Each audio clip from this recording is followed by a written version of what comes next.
Go. Hellbent is really good. Hey, love this.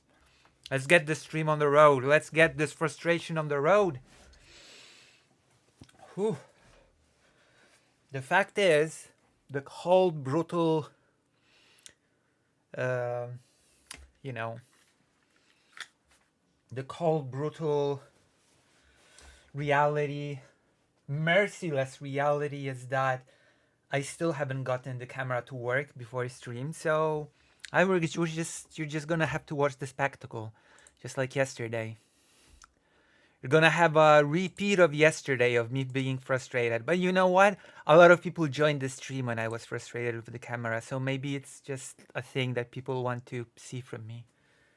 People want to see me in pain. So let's go. Let's get into the camera test. Test my camera. Mm-hmm. Let's see if it'll even detect it.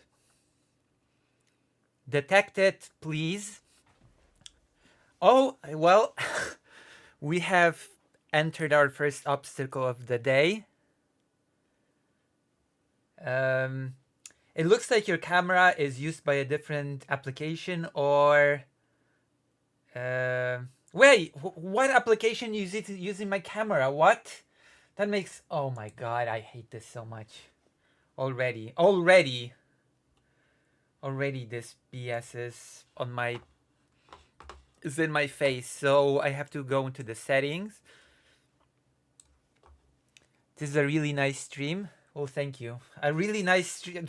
I see when I have technical problems. That's when the stream gets nice. I see. Message received loud and clear. Hold on. Let me see.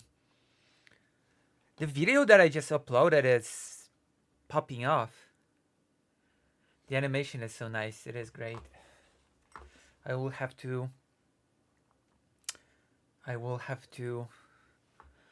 you know, it's nice to have a starting screen, I admit. Capture utility, Discord. What is using... What is this?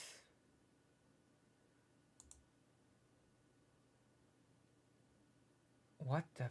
What?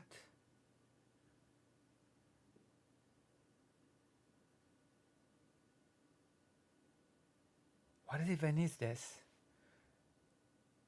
I think the camera stuff kind of serves as hype for the stream. Does it though? Does it really? Does it really?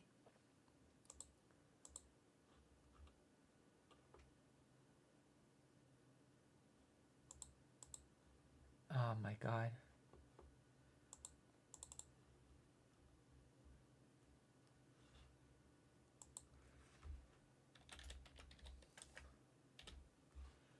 Okay, Logitech Hub. Let's see. Let's see if the Logitech Hub actually sees the camera. In the meantime, tell me what you want. You should take that $100 you made last night and invest into a better camera. But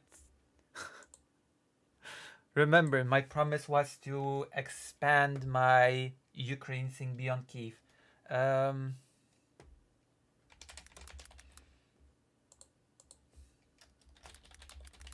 Want politics, games. Let's see if the answer will differ from what I've done on the Discord.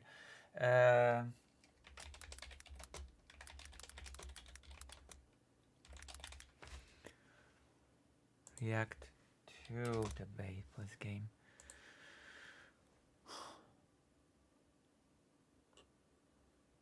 It's a software bug. I mean, that doesn't help me. Like, will she fix the camera this time? Find out next time. I see. I see. That makes perfect sense. Listen, I need that $100 for other things. Like, I already spent so much on this camera. Well, not that much, but you know what I mean. I cannot keep buying new cameras every couple of months. Or wait, how long has this camera actually served me already? It feels like... How long have I had this camera for? Have I had this for a year? Can it be? Is it time to upgrade? Write in the chat or something. Is it time to upgrade?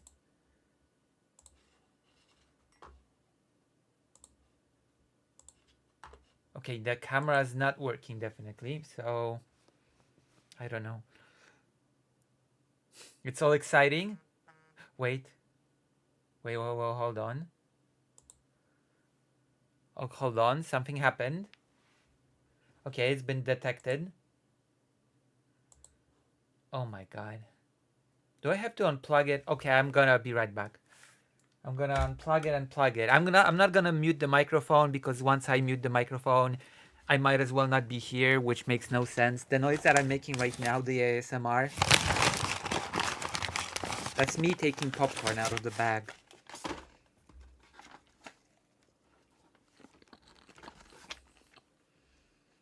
That's me eating the popcorn. See? I'm giving you extra content. Alright. Let's do this.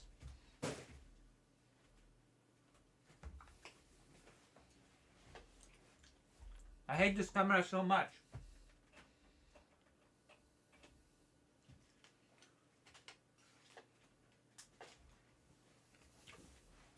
This is outrageous.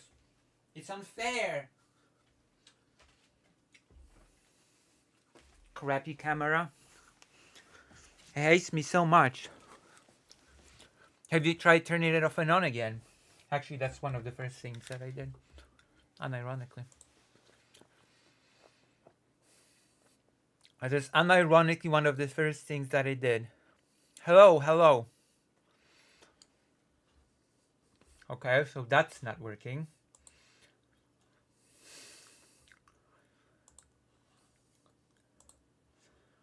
Apologies. Oh, Panapi, hello. Thank you for the subscription. You're here for the camera action, huh? Thank you. Thank you for the sub. Okay, I'm angry. I'm angry already. Jesus Christ. Now look, silver lining. A lot of people seem to be watching that Logic video that I've made. Wow, God. Maybe I should rebrand to being a Logic channel and only talk about Logic. Maybe that's my road to success. Maybe that's my niche, Logic. What do you think? You don't mute the content. Oh my God. I have to reset the computer again. What do you think? Write in the chat. Have you ever tried cursing out the camera in Polish? You don't want to hear that.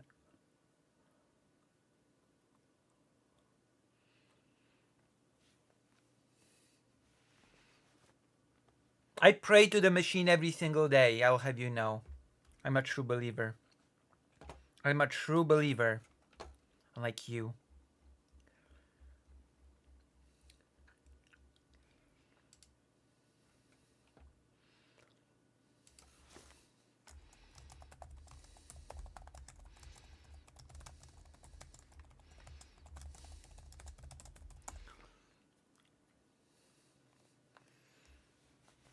Okay.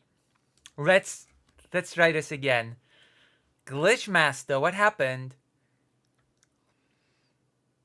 Yeah, I did. I did that several times. I'm just gonna plug it to a different USB port. God. You think I didn't try that? You really think I did not try unplugging and plugging the camera? Who do you take me for? A noob? A duck? Oh, I am a duck. But you know, who do you take me for? A blah blah? A blah blah blah? Hold on. Maybe I'll just... What is this? This is a mouse. Jesus Christ Almighty. I say, as the Jewish person in the room. So the mouse is still working.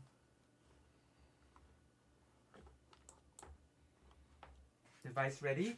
Wait, what's the device that's ready? Hold on. Device ready, it said. It just said device ready. What device?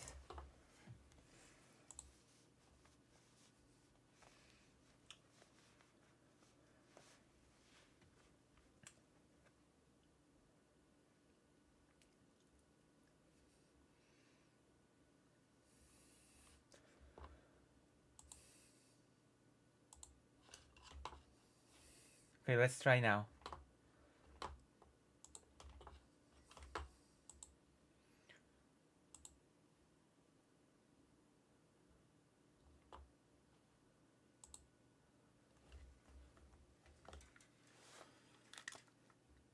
Who say I want to hear a story? I will tell you the story when the when the camera's on, okay? A story without a camera is like not a good thing. Okay, I'm resetting the computer. I'll be right back. Don't worry. I'll be right back. Don't be angry.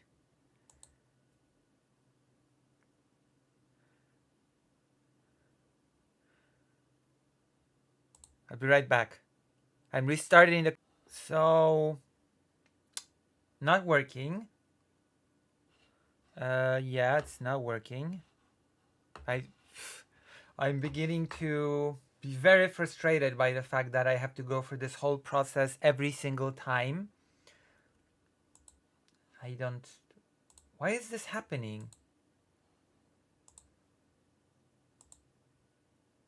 Like, what the hell?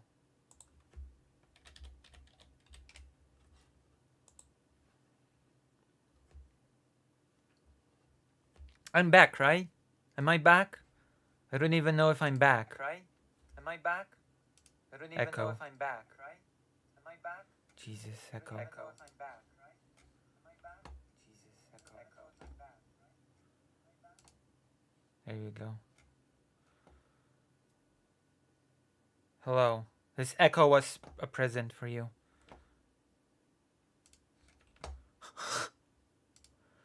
Jesus. Hello. Hello, hello.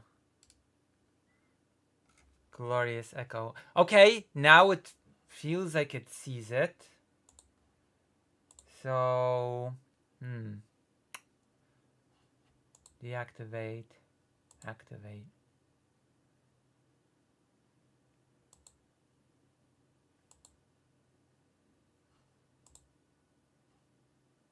Oh, wait, hold on. That worked.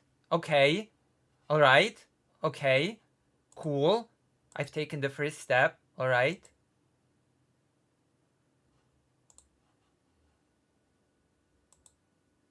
Okay. Cool, cool.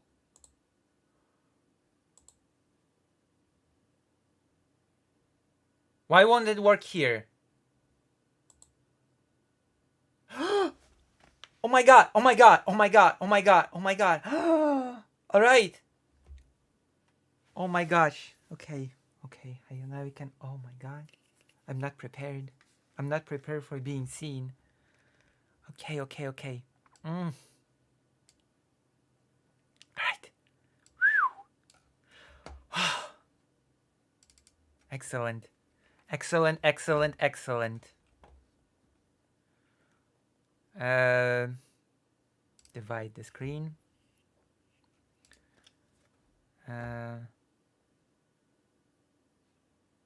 No, let's... Oh, Jesus. Okay, oh, hold on.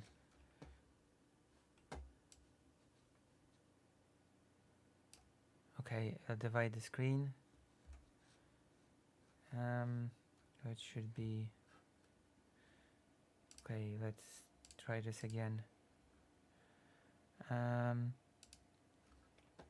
Okay.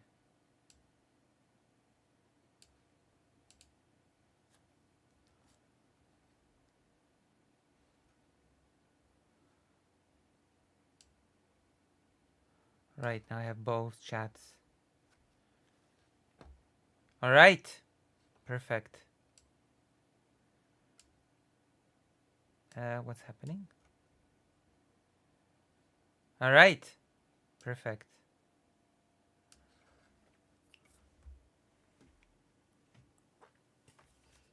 So what now? What now? You tell me.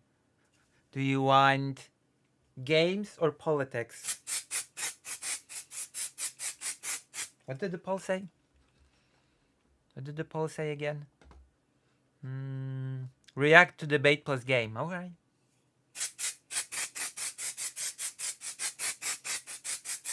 That is what we're gonna do then. Hey. All right. Now that everything is fixed, surely the viewers will pour in like a flood, like a big flood, right? Mm, isn't that right? All right, let's go. Let's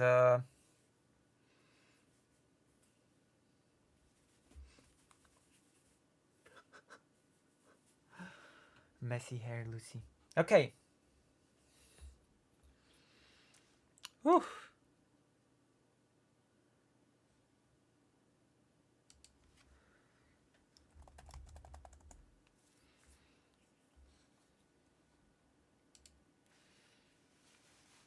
All right. So what debate do you have a debate in mind, or do I have to find one for you? Do you have a debate in mind for me to react to, or do I just have to scour the internet? The YouTube chat became quiet, but that's okay. All YouTube chatters should just go to the page, okay?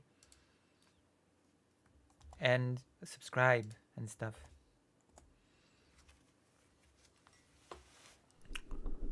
All right, all right, all right. Let's see. Let's see what kind of cool things we have on the YouTubes to react to.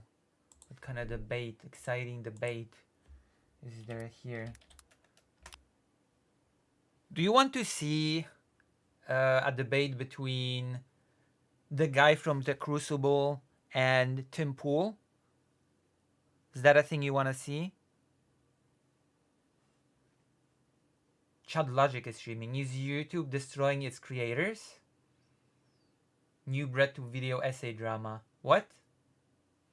YouTube is destroying its creators? No way. No way YouTube is destroying its creators.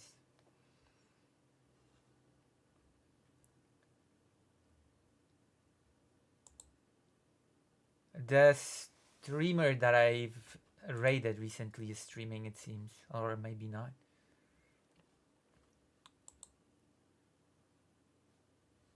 I love getting scammed. Jesse Gender video. Yeah, Lucy pays more attention to the side chat. True. Hold on. Wait, you want me to watch the Jesse Gender video? What is the Jesse Gender video? What's the Jesse Gender video? Who's Jesse Gender video? Jesse Gender's Jesse Gender video? Oh, YouTube is destroying its creators. Want me to react to that while playing a game? Write in the chat. No, there's a Chad Logic stream called Is YouTube Destroying Its Creators?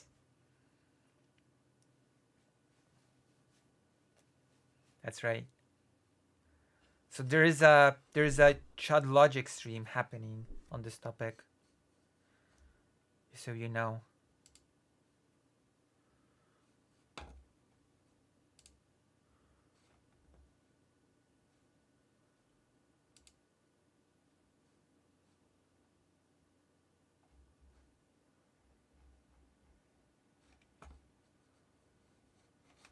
Hold on.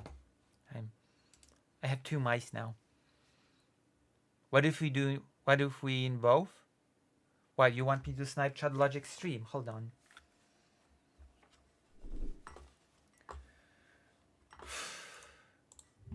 Want me to snipe Chad Logic stream?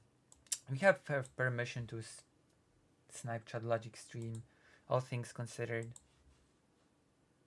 He ran from the debate with me. He owes me. Actually.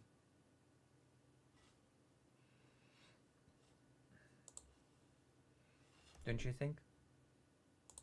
I think he owes me one, or two, or three, or four.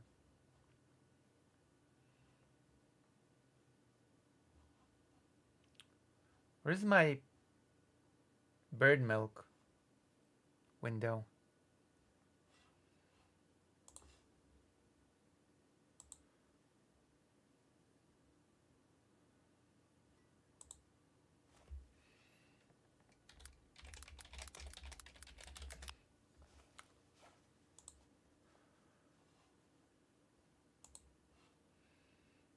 All right. Am I going to the right thing?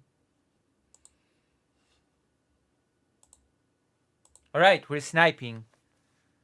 Nashi's to soy. Who? Who's to soy?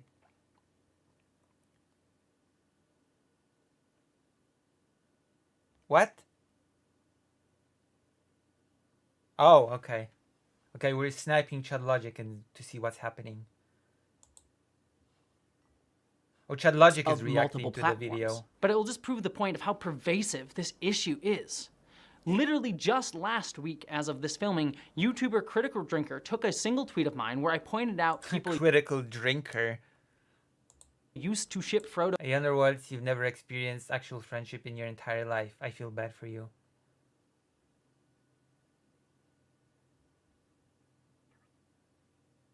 and Sam in a gay relationship in Lord of the Rings as fans, which was a meme and known section of fandom discourse, a gay relationship. Okay. I mean, what is people did joke about it. I remember. this? What is this? So they're So what they're saying, yes, it's been a while since I did the Chad Logic accent, so I think you've all been starved. You've been all starved for this content. What is this? What is this monkey business kidding around? I'm not kidding around with the gay business, okay? Lord of the Rings. Oh my god. This is what happened when you ignore YouTube chat. Confusion. I never ignore YouTube chat. And I never get confused. Okay? I don't get confused. Wait, maybe I should switch from top chat to live chat. Maybe this will fix things. Alright. I think things will get better now. So do you don't want me to watch Jesse Gender's video? quote tweeting Critical Drinker here. Critical Drinker here. What is this tweet? Did you just find a Critical Drinker tweet and quote tweet them? And then they quote tweeted you? Well then, yeah, what's your fucking problem? You wanted some smoke and you got it. I don't know. Bro, what's your problem with your problem? Blah, blah, blah. Okay, Chad Logic. I'm gonna ask you this. What's your problem with her problem with the problem? If there's no problem, then why are you even reacting to it if there's no problem, Chad Logic? See what I mean? Huh? For a non-problem, you sure seem to be reacting to it to 926 people. Seems like there's more of a problem than you're making it out to be, Chad Logic. What's your problem? I ask, perpetuating the thing even further. Going even deeper into the what's your problem hole. It's okay. What? What? What? Exactly. Yes, because no one That's has my ever question. What? shipped anyone in Lord of the Rings before. Anyway, here's two boys. I mean, Jessie Gender is a massive internet crybaby. She's in the FD signifier camp of lunch table politics. So, do you want me to react to the Jessie Gender video or not? Decide. Decide what you want. Hell, fake Alec Hal Parker. I'll let fake Alec Hal Parker decide. Do you want me to react to the Jessie Gender video while playing Final Fantasy Tactics or whatever? Or not? Decide. Decide. Choose your poison. No. Hey, you're not fake Alec Kyle Parker.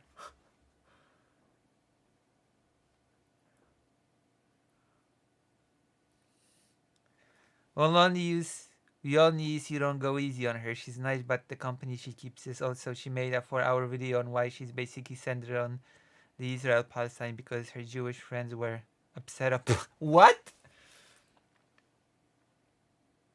Just pretend I am. I will. You seem to really want to, so I do. I do really want to. Okay, let's do it. Dr. Johns has caught me red-handed. That is true. I really do want to. All right, let's do it then. You got me. You got me. Like Walter White. You got me. Being straight. Also, what is this original tweet? Okay, enough of stealing Chad Logic's brilliant content. Oh, this thumbnail is Yamcha. I wonder if Jessie Gender drew this thumbnail herself. Like I do draw all my thumbnails myself, okay? Okay? Okay? I'm not trying to boast here. I'm not trying to be arrogant, but I draw all of my thumbnails myself, okay? I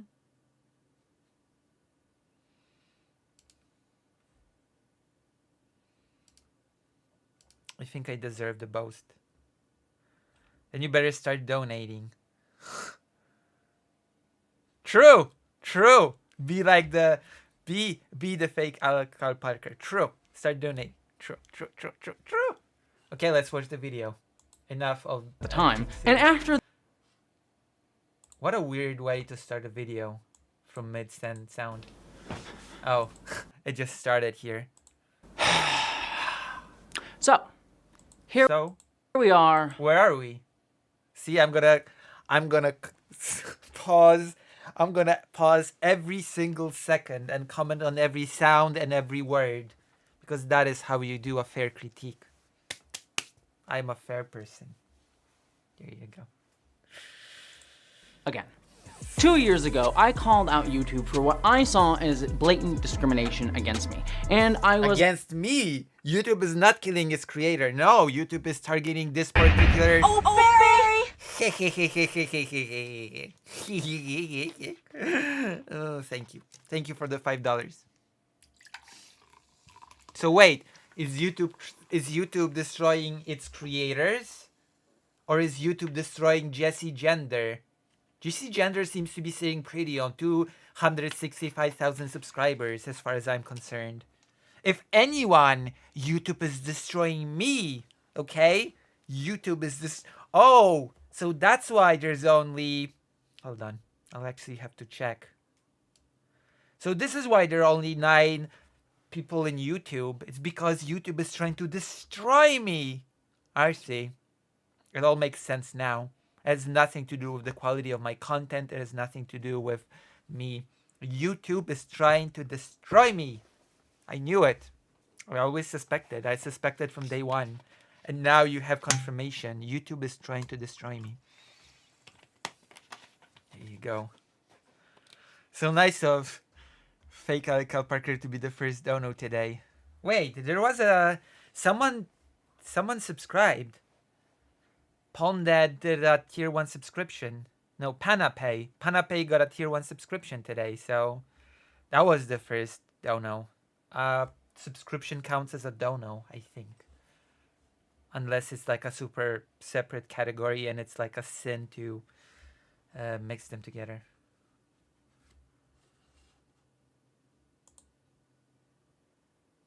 Actually, I think it warrants a poll. Okay? I think it warrants a new poll. Wow, I'm being so slow. Finish poll. Whatever.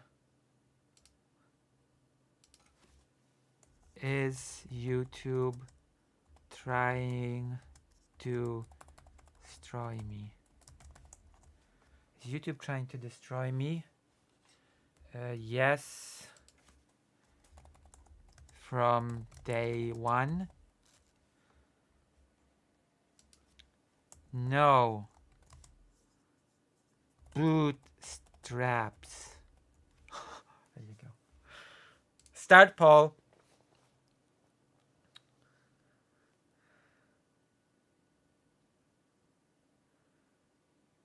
Technically, that's a sub. You get cute emotes out of that. Donos just gain Lizzie's love and affection. True.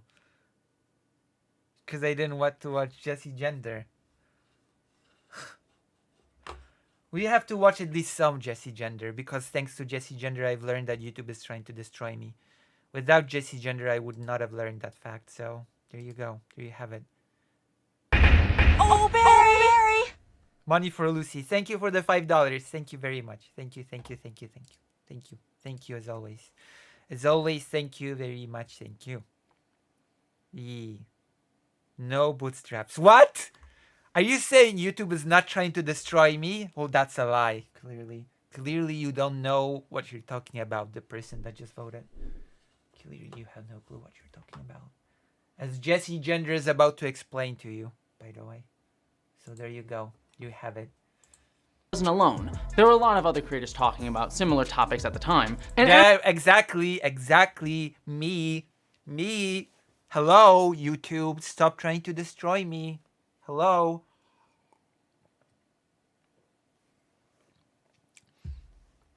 I will accept that YouTube's not trying to destroy me once I start hitting at least 200 viewers consistently, okay? Then I will admit defeat and say, well, maybe YouTube is not trying to destroy me. But until that day, I will, embrace the truth. YouTube is after me. YouTube wants me. Well, it doesn't want me. You know what I mean? after the situation with me specifically, YouTube promised to me directly that they would at least start discussions about trying to fix these problems. Yet, 2 years later, here 2 years later, and they're still after me. I knew I it. am again, facing the same and even escalating issue. True. And it's not just hurting my career, my ability to pay my bills, it's draining my energy, my creativity. Exactly. Like, this is not fair. It's unfair. This is outrageous. You should all at YouTube on Twitter to stop. You know what? We should start a campaign. Start a campaign at YouTube, I don't know, team or whatever, and say, stop trying to destroy Lucy Hazeh, okay? And link them my YouTube. Stop destroying Lucy Hazeh. We should start that campaign.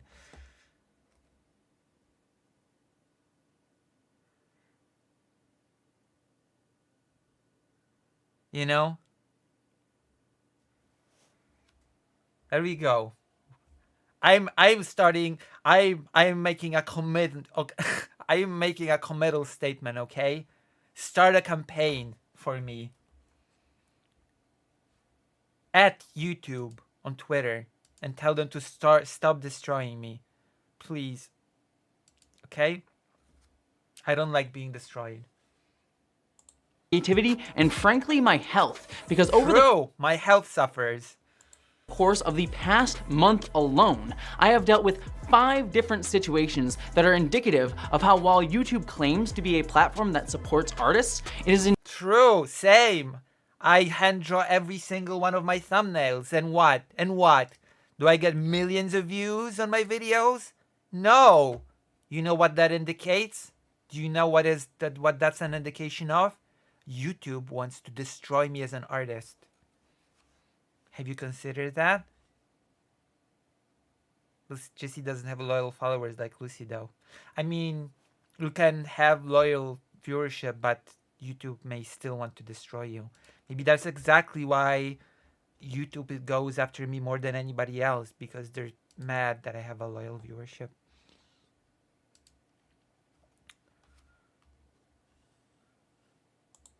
in truth a machine that is continually disenfranchising those in most need of a voice. True. And I'm, as you all know, one of the people that is the most of a need for a voice. Nobody needs a voice more than me. Me. It's all about me. Always has been, always will be, and it is currently. True. Never truer words were never said. It's all about me. My voice. I need it. Give me my voice back, YouTube. Give me back my voice.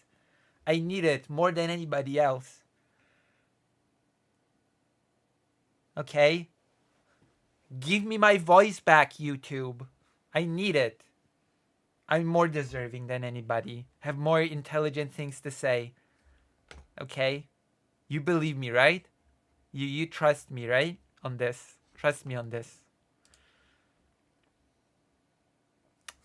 Oh, miniature model. That's cool. a place where big corporations profit off of rage bait and predatory copyright claims, and harassment and aggrievement are actively monetarily incentivized at the direct expense of sacrificing marginalized creators. True, like me. And all of this I'm marginalized. I'm a creator. is not new. It's something that we were talking about 2 years ago and even before then, but it has continued to accelerate. And frankly, we are heading for a head-on collision with all of it, and it needs to change. But YouTube isn't planning to change its course. So that means that Am I doomed? Am I screwed? Am I doomed? What sort of manicure? I mean, your nails, right? That's the manicure, no? Your nails. That's what it's all about.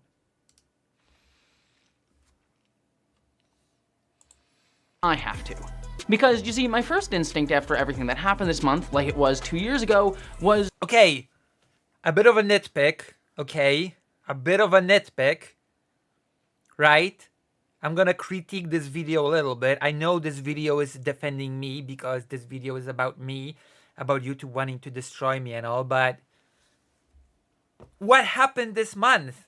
Can't you open with actually telling the story of what happened this month?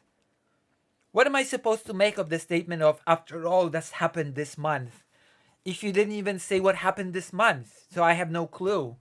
How am I supposed to know what happened this month from this video so far?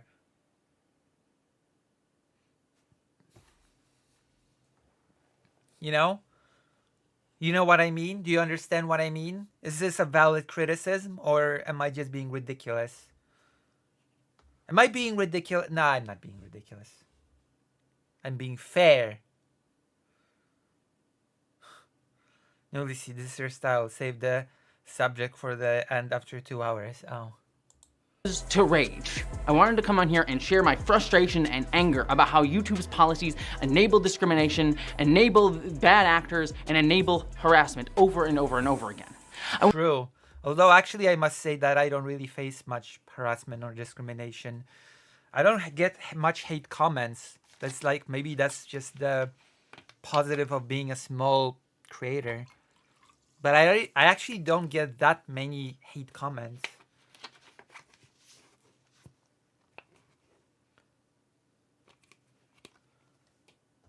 We will go war for you. Thank you. We might play the Warhammer game. That's exciting. Going to, well, to the Warhammer war. Real war is actually miserable and horrible, but... Huh. I wanted to share how angry I am that no matter how hard I try to show that I am more than what they try to define and confine me as, I'm constantly shoved into the same box that... Yeah, you're constantly shoved into this poor, failing box of having 265,000 subscribers. Like, I'm sorry, if she was like a 3,000 subscriber and was like, YouTube is preventing me from growth, then I will say I'd have a bit more sympathy towards the plight, okay? Listen, 30,000 views, 265,000. I don't think this creator is suffering, struggling. Okay? Is there something I'm missing here? Am I missing something? Does this person stream or something? Does this person stream at all?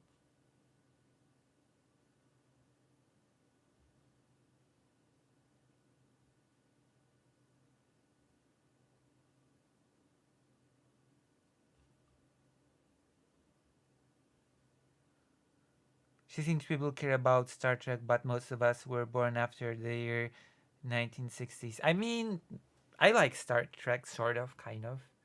Also, I don't know. I think Star Trek is pretty popular. I mean, people debate that. I don't know. I think that's a matter of... I think it's a matter of opinion, especially since Star Trek and Star Wars are two very different things now. Like, Star Trek is basically just exploration and seeing new cultures or stuff like that. exploring topics related to that, and Star Wars is like World War II in space. So I don't even know if it's like comparable. You know? You know what I mean? I don't think Jesse Gender's problem is Star Trek. A modified, marginalized identity that everyone sees me simply as and nothing more than. I'm angry that people claim to listen to me, but prove time and again that they've heard. I'm tired that people don't listen to me. Me. Do you listen to me? Do you people listen to me? I'm tired of all of you pretending that you listen to me while you spout comments about gold in my chat.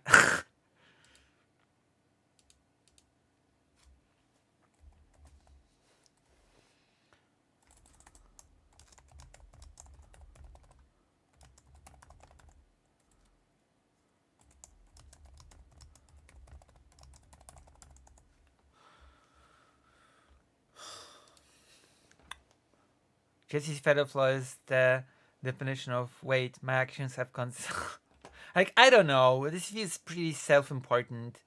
Why don't you listen to me? Sorry, can you repeat that? I wasn't listening. With pleasure. You all don't listen to me because of instead of listening to me and my important opinions, you spout crap about gold in my chat. There you go. I repeated it just for you, Glitchmaster, because you didn't listen. Which kind of makes it feel like I'm actually rewarding you for not listening, which is sort of counterproductive on my part. But I don't know. It's a complicated problem. I don't know what to do to fix it. I don't know what to do to fix you. Oh my gosh.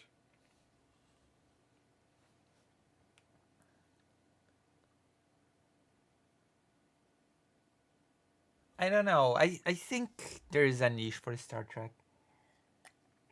I think there's a niche for Star Trek depending on how you package it. There's actually a niche for most things depending on how you market it, how you package it, where you sort of... Okay, so then Lucy should make some then. I don't know anything about Star Trek. I'm not sure I've seen more than a handful of episodes of Star Trek. I would not be able to even begin. I'd have to watch it from scratch, and then I'd be creating content on Star Trek. I mean, Star Ocean, okay? I can make content on Star Ocean. And Star Ocean, the RPG series, is pretty heavily sort of inspired by Star Trek. If in its sort of stylistic choices and many other things.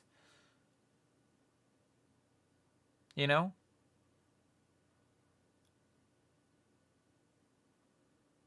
Star Ocean is pretty heavily inspired by Star Trek, in my opinion. I will, you know.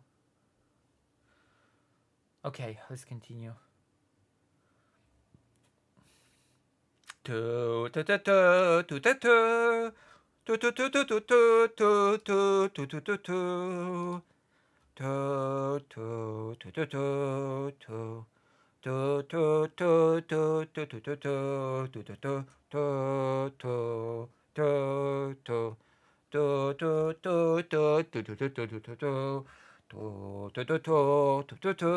See, this is my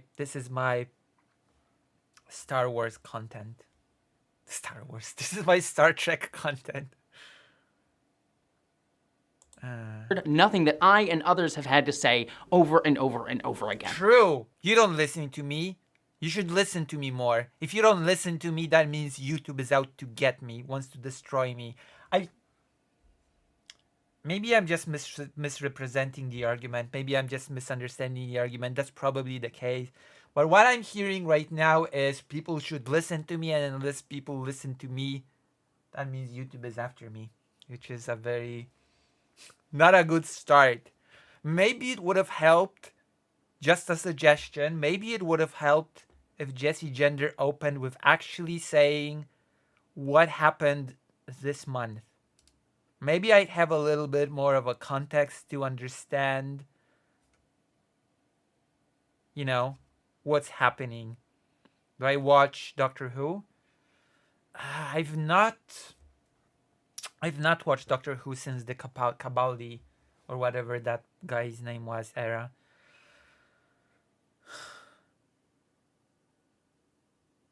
You do something similar, Lucy. Unless people listen to me, I must have nothing valuable to say. No, I don't do something similar. Okay? Okay, I'll break it down to you, okay?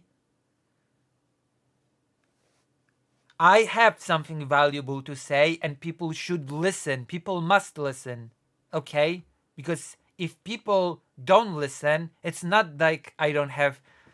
It's like I should improve my whatever. It's that YouTube is after me. Okay?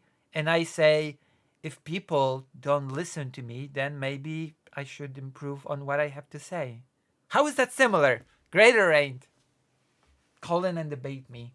Right now. Right now. Get into the waiting room. Get into the voice chat waiting room stage, whatever thing, and we will hash it out. We will debate.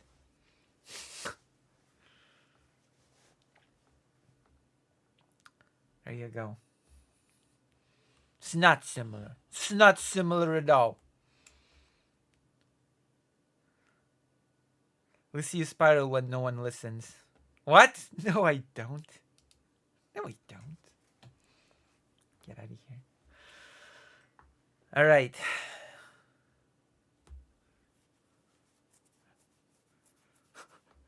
I spiral whether or not people listen. It's different. I'm built different. I spiral no matter what the situation. Lucy spirals when she has to do tech support. Is the camera still working? Okay. Good. And it's an anger that has been smoldering and building for 2 years, stoked by YouTube's machine itself that feeds off of division and dehumanization for profit. And now that burning rage is burning me out. Okay, this is a scripted video. You could have chosen some better word than this burning rage is burning me out, okay? Just a writing them. You're in denial. No, I'm not. Not. You want to call in? Call in right now. Get in the stage thing. Call in. You can debate it. You're in denial. You make me want to eat popcorn.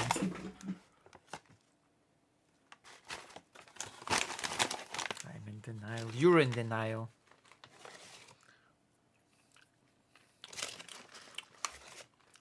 You're in denial.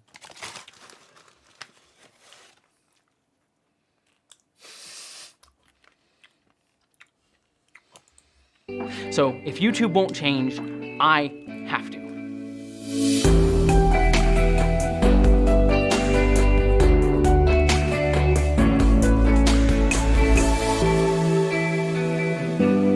Age gate? Oh no, oh holy crap, age gate. Uh-oh.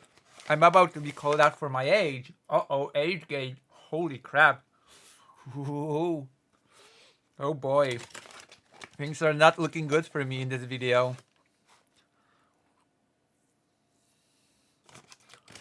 L&B, maybe clickbait titles would help get more viewers. Don't I have clickbait videos? Listen, I have clickbait titles. Also, how would clickbait titles get me more live viewers? People would click in and then click out after seeing my face. Also, welcome L&B. L&B, join the page. Why don't you join the page, L&B? Come on. Let's go. Let's do this. Together.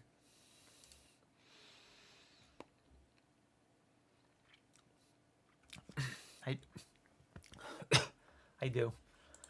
Oh my god. As I said, I've had... How exciting. How exciting. Wait, I'm supposed to be playing a game while doing this. I'm not just supposed to be watching this. Come on. Okay, retro arc. I'm supposed to be playing a silly me. I'm supposed to be actually playing a game while reacting to this.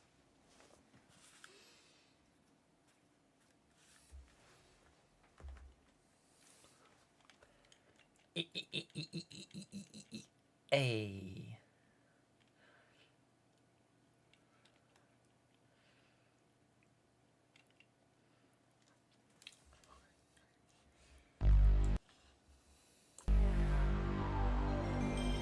Isn't that right, everybody? We have to make the game itself.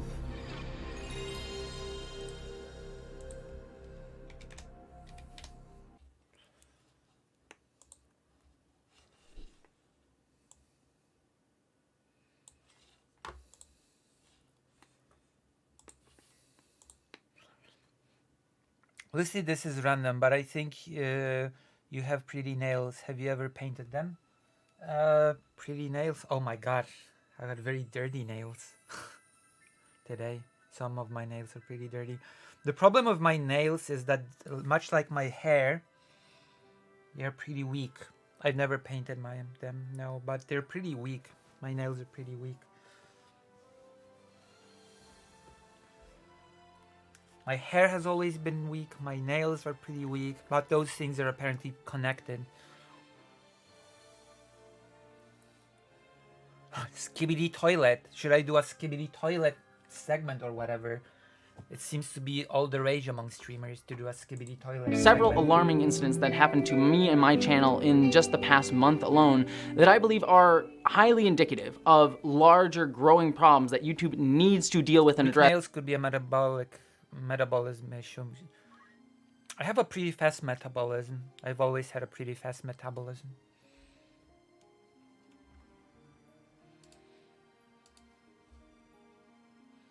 You need some biotin.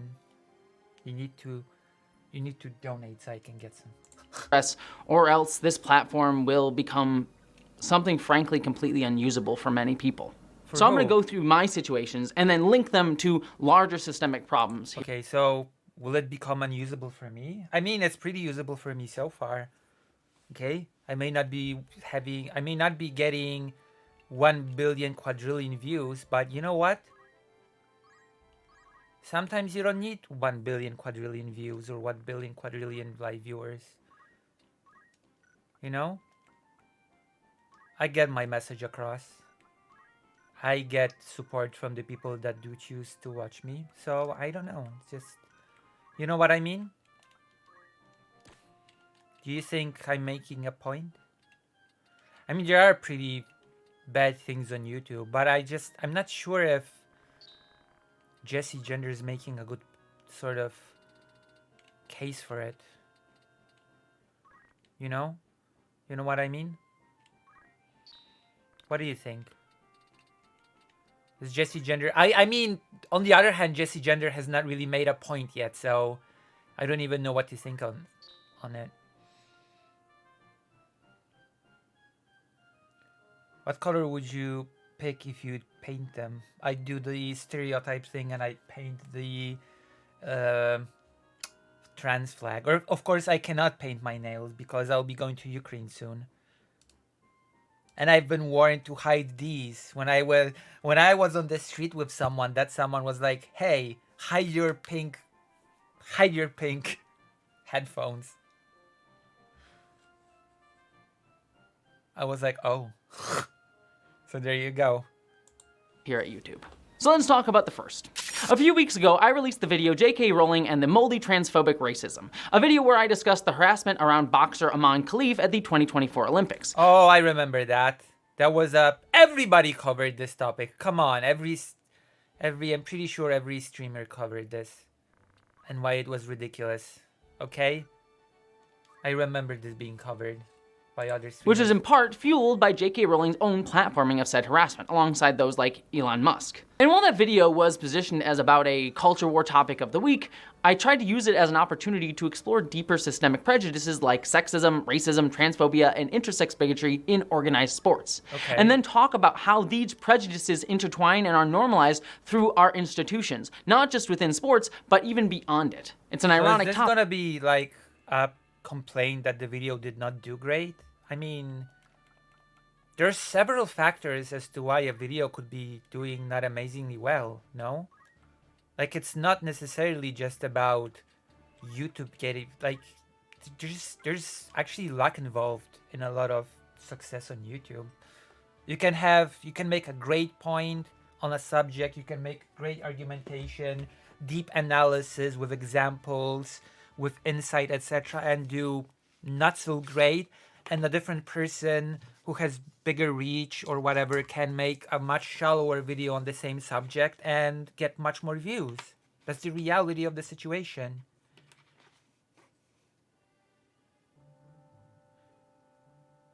Okay, I do have, like, I told you, Lucy, she thinks her shit on stick. She has a major main character syndrome. Do you think so? Like, I don't know. It's just, there's a lot of factors involved into what makes a YouTube video or a stream successful. Like, I obsess over it all the time, but sometimes I just think that it's just better to let it go. And just do what you do, try to refine what you do, and, you know what I mean? Otherwise, you'll just go crazy. You'll just go insane. You can't just assume that YouTube's out to get you. You in particular. Of all things. You know?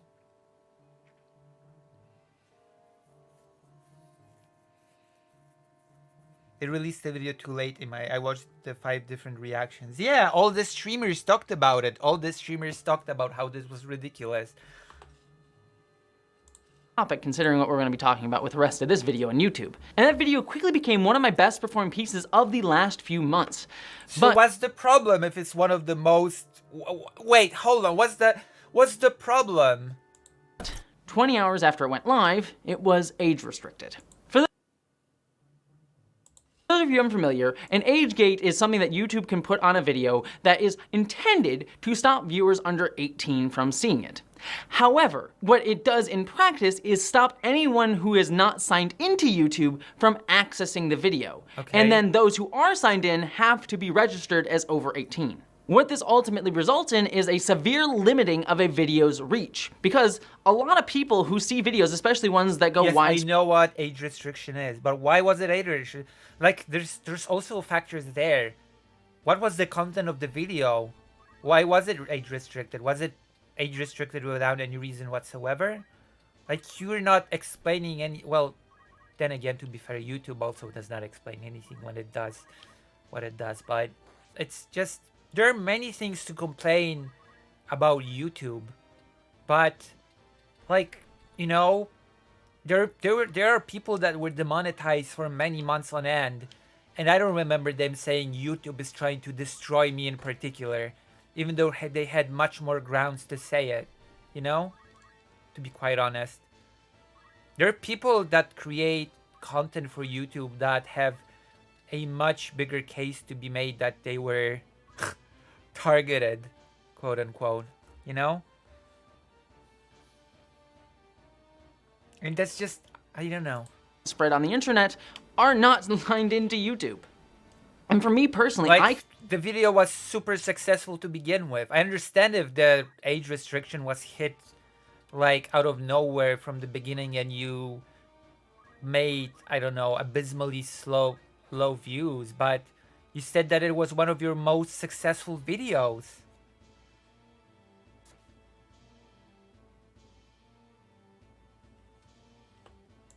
create videos like that one to be shared as resources for trans people and others to learn about these issues. My entire goal is to reach people who may have heard about this culture or topic, want to learn more about it, and then direct them to more information about a broader range of issues. It's meant to be able to spread out to as wide an audience as possible. And age gate entirely defeats that. But it did. It was one of your most successful videos. So it sort of did, didn't it? They say that the video's most success happens within the first 24 hours or 2 days.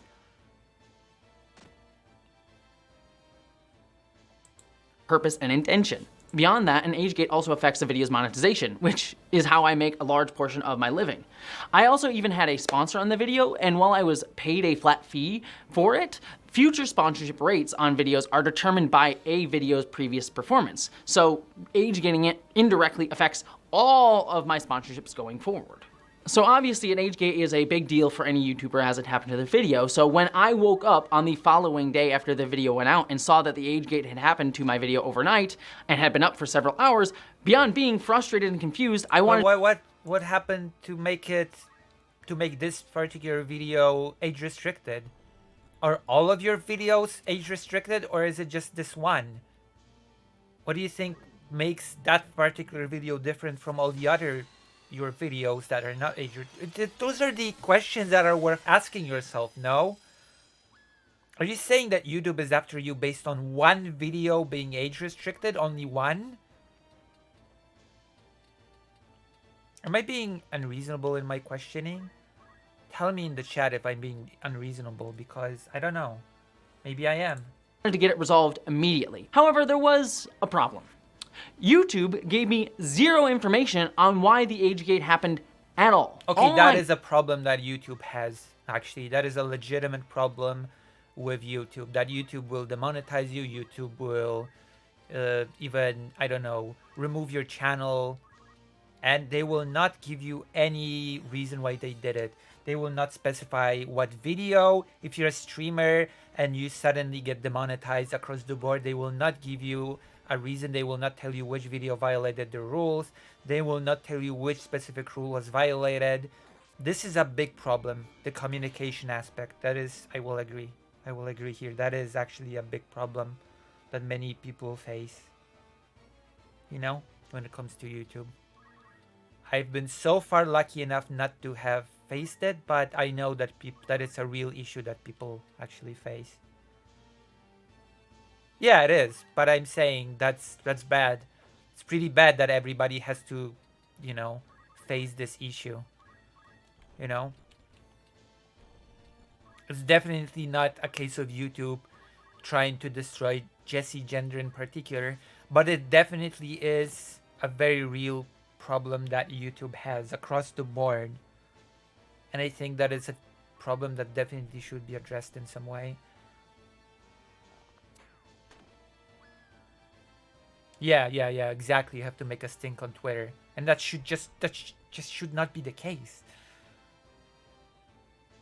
I got was an auto-generated email that pointed me to their general policy, which mentions numerous things including child safety, drugs, graphic content, vulgar language, and nudity, but absolutely no specifics on what I supposedly violated with the video to cause an age gate. Yeah, that happened to, if I remember correctly, Dylan Burns as well.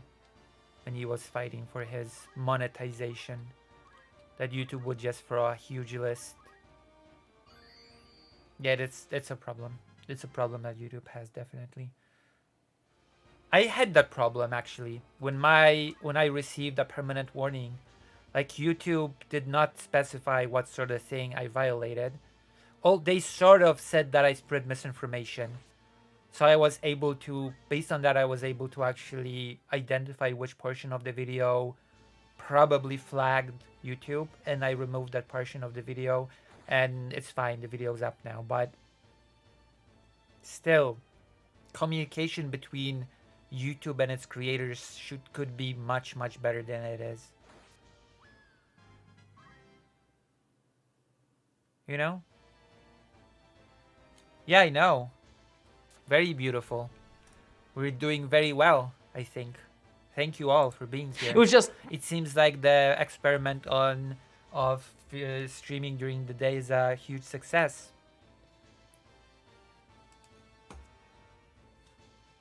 Figure it out for yourself.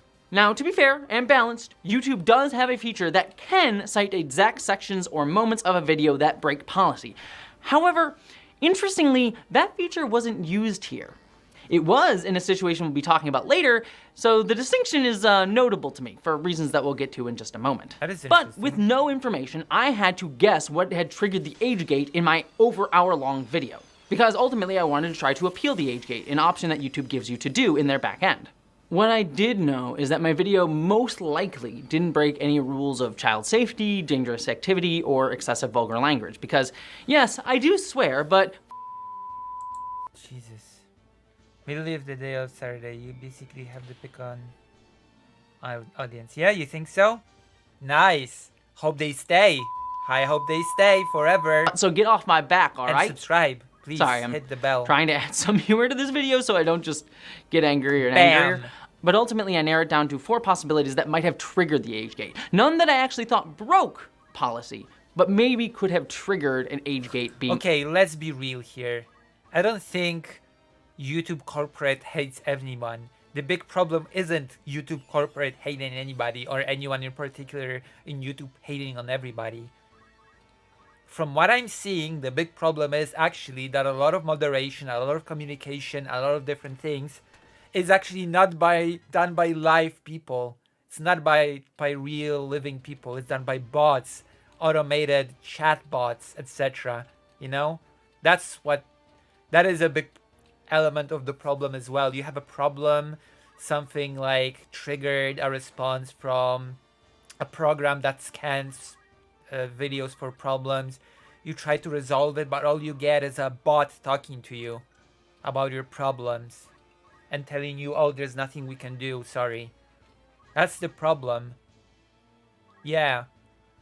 Like, there's no real communication going on that will allow you to solve the problem that you have with your videos, with your streams.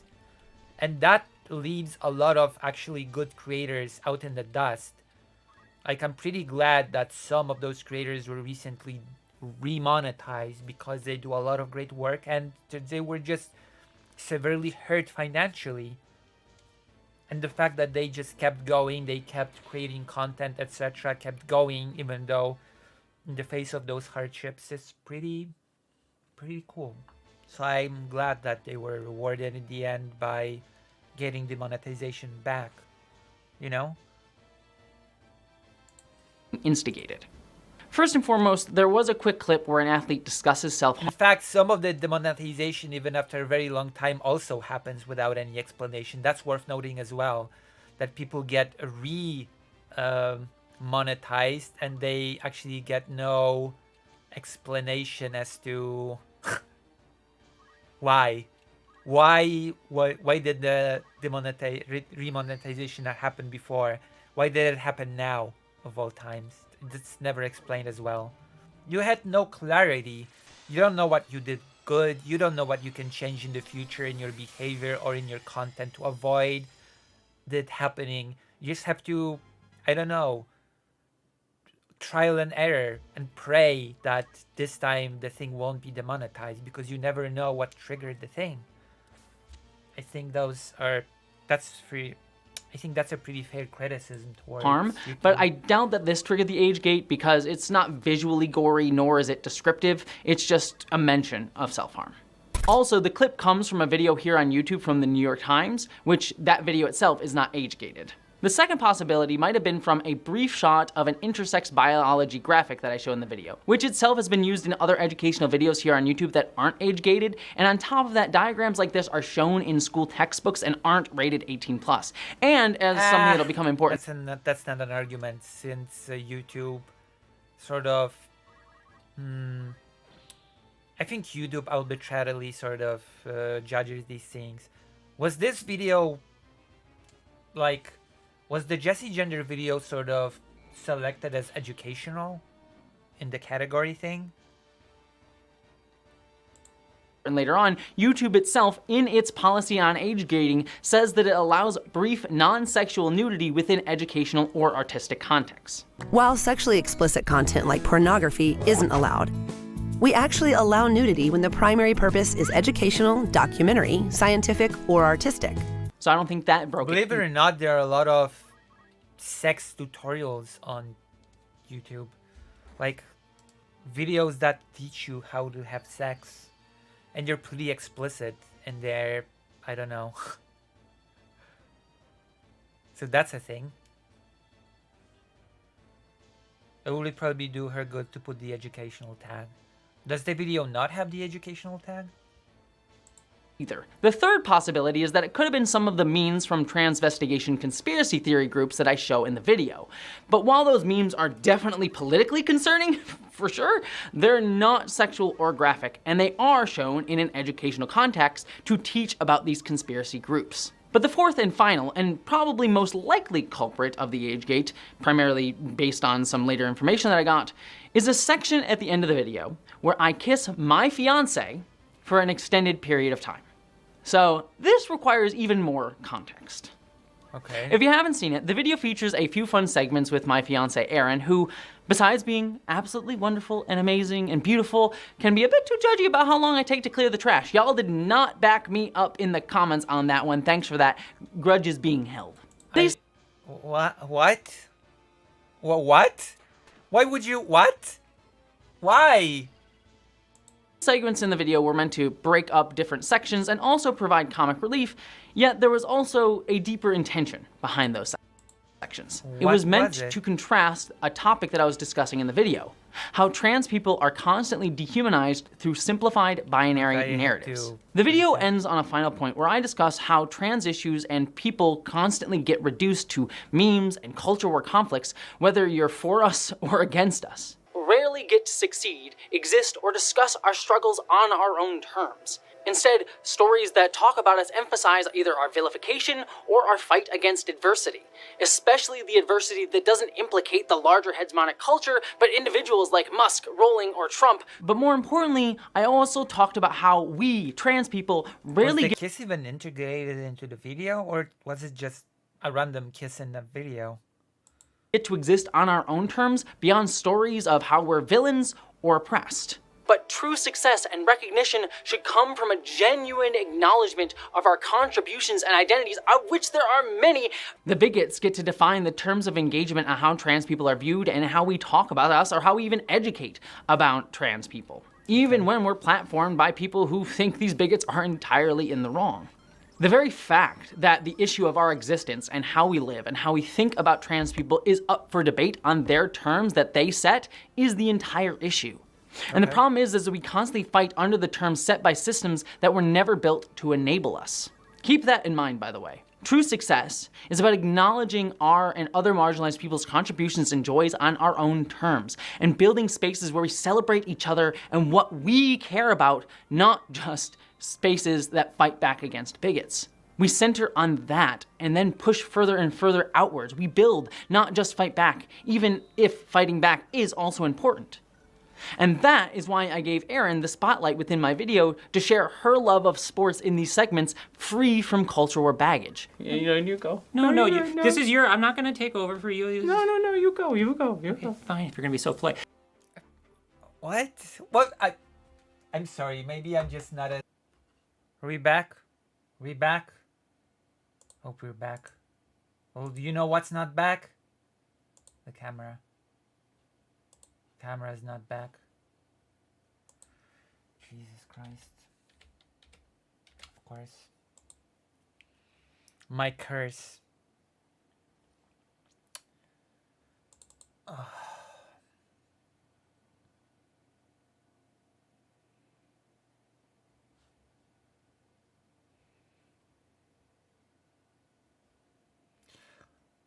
Are you kidding me? No, the camera is not working again.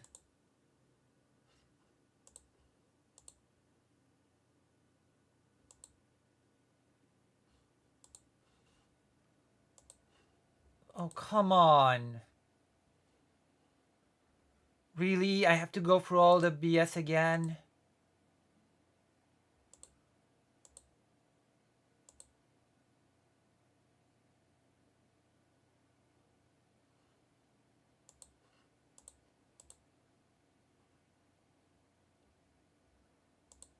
I really have to go through all of that nonsense again?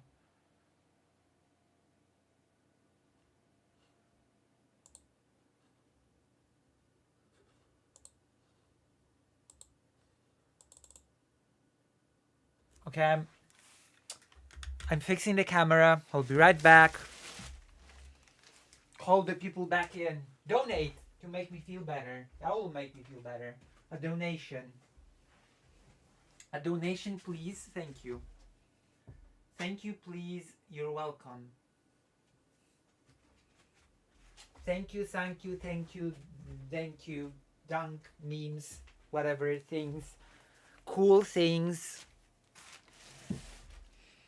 Yeah, I'm back. Whoa, whoa, holy moly. Holy moly, Japaroli. What is happening in this? Whoa, okay, it worked now. Okay. Oh, I swear to God. This better work. I swear to God, camera. Okay. Wow. That was fast. It's happening faster and faster every single time. Whoa. Whoa. Gosh.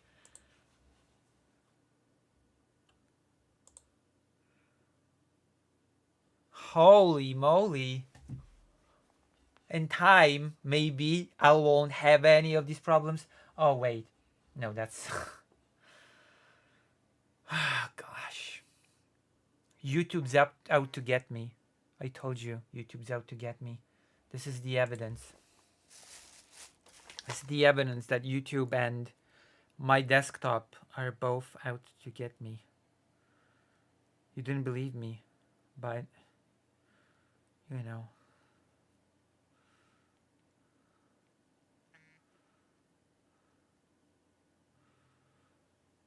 You didn't believe me. Now you do. Lucy's speedrunning camera setup. I deserve a reward. I deserve a reward from my loyal viewers. A reward. And the reward being like a dono or something. Don't you think I deserve a reward? I deserve a reward. If you don't reward me, YouTube's out to get me. Oh no. Oh no, child logic. I am going to make out with my fiance for an awkward... True. I'm also going to make out with my fiance that doesn't exist for an awkward amount of time. Mwah. True, true, true. True and real. That is how we awkward fiancés roll. Oh, Barry! Thank you for the $10. Your reward. Thank you. Thank you. What timing? This timing makes me think that you rewarded me for making out with my non-existent fiancé.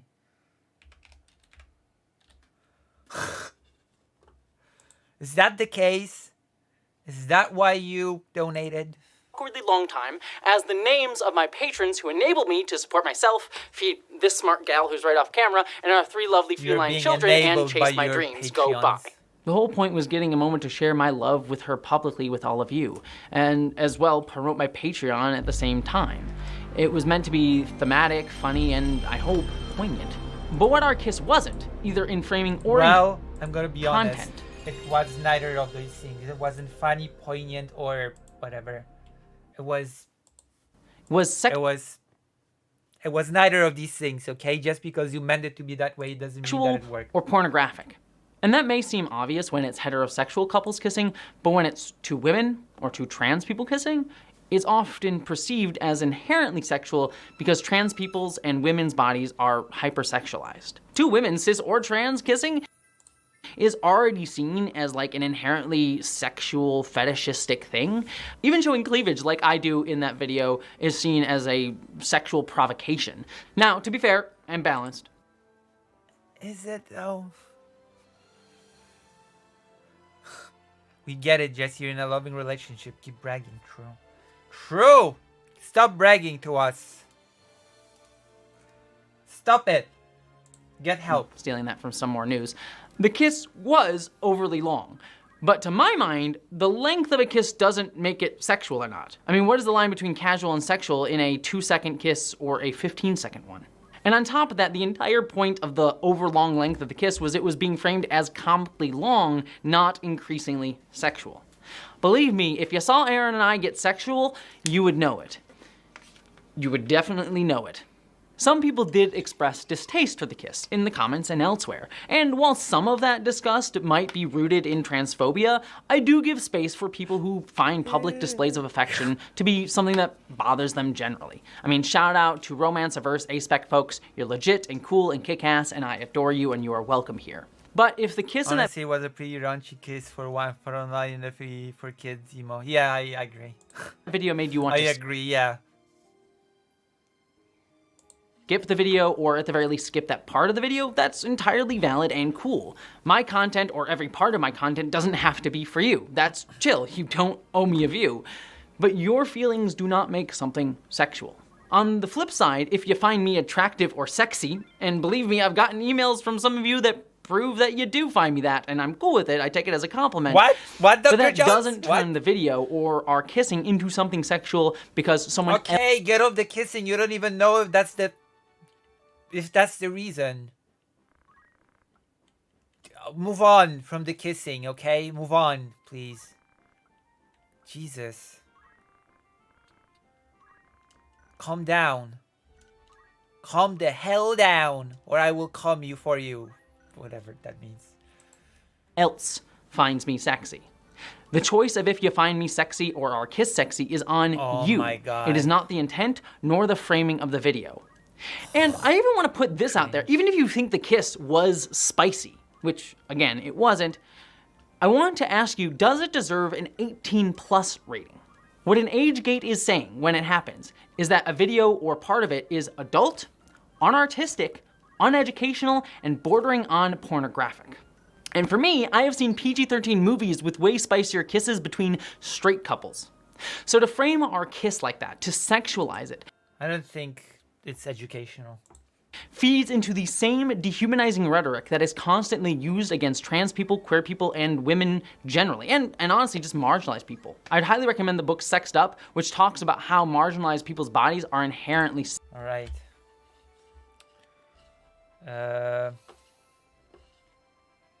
You know what? You asked for it. Greater Ain't, you know what to do. You know how to start these. You know how to start these polls. People demand it. If people demand it, I have no choice but to oblige.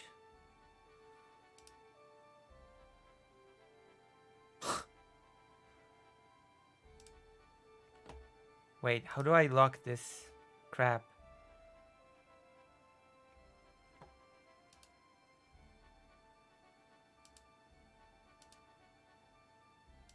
Where's the poll? I don't see the poll.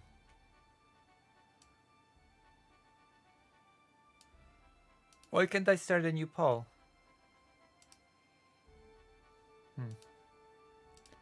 Have to...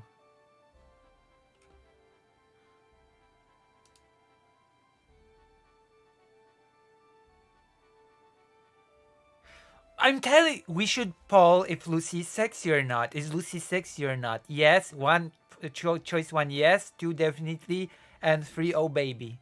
That's the poll. That's the poll.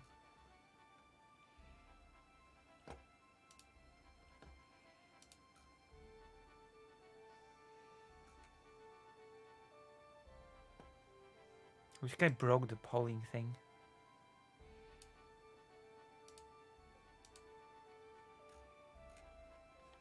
I think I broke the polling thing.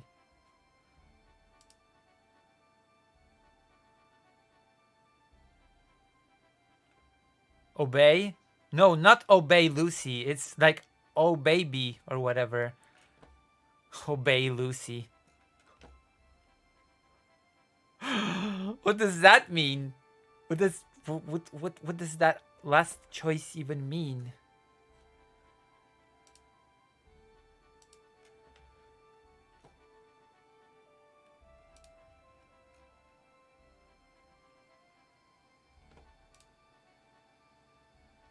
Okay, we're starting a poll on YouTube as well. Is Lucy sexy? Yes. No. Wait, yes.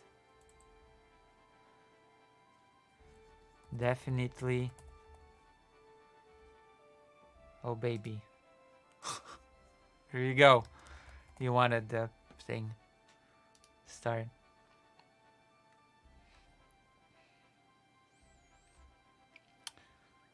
That's true. Happens to the best of us. Wait, so hold on. Hold on. What one in the side chat?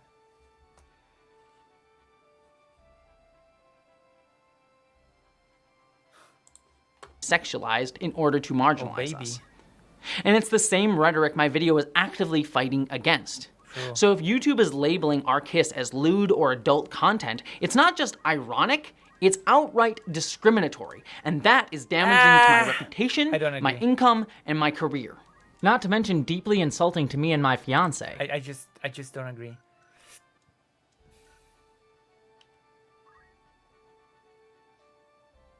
Sorry to say. Sorry to be that person. Oh, Barry. Lucy, did you just argue with... No, I said I disagreed with Jesse Gender in the video. I didn't comment on the... I didn't comment on the poll. I said I disagreed with Jesse Gender that I did like that tagging the kisses as adult is discriminatory and ruins her livelihood. Jak się imienujesz? Lucy. I'm sorry if I feel like me and my partner look cute together, but I wouldn't feature them in my videos and make out with them to make a point that's cringe. True. That I'm sorry, I have to agree here. I agree with Ty. I'm sorry. I'm sorry, Jesse Gender, but I agree with Ty here. Damn. Oh yeah, okay. So let's see the results. 67% say oh baby. What one in the side chat again? What's the result of the thing in the side chat? Or is it still on? Oh baby one. Damn. What a boost to my self-esteem. Huh. Huh. I guess I can't argue these results. Alright. Let's continue. See, for once, I'm not gonna argue. I'm not gonna... For once, I'm gonna do the opposite of what is expected, and I'm not gonna argue against it. There you go. Děkuju. But to remind you all, after everything I just explained to you, the problem is I didn't even know at that time if me kissing my fiance or any of the other 3 issues were the problem and what caused the age gate because YouTube didn't bother telling me.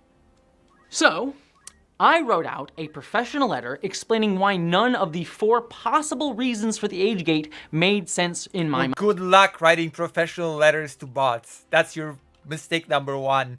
Writing professional letters expecting a real human to actually look at it. That is your... And ironically, that is your mistake. That's on you, okay? If you write professional letters and expect an actual person to read it on YouTube. Mind. I even acknowledged in that letter that if it was the kiss, that maybe it wasn't an intentional discrimination on YouTube's part, but maybe an implicit bias coming from a knee-jerk decision made by an employee who has to make dozens of these. Hebrew is the hardest to read. I know the letters, but I cannot read words because I don't know the words. And in Hebrew, if you don't know the words, you cannot read the words even if you know the alphabet. That is very frustrating about Hebrew.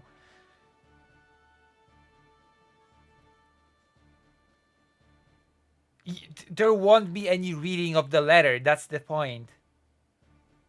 That's the whole point. Yeah, in Unicode, you won't get it in most things. Like, that's the... types of decisions a day. That is me trying my best to assume best possible intent on YouTube's part. Still, it would... Sounds are not implied. They're just A, I, U, E, O sounds are not written in Hebrew, unless it's like a text for children, and then you have those little markers that tell you what if it's E, I, E, U, or O. So if you have Amen, if you have the word Amen, Amen, then basically you only get the letters M and N, and you have to know that you have to read it as Amen. You know? And that is just how Hebrew functions. By the way, Yiddish, I'm pretty sure does not have that problem, so I'm pretty sure Yiddish does not have that problem, which is why Yiddish is the superior language. You heard it here on stream. Hot take, Yiddish is superior to modern Hebrew. I've said it. There you go. Sue me. I say it's superior to modern Hebrew because the biblical Hebrew, believe it or not, always has all of those little diacritics that tell you when to read A, U, E, O. So actually, biblical Hebrew is superior to modern Hebrew as well.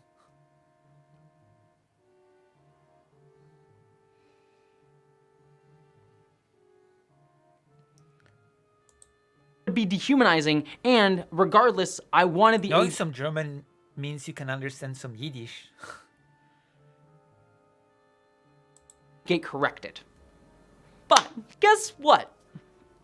After 2 years, YouTube still won't let me explain my reasoning in an appeal. When I went to appeal the age gate, because Jessie Gender is the only person that is never able to explain her reasoning in an appeal. Jessie Gender's, like, YouTube is just out to get Jessie. Come on. Get over yourself. all I got was a button that said appeal. I couldn't even submit my letter for what I was guessing the age gate was. Their policy page claims that you can submit reasoning, but I never saw that option. So either I got hit with a glitch, they haven't extended it to my channel yet, or their help page is just flat out wrong. But regardless, it's something that I dealt with and I can only speak from my experience. And my experience is angering.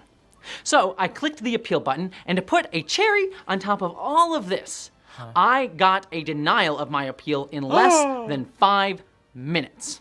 Let me be clear on this. There is absolutely no way they reviewed my video with the... Oh, wow. What could that mean? Does it mean that most of the things on YouTube is reviewed by, I don't know, bots? Wow. Could that mean that all that crap with letters is just a waste of time? Oh, boy. Oh, boy. thought necessary in that little a time. Especially because I wasn't allowed to submit my reasoning. It's infuriating because what likely happened was someone at YouTube saw the appeal pop up, looked at the initial reasoning, which I don't know, for the age gate. That is a very cute assumption that somebody actually looked at the appeal. That's cute, actually, to think that actually somebody looked at the appeal. I don't know where that assumption... I have no clue where that assumption comes from, to be honest. I'm pretty sure the whole process is automated. I'm gonna be blunt. You know?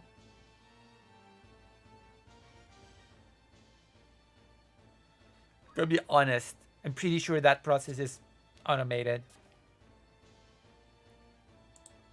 And with no arguments against it, hit nope. With the same implicit bias as the first time they submitted the age gate. That's apparently the kind of attention that my work is worth, if it even gets passed through the hands of a human at all, because it is very possible that a computer dealt with both the initial gate and the appeal. True. And everything I've been talking about when it comes to implicit bias goes double for algorithms. This creator is showing her age. My appeal was dealt with by a computer. That sounds like a very old school way to put it, but you know, whatever. I'm not gonna judge. I'm old and decrepit myself. Wait, that technically speaking, that actually gives me super right to judge.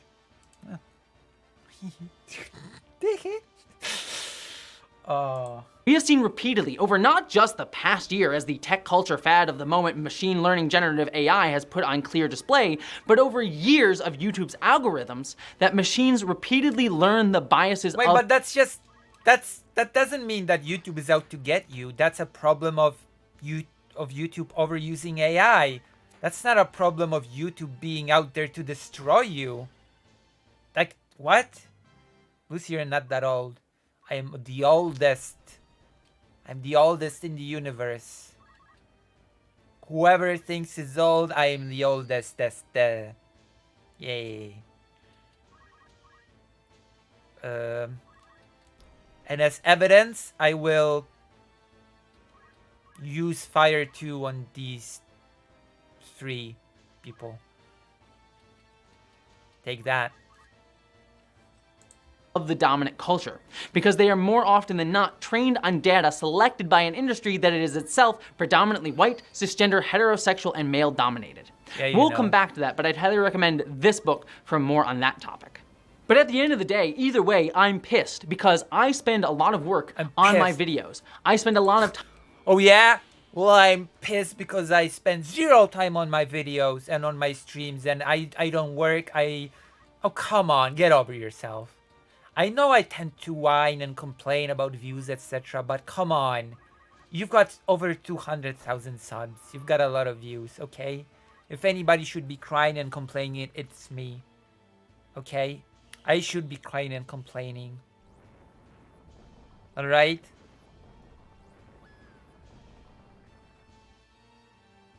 Actually, no, I should not be complaining, but you know what I mean. Okay? You know what I mean.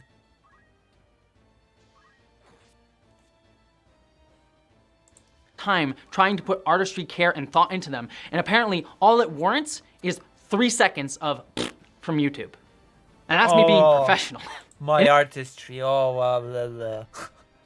This sounds like, I don't know. There's a lot to criticize YouTube for, again, but this just sounds so whiny. Oh my gosh, am I being mean? Am I being overly mean? My artistry, my effort, come on. If at least you made it about a broader thing, but no. YouTube is out to get me. It's all me. Me. Is this such a problem unique to me? And if this situation happened to most creators, this is where they'd be stuck. However, luckily, I have 3 options that many don't. First, I do have contacts at YouTube who can escalate the issue, though they can't influence the outcome. Well, what the hell? What the hell? Many people don't have contacts with YouTube. What the hell? Now you're bragging about your contacts? On YouTube? Come on. What the hell? Which frankly is probably for the best, as they would have their own bias going in. The second thing I can do is go public about this on YouTube and other social media sites, which did at the time get me vague promises from YouTube's Twitter team, which doesn't really add much tangible but does put on some public pressure. But the third and most effective option, especially when combined with the other 2, is my association with Nebula, the streaming service that I'm on. For those of you who don't know, Nebula is a creator-owned streaming service with a bunch of really cool creators on it, and it as a company has its own connections with YouTube and has itself consistently supported me as a creator on its platform, especially a creator who is from a marginalized community. And it was thanks to them that I finally got a response from YouTube outside of an auto-generated email. Earnestly, I know I have a vested interest. I don't know, maybe I'm just being weird, but I'm not a big fan of using this as an argument. I don't think I've ever said, oh, I'm a creator from the marginalized community, therefore X. I don't think you'd be able to find a stream VOD or a segment that I've uploaded when I'd use this as an argument. I'm a member of the, I don't know, marginalized community, therefore X, Y, Z,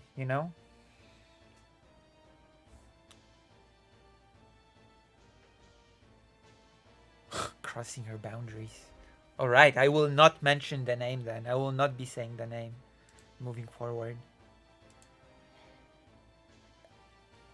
Sheesh. Damn. I'm just not in gonna say Nebula, the but name, I like guess. just speaking from a personal level, Nebula's team has been one of the most supportive groups of people that I've had in both this industry and in filmmaking, which are two industries known for their desire to exploit rather than support creators. The folks there have been a constant force for working to keep my focus on creative projects and help enabling what I want to do and enabling what I want to say. So like Nebula kicks ass, please support them. However, I do want to take this moment to again emphasize that most creators do not have access to the resources that I do. Most creators are not on Nebula. Most creators do not have a big social media presence. Most creators don't have Wait, friends. what was her beef with Capfuls? What happened? Do you remember my beef with Capfuls? I'm just kidding. I had never had a beef with Capfuls. I think the only beef, quote unquote, I had was with Chad Logic, and that weird little thing that happened with Vadim Panada. That was a thing.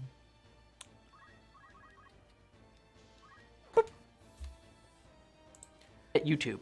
And they shouldn't need these resources to get things done on this platform, but often they do. Oh boy. As a result, many, if they had a situation like this happen to them, would have to live with an age gate or spend time re-editing and re-uploading a video, which would cause it to lose momentum and viewers. Or they would ultimately have to lawyer up, which good luck fighting Google's lawyers with a creator's salary.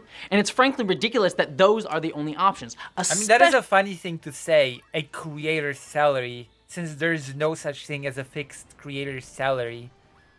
Like, your creator's salary could be, I don't know, peanuts, or actually it could be quite a lot of money.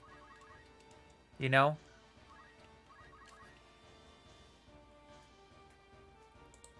Especially if you rely on YouTube for income, and especially if what you face might be discrimination. However, in my case, after 48 hours, public pressure, and Nebula's support, YouTube finally removed the age gate and admitted that they got it wrong. Yeah, they admitted— 48 hours? Really? 48 hours? And you're making a whole video about it? There are people that deal with demonetization for 9 months or more, and then get remonetized without any explanation. And you cry about that happening for 48 hours? Really? Is that for real? Come on. And you say that YouTube is out there to destroy you?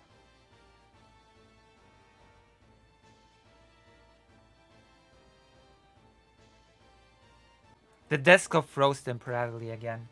I've no... What's happening with the desktop? What the hell's happening with this desktop? Is my computer slowly dying? Listen, if my computer is slowly dying, then I would preemptively, I don't know, encourage you to donate and help me prepare for the worst to get a new computer. Or I'll just have to stream from the laptop, whatever. Thank God I got that laptop. How old is your PC? I don't know, a few years. God damn it, I have to get a new laptop, or I don't know. I have a laptop. I have to get a new computer or whatever. Help me. Help me. You're my only hope. Okay, let's continue the video. I think YouTube is out to get me. That's why my computer is freezing, to be honest. I just think YouTube does not want to hear a voice of a marginalized person. A Polish trans woman. I think that's what's happening. I just think there's a discriminatory practice going on here that is bad. And I think I'm the victim of it, believe it or not. Admitted that they were wrong in this situation, which is great. But by that point, my video had dropped from being my best performing video over the past few months to merely average, and it frankly hasn't recovered. And while I appreciate the resolution, I am not grateful to YouTube for fixing a problem that they caused Just average. and doubled down on when I took the typical appeal route. But what angers me most about the whole situation is the response that I received from YouTube about this through Nebula. Good news! We have reviewed the video you appealed and determined that it does not violate our community guidelines. Explicit content meant to be sexually gratifying is not allowed on YouTube. Posting pornography may result in content removal or channel termination. Videos containing fetish content will be removed or age restricted. In most cases, Okay. What? Okay, what's so infuriating about this? violent, graphic, or humiliating fetishes are not allowed on YouTube. Okay. Your video was flagged by the community and has been reviewed by our enforcement team. Oh, wow. Upon further review, we determine that your content doesn't violate our guidelines and have reinstated your video. Any actions taken against your account have also been reversed, so there should be no termination or penalty against your account based on this takedown. Okay, so what's the YouTube's problem? response there, while minimal, reveals some disturbing things to me. The first thing is they claim the age gate was triggered by a flag from the community. Now, this flag could have been caused by anything. It could have been from a genuine concern from someone bothered by my kiss. It could have been a bad faith report from an anti-trans critic of my J.K. Rowling Wait, so critique. how is this YouTube going after you again? Like, how is this YouTube going after you if it's been reversed completely? Like, people falsely flagging your video is not part of YouTube being after you. That's nonsense. What?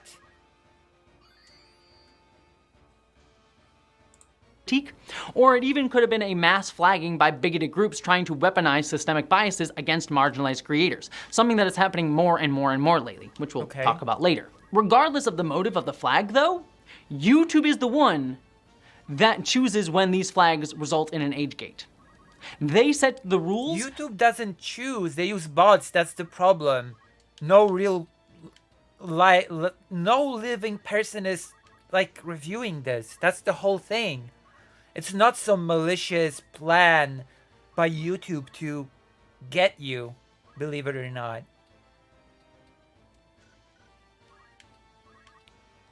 As sad as you might find this. This is the sad reality of the situation.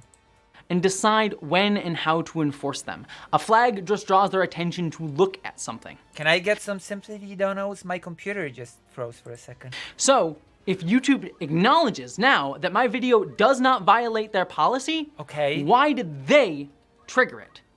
It's disingenuous. Because it was automatic.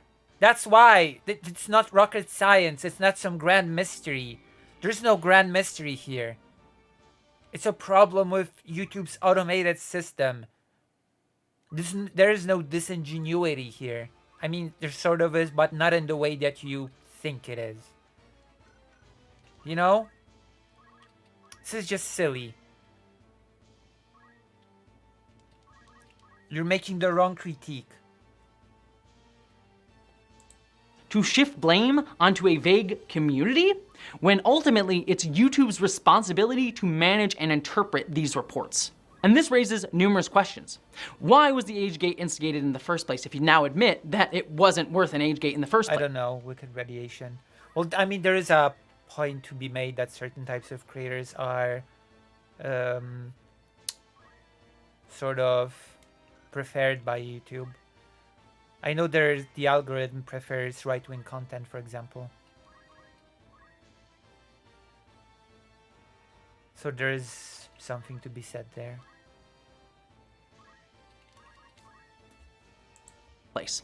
Why couldn't I submit a defense with my initial appeal? Why was my appeal denied in less than 5 minutes without a proper review? Especially if My appeal was denied within 5 seconds. When it comes to my warning, that I still have, by the way. It was never repealed, it was never reversed. So there you go. Is YouTube out to get me? No. I just recognize the flaws in the system. It's not something targeted specifically against me. It's ridiculous to say that.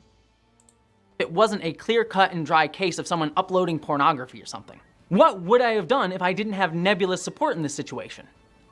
Moreover, considering that trans and marginalized creators frequently face false reporting and biased responses due to cultural prejudices, why hasn't YouTube, after years of feedback and outcry from queer and trans and other marginalized creators, learned to handle these issues fairly and make sure that there are mechanisms? Because the treatment is automated. Again. Because it's not living people individually reviewing every single case. Like, expecting that is your number one mistake. What you should be pushing against is the automation. That is what you should be pushing against. AI being sort of, you know, put in charge. You know? Well, I don't know. Examples are for... Oh. Examples are for cowards. In place so that this does not happen. On top of all of this, though, Nebula also pointed out something alarming to me that I missed in the initial statement. YouTube's response mentions a community guideline violation, not an age gate. A community violation is a much more serious issue because it could lead to a strike on my channel, and 3 strikes and your channel gets deleted. So now I have to ask the question based on their response, what did I break, YouTube? Was the violation an age gate issue? Or did I break a community guideline? The confusion around this response that was given to Nebula around what happened but to my... it's not a you-specific problem. Again, it's the problem of YouTube's automation. I'm not answering the poll. Damn. That makes you a transphobe. I'll just leave it at that. It makes you a transphobe with glorious content.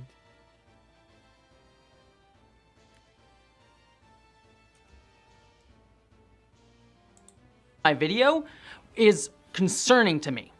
Was this response to Nebula incompetence, a lack of human involvement, or that I might have been flagged for a community guideline that was turned into an age gate that YouTube now admits was wrong?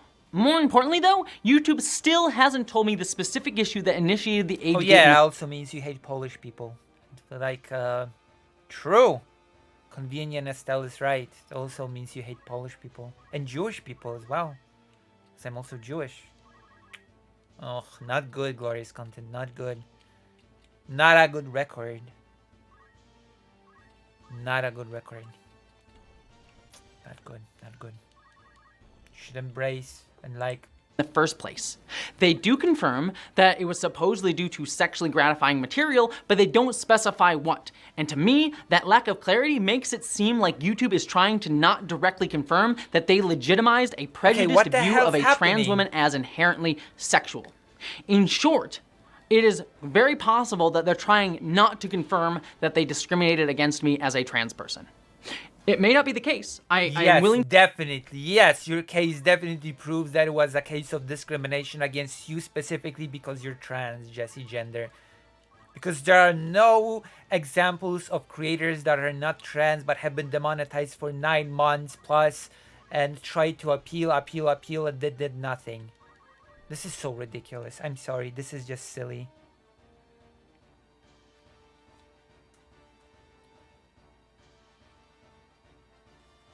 Like, come on. Come on. To admit that that may not be the case, but I don't know because they aren't telling me. And considering that I asked Nebula to request that information specifically, and YouTube has been upfront with me in both the past and in a situation that we'll get to in just a moment. This is just silly. I'm trans. I've been penalized in some way by YouTube, therefore it has to be because I'm trans. That's just okay.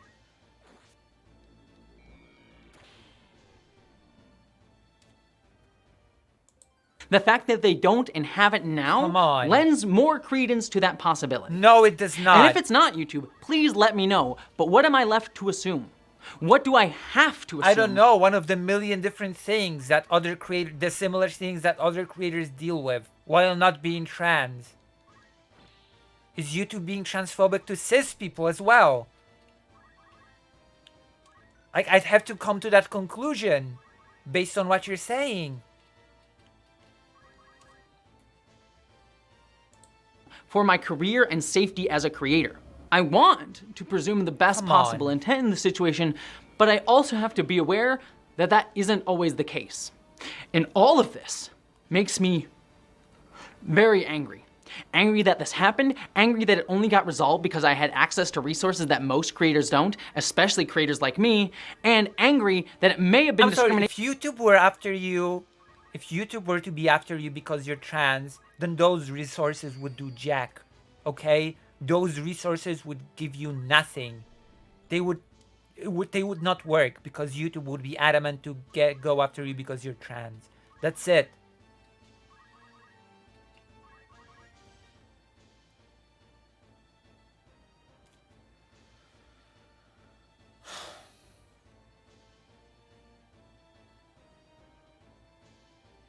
and I don't even know for sure. But most of all, I'm angry because I've been here before. 2 years ago, as I alluded to at the top of this video, YouTube gave me a community violation on a video that I made debunking anti-trans bigot, stochastic terrorist, and Daily Wire host Matt Walsh's anti-trans propaganda film, What is a Woman? The community violation came because I apparently sexualized Matt Walsh after I, in a parody of his own movie poster and visuals, stuck his head on a female mannequin. And I remember sitting there in that moment at that time and being so angry because of the transparent hypocrisy. Matt Walsh, both then and to this day, still has a YouTube channel with millions of subscribers where he sexualizes transgender bodies, calls us fetishes, perverted, sexual groomers, pornographic, pretty much daily, and regularly leads harassment and stochastic terror campaigns against not just trans people, but queer people generally, and even children's hospitals.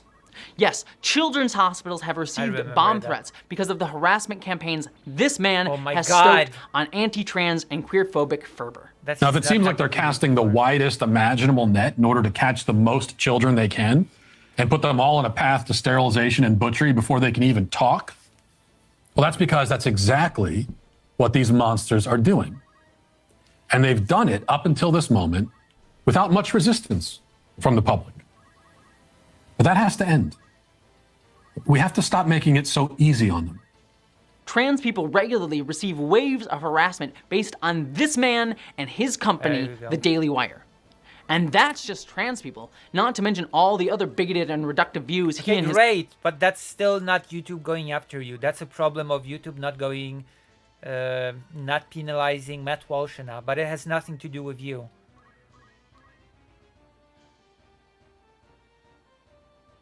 Come on.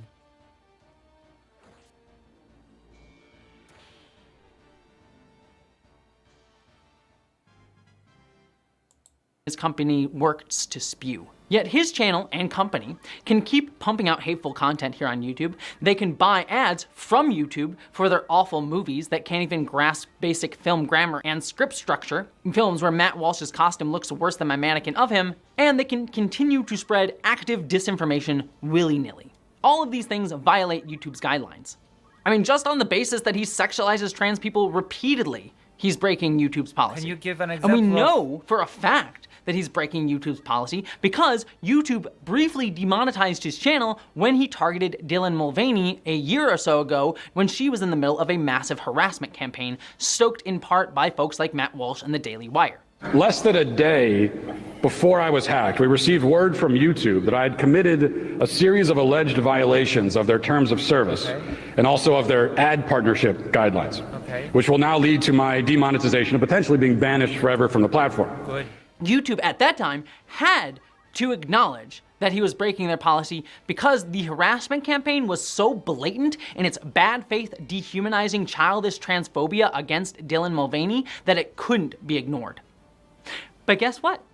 Despite briefly being demonetized, his channel is back to being fully monetized. You can go look at it now, and there's ads on every single one of his videos. And the Daily Wire is still buying ads from YouTube to promote their films. What does that have to do with the thesis that YouTube is out to get you?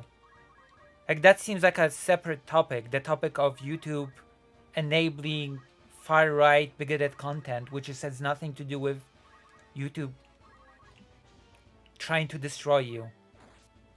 Okay?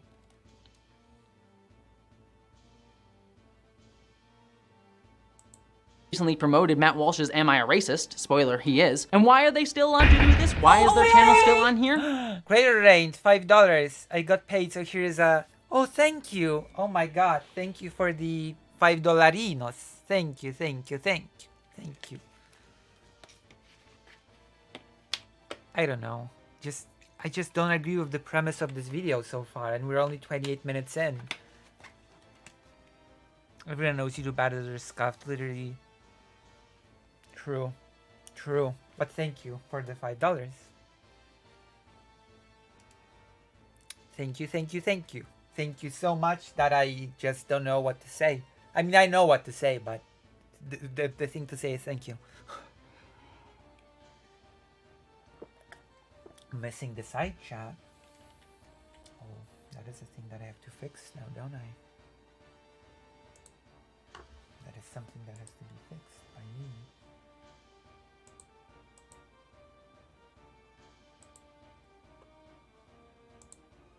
Chat is back. Thank you.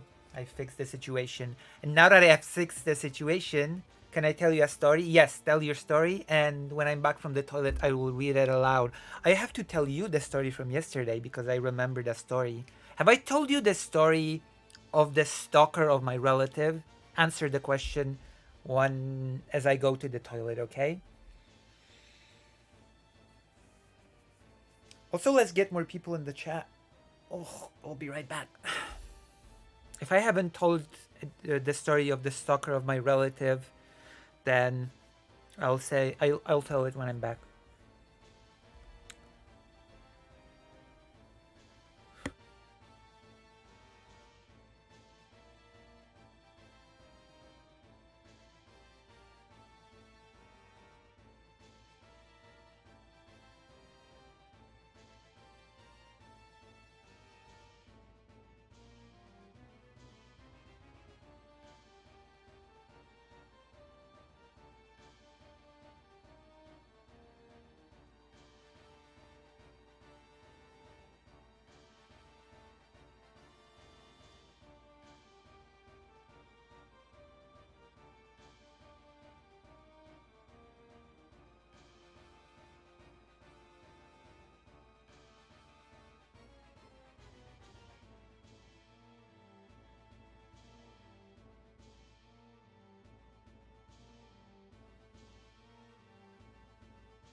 Lucy, when my grandma was at her lowest point, she was losing her home, couldn't afford food for family, and relationships were crumbling. She gave up, and the day after she died, her pastor came to the house to inform her of a lead on affordable housing, only to find she had passed. My mom cites this story sometimes as a way to say if it gets better, it gets better, and you never know what's on the horizon. She missed her kids' weddings, her grandkids' weddings. She missed a lot.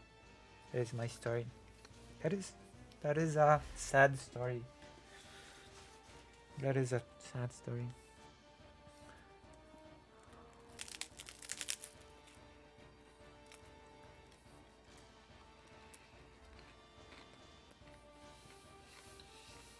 It is sad that your grandma gave up.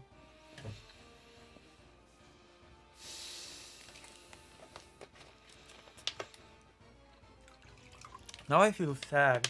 Now I feel bad about wanting to tell the stalker story, because the stalker story is a ridiculous story, so it sort of feels disrespectful to say that story after yours, so we'll wait a moment. We'll wait a bit before I say that story. It kind of feels disrespectful to tell them both back to back, to be quite honest.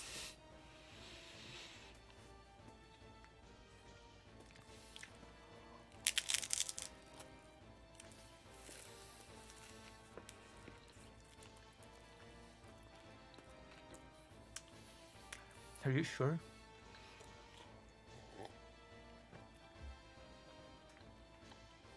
We've lost so many viewers.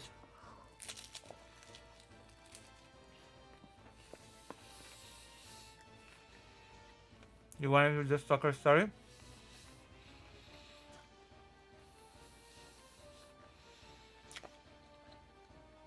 Yeah, but it's still sad that your grandma gave up, you know? Even if there's hope, it still doesn't change the fact that your grandma died, which is still sad.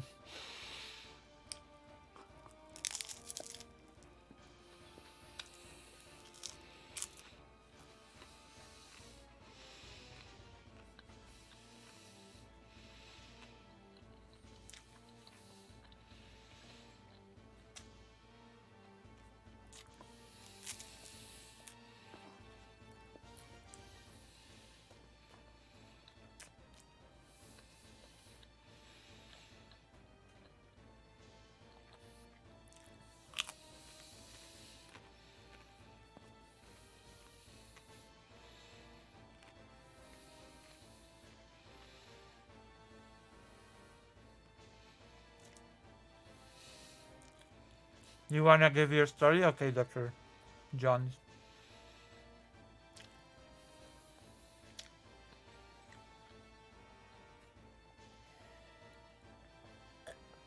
Damn.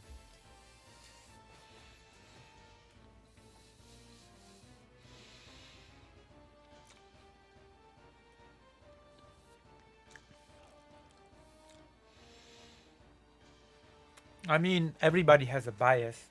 We all have biases, but what is important, I'm addressing YouTube chat.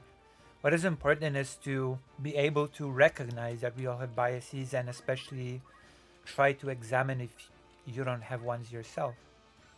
You know? It is very dangerous to assume that you have zero biases in your life.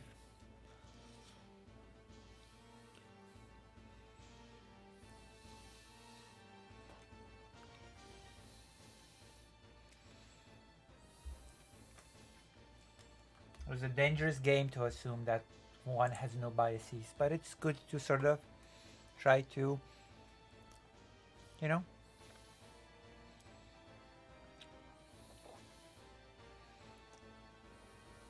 It's okay. Because YouTube profits humongously from places like the Daily Wire. Their channels are gigantic, especially compared to someone like me. So YouTube can pocket the dollars from the Daily Wire and assuage their guilt in enabling their harassment, because outside of gigantic public harassment campaigns, no one sees— It's okay, you can tell your story. It's very bad if you'd have to stifle your speech just because you'd have to worry about ruining the mood of the stream.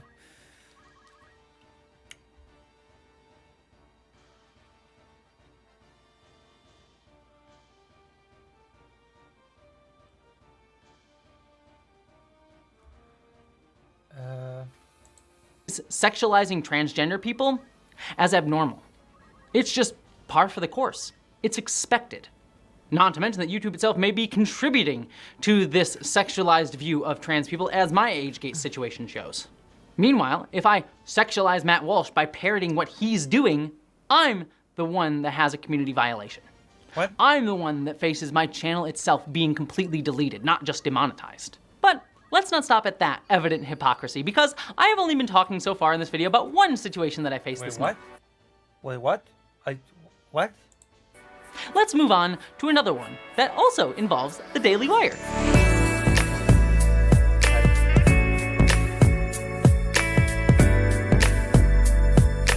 Because ironically and coincidentally, just as I started working on writing this video, the Daily Wire hit my 2-year-old video debunking Matt Walsh's anti-trans propaganda film, What is a Woman?, the same one that got the community violation earlier, with a copyright claim blocking the video from appearing on YouTube. Yes, they copyright claimed a 2-year-old video. Okay. Now, what a copyright claim is doing is saying that my video is basically taking their content and shooting it back out to make money for myself, when it should rightfully be going to them because they produced the content. However, my video and my use of clips from Matt Walsh's What is a Woman documentary clearly falls under fair use guidelines. But that's again, that's not YouTube going after you specifically to destroy you.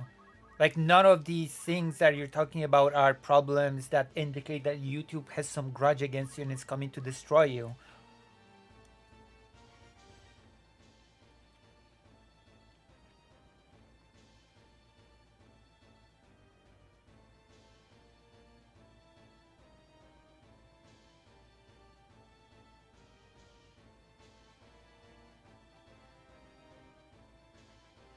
The point of what is a woman thing is to ask the question in question.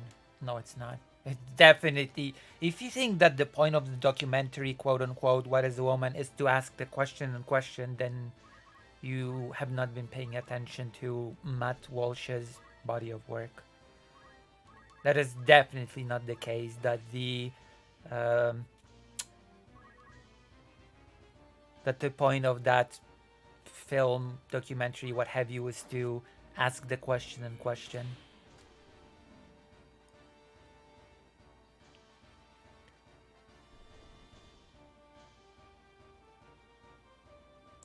Under the law.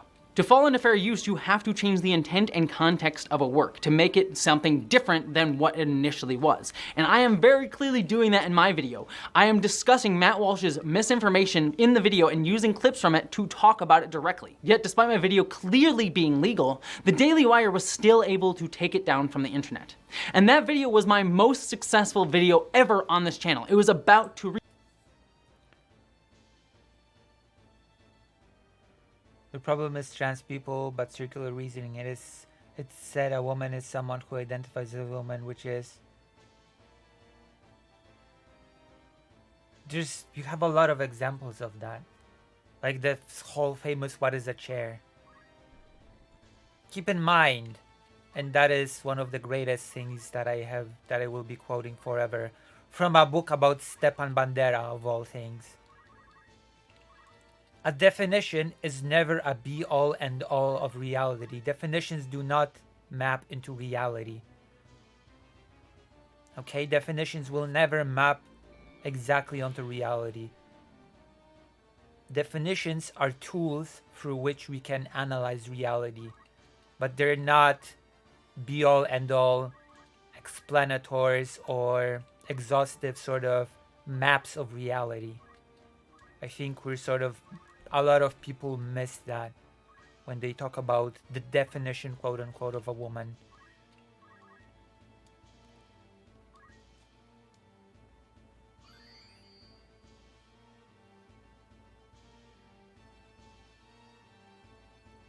I never said you were defending Matt's body of work. I said you were not familiar with it. Which are two different statements. I said you were not familiar with his body of work. Not that you were defending it.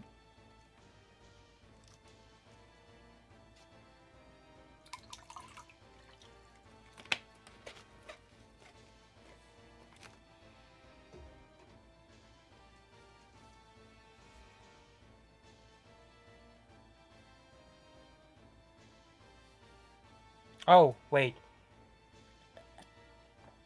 Okay, let's read Dr. John's. Sorry. Well, for the longest time growing up, I told myself that if my life hadn't improved in any stretch by the time I turned 25, I was just gonna end myself, because constantly hearing about how things are going to get better but never do gets tiring. Or until my family... Listen. There's always a way to improve things. If you set goals for yourself, if you sort of start building yourself up, I believe you can do it. If I can sit down and decide to do it and start doing it, then I believe you can do it as well.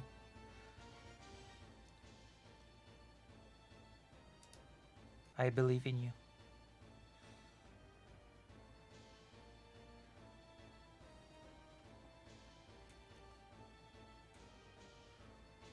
I believe in you.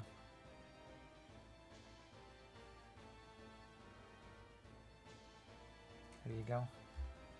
Some positivity from me. Can you believe that?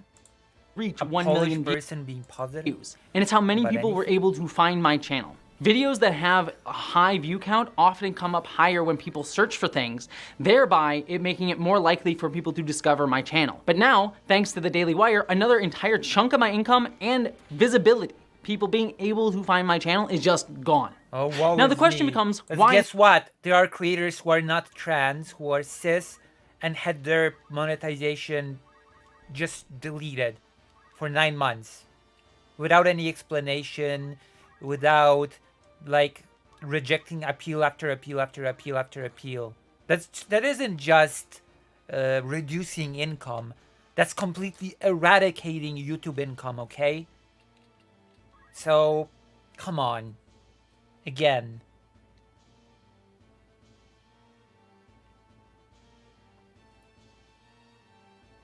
There, I completely destroyed the story, right? If whatever comedic tone was left in the stream. Happy? Of course I'm happy.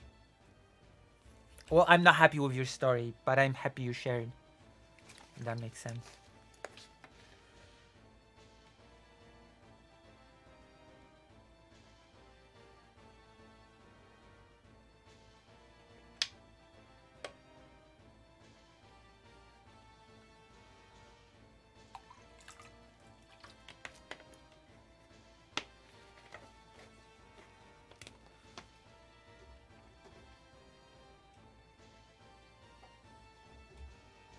Listen, you're a welcome member of this stream and stuff. It's true.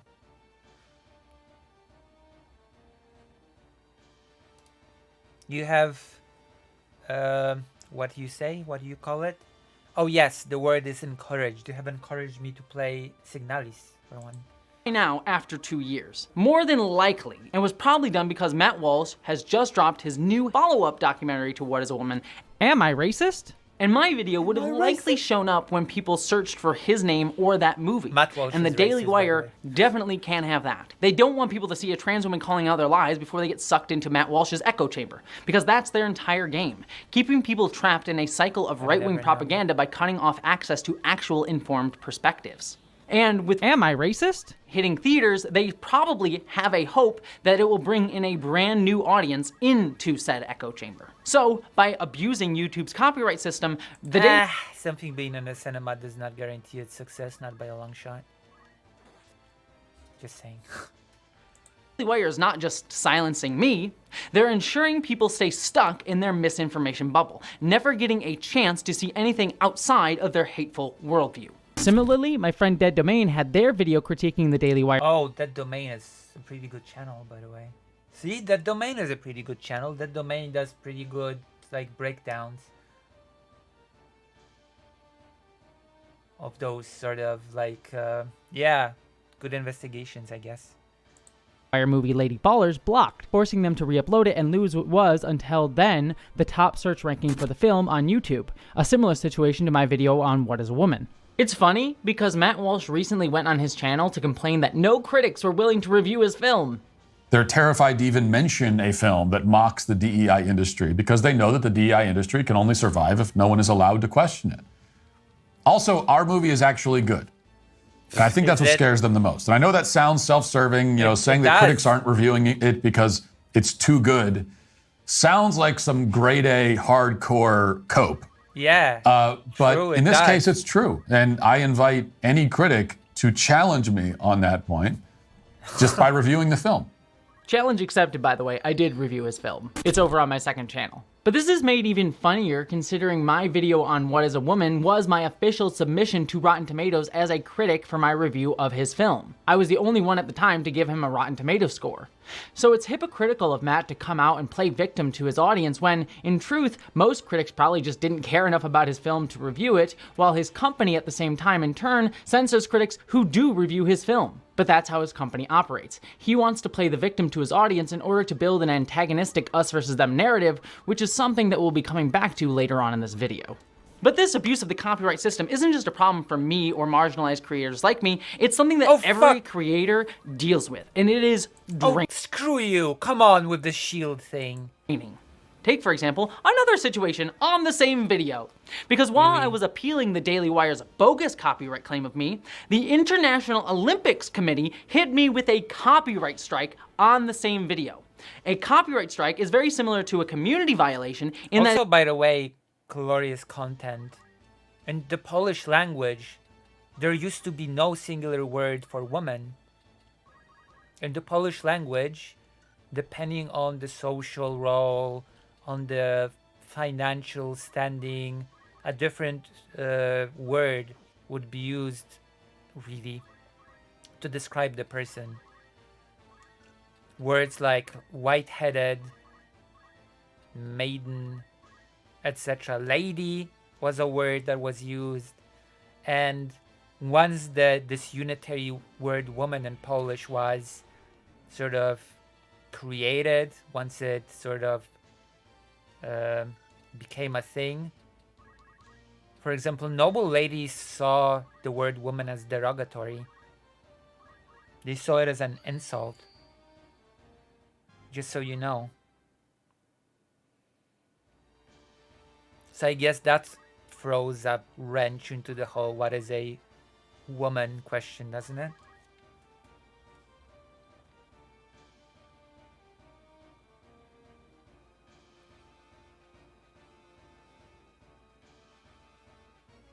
And if you have 3 of them, you're gone. And it also completely removes the video from YouTube at all. Now, why was the International Olympics Committee able to do this to my video? Because I used 10 seconds of footage from the 2020 Tokyo Olympics during a section in my 4-hour video in a segment where I discussed... Yeah, like that's still not YouTube going after you. That still does not support the thesis that YouTube wants to destroy you. You know?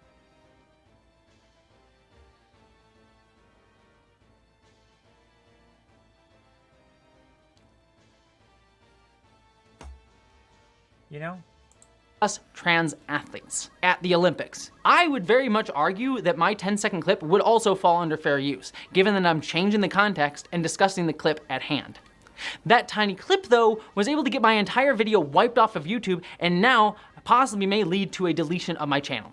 Again, all of this for 10 seconds of footage in a 4-hour video that's been up for It won't lead to the deletion of your channels because it won't give you 3 strikes. Come on.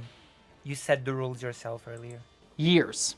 And I want to dive deeper into it, because it's a problem that is ubiquitous across this platform. The claim on my channel was made on behalf of the IOC from a company called Frems MTS, which the International Olympics Committee hired for them. Frems MTS is an anti-piracy firm that makes copyright claims on YouTube. And the goal of their company on the website claims to, quote, reduce churn, uncover new revenue. It is a wrench because it's sort of the fact that there were many different words and people were sort of in many different categories. That directly means that people of different sort of upbringing, different status, did not consider themselves to be in the same category of humans. That there was no unified category of woman to bind them together the way as you try, well, I'm not saying you, as the way we try to do it now and define it, you know? It was considered insulting by noble ladies back in the day. You know, do you know why? Do you now understand why it's a bit of a wrench?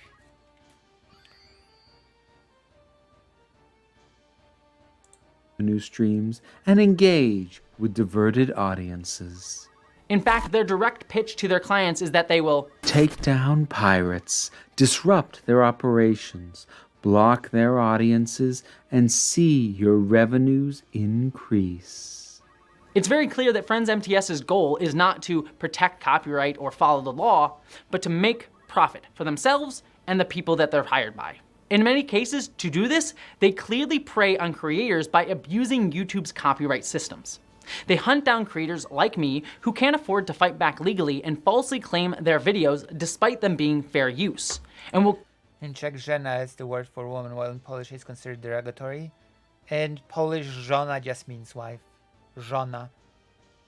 The word żona just means wife in Polish. take all of the money and proceeds from the video from the creator over anything from 2 seconds to 10 seconds of footage, regardless of the length of the actual video. My only option right now to fight back against this copyright strike would be to take them to court. To explain how the legal side of this works, once an appeal of a copyright dispute rejection is denied, your channel gets a copyright strike and your video is officially taken down. At that point, you can either contact the claim holder directly and deal with them that way, or submit a counter notification through YouTube's system, which would be an official legal request to reinstate the removed video. The original copyright claimant then has 10 days to tell YouTube that they are pursuing legal action against you. If they fail to do so in that time, the strike is removed and the video goes back up. However, if they choose to begin a legal process, YouTube upholds the strike and the video takedown, but has no part in the two parties going to court. Instead, it waits for the court to work it out. A quick update on this situation too, because while I was editing this video, I also chose to re-upload my original What is a Woman video with the copyright striked content from the International Olympics Committee removed. Not because I believed it wasn't fair use, but because it was only 10 seconds of the video and easily removed. However, every time I re-uploaded this newly edited video, it was blocked several hours after I uploaded it for clips from What is a Woman by a company called SVG Sports and Entertainment. And since I've had a few people ask, and even some more accuse me of falsely claiming that the Daily Wire is claiming my videos because it's SVG Sports and Entertainment and not the Daily Wire doing the claiming, let me break it down real quick. From what I found, SVG Sports and Entertainment is a content ID management service like the aforementioned Friends MTS that services different clients. They've also been the same ones that have copyright claimed other Daily Wire videos in the past from other creators, bringing down those videos. They also, on my video, are directly claiming the What is a Woman footage. So while I can't be 100% sure that the Daily Wire is one of SVG Sports and Entertainment's clients, as they don't promote them as a client on their website like they do, say, other clients like Settlers of Catan. Okay, cool. That's still not YouTube going after you. The title of the video, YouTube is destroying its creators. I wonder why. They are indeed acting on behalf of the Daily Wire in terms of the copyright claims that they are making, and are likely doing so at the direct direction of the Daily Wire. So it's just someone hired by the Daily Wire, it's just one step removed. However, when I uploaded the video on a Friday, it went through and I re-released the video, and it was fine for the entire weekend.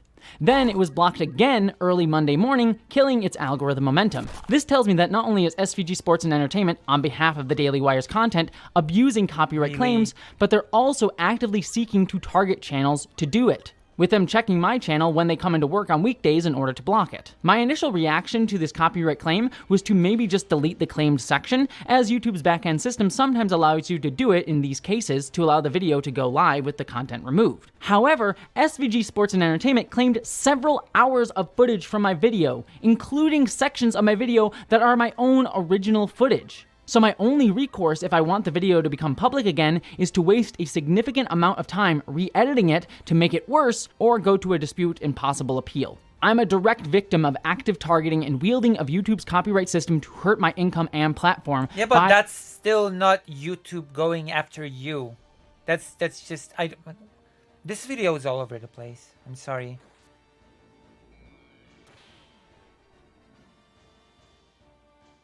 Those who platform the Daily Wire's content. I am currently planning to dispute the decision, but given the Daily Wire's history of targeting trans creators, I am reaching out to legal counsel to determine the best course of action. And hey, just to say it, my uncensored video is available on Nebula and my Patreon, and signing up there really helps me out to pay my lawyer. And as the situation develops, I will share more information publicly as I can, if I haven't already by the time this video is released. And Friends MTS is just one company that's doing this on a massive scale, but it happens all over YouTube, big or small. There are tons of bad faith claims being done by YouTube's copyright systems that straight up steal monetization over seconds of fair use footage from creators. There are big companies that do this, like Friends MTS. I wonder if it would be possible to get a skill from this crystal. Or there are other firms like PickRight, which is another copyright enforcement company that intimidate small creators in order to get money out of them. And this doesn't just happen on YouTube. There are tons of stories of law firms hired by... She's right though, isn't she? Discussing the work of public figure protected under fair use. She's right, but it's... Well, she is right. It does not follow that it means that YouTube is targeting her specifically as a creator and wants to destroy her. Do you know what it means? It means that there's a loophole within YouTube. It means that there's a problem in YouTube. Not that YouTube is maliciously targeting this person for destruction, which is the thesis of this video. YouTube is out to get me, you know?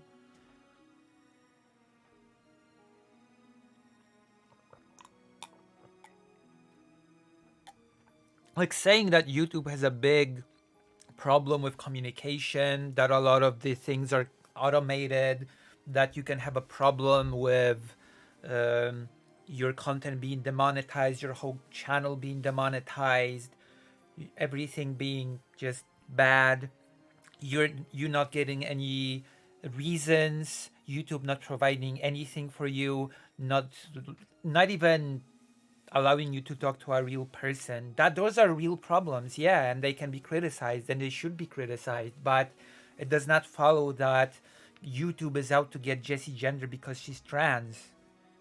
Like she said in this video that her problem was resolved in 48 hours, that she has access to YouTube, that she has some strings that she can pull in YouTube to push things along. If YouTube was targeting her for being trans or whatever other reason to destroy her, no strings, no connections would help her. She would just be screwed. Like, come on. Dylan Burns was like demonetized for how long? 9 months? Without any explanation, without any recourse, and he's not trans. You know?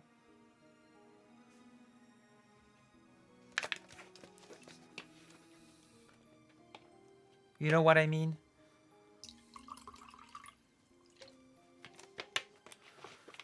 And yes, Jessie Gender has like 265,000 subscribers.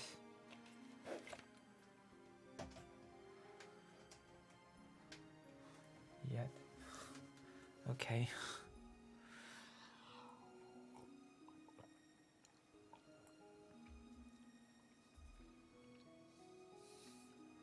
So yeah, Rabignon, that's my take. That's my take. I just don't see the substantiation of the thesis of the video that Jessie Gender is being targeted for destruction by YouTube. Like, by this logic, I could be making that claim. That YouTube...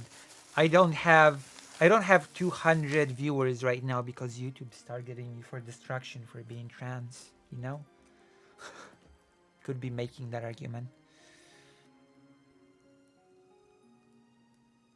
I can understand if this was a video sort of talking more broadly about the problems within YouTube. But this is a video clearly saying that YouTube is targeting her in particular for some reason. Which I don't agree with, sort of. Places like Reuters, who shotgun out hundreds of letters to small creators who may have used an image on a blog or something like that demand hundreds of dollars, the same amount of money that would cost to hire a legal consultation, to force creators to pay out of fear. But what's unique in this case is that YouTube's entire copyright system is built to give companies like that and other people making bad faith claims all of the power in the situation, leaving creators in the dust.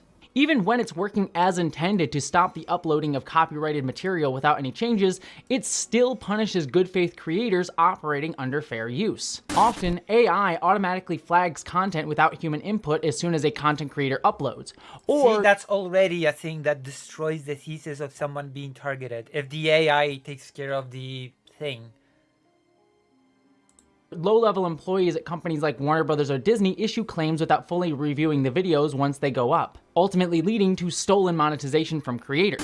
When this happens, creators have to appeal to the same copyright holders who filed the claim, who often deny it, forcing creators to either have their monetization stolen or their video blocked, or they must submit a second appeal to the same copyright holders that could lead eventually to a copyright strike if they again turn it down. During which time their money is either taken or put in escrow. And both of the decisions in those appeals are up to the copyright claiming company themselves. Yes, the company making the copyright claim are the ones that get to decide if an appeal of fair use is accurate or not. They get all of the power, and the only recourse you have after those two appeals are to go to court, which many creators cannot do. And even if they were able to go to court in the meantime, their videos on their channel are blocked or not getting them any money that they need to pay their bills with.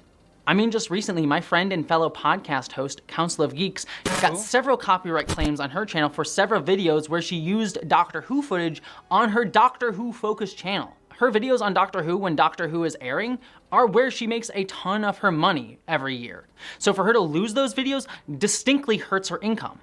And yet, those claims were able to be done by the BBC because YouTube enables it, and she has very little recourse on fighting back. She had to lose those videos, re-upload them, and make them objectively worse because she wasn't allowed to use footage from the shows to make her points clearer. YouTube systems are actively degrading content on this platform. It also should be noted that my friend That's Vera... not a problem of YouTube really targeting any particular creators. That's a copyright system problem.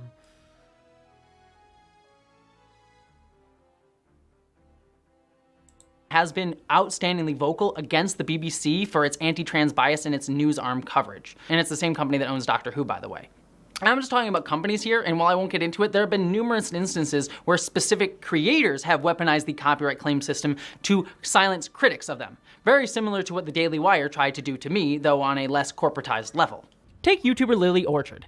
I'm not going to get into topics surrounding why she has been criticized by others because that's a whole different rabbit hole, but regardless, Lily has been open on her Tumblr about how she deliberately... I mean, that's the point of AI. AI notices you no matter what your size.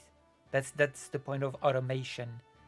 That the program just, you know, doesn't notice you. It just scans for stuff, you know? That's the whole point of the automated thing. That it is size agnostic. Gafgarion is not as good as he says. Or was it bad luck? Anyhow, you're good. You have Beowulf blood in your veins.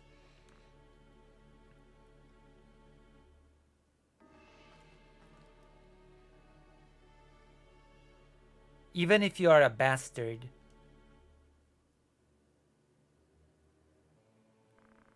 But I don't need your interference anymore. Leave the stone here. If you resist, I'll show you no mercy.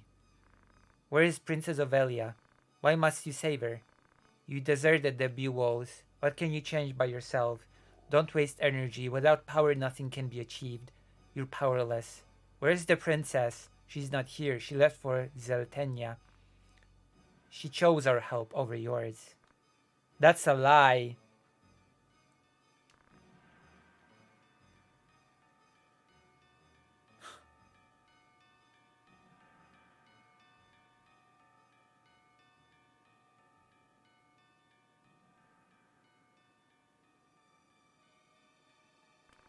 She felt unsure of you and chose us for obvious reasons to take the throne.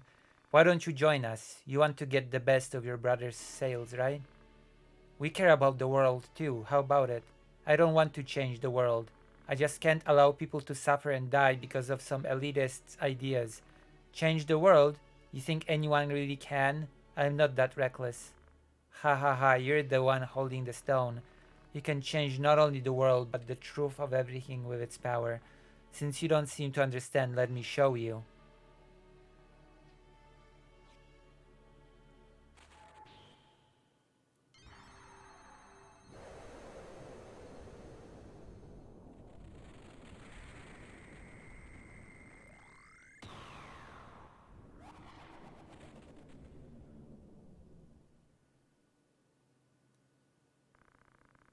Yeah, ha ha. How about that? Surprised? Now let me have my fun. Let me hear your screams and suffering, death cries. Boss battle.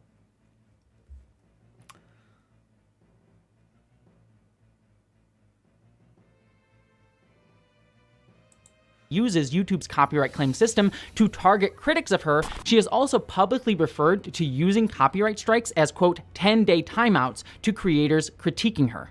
That's all right. She'll do another response. She'll do another response video to my video on Nom Nom Nami, and I'll Quiz Send her Really for are another trying. 10-day streaming timeout. This basically means that she uses copyright strikes against creators with zero intention of following up legally. Instead, she allegedly intimidates creators with these strikes, and when they follow up by beginning a legal process, she simply lets the clock on YouTube's legal backend timer run out until the creator's video is allowed to go up after at least 10 days of waiting, making the creator lose all income and momentum with their video in the algorithm during that time. Every size of platform, big or small, abuses the copyright system YouTube has established with few repercussions and zero ability for But many again, creators that's- to fight back against it. That's a flaw in YouTube's system. That's not YouTube targeting creators. Like, those are two separate claims. Come on. Like, what is the claim of the video? Are we goosing? We are. Hardcore. Like, do you know what I mean? Do you know what my problem of the video is now? Do you understand my feelings? Do you understand me now? Better than ever? And YouTube gets to wash its hands of all of this because, well, copyright claim isn't our issue. It's not our problem. We just built the system for it.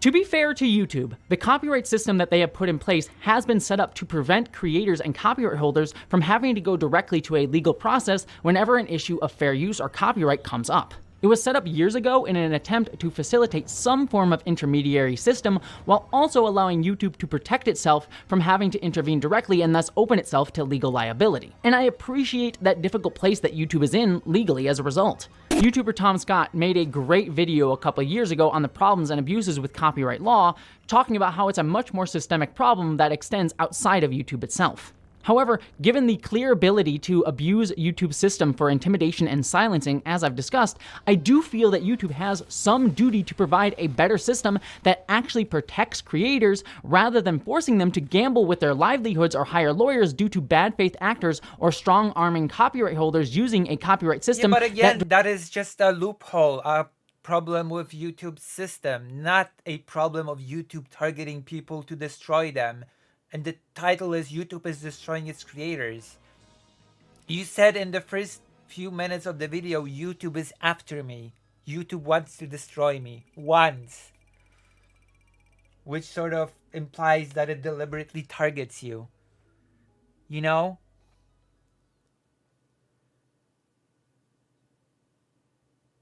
Do you understand what I'm saying? Do you understand my problems?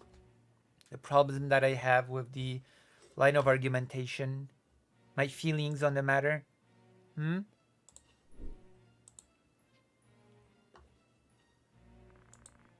I being reasonable? Am I being a reasonable thinker, reasonable reactor?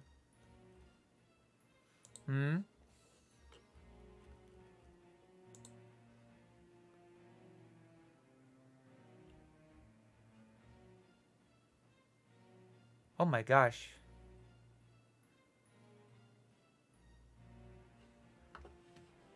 Pretty good. We've made $37. Receipts are unbalanced. Lucy, you're a very reasonable reactionary. True and real.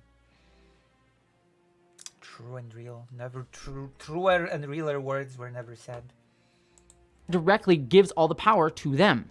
It should be the duty of the copyright holder to provide arguments that their claim isn't fair use and breaks the law, rather than creators being punished so they are forced to argue to the copyright holder themselves that their claim is fair use. And look, I want to be clear, protecting copyright does actually matter. We saw very clearly recently why it matters in situations like James Somerton's plagiarism, which is an also rampant issue here on YouTube.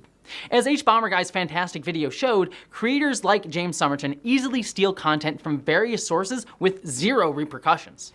But despite all the hubbub over HBomberGuy's wonderful work and the public shaming of specific figures like Somerton or Illuminati off the internet, there hasn't been any change from anyone at YouTube or really anywhere else to set any standards on people stealing content from others at all.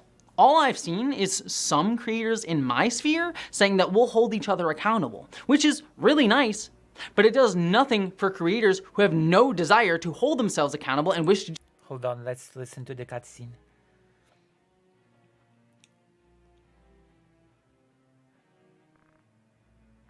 Talk now. Will you save my life? Alright, I promise. Who is it?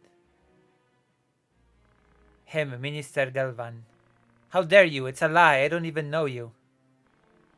Who seduced you? The Queen? That's absurd. I don't know anything. Treason's a serious crime, Minister. Yeah, we're just gonna execute without trial. Treason's a serious crime, Minister, but we won't even like bother with a trial. We're just gonna believe this one witness and execute you based on that, because that's definitely how that works. Yes, that's fair. It's reasonable. It's fair.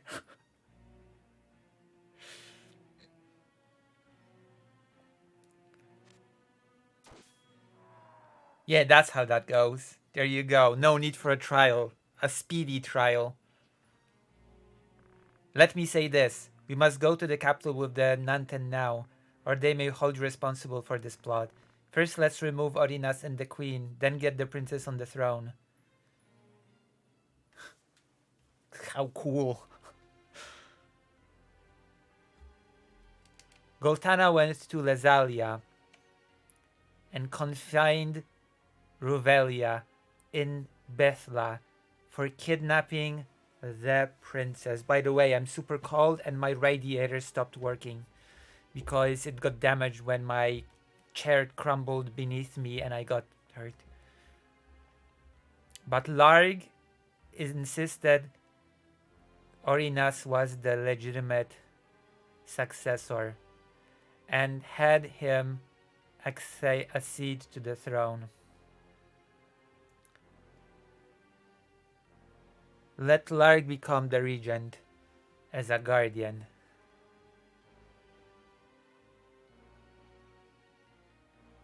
Immediately after, Larg sent the Hokten, led by Orinas, to Bethla to rescue the queen. God save the queen. Meanwhile, Goltana sent the Nanten, led by Ovelia. Jesus. All the politics in this game. All the politics in Final Fantasy Tactics. Oof, oof, oof. This is the beginning of the upheaval, which would later be called the Lion War. The Lion War. The Lion War.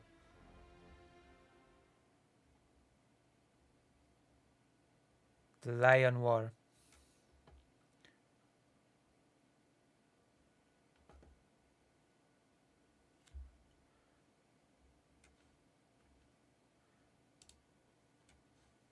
You want to save? We all know video games are never political, that's true. Just steal whatever they want. How can I or anyone else hold a grifter to account whose audience doesn't give a shit or respect or care about plagiarism in the first place? Yet, despite that clear breaching of copyright claim, YouTube does nothing about it. The only tools that we have are things like public shaming, as we saw in James Somerton's case. H-Bomber never called for one, by the way. And public shaming is a very dangerous tool to use. Again, sorry to keep using him, but James Somerton faked a suicide attempt to manipulate sympathy and vilify creators like me and H-Bomber for calling him. Okay, cutscene.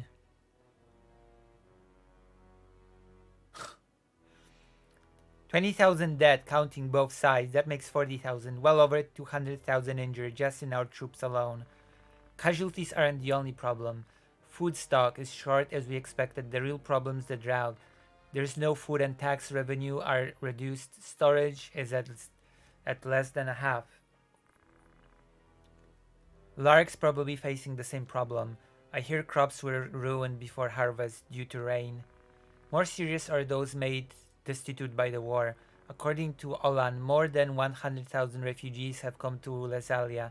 Haha, good. Largs will have problems getting food. This is no laughing matter. The same could happen here. Many refugees may come here. Part of the game is cropped out? Well, that's a problem that I have to fix. No, don't I? Oh, you're right. There you go. Now the game is visible in full.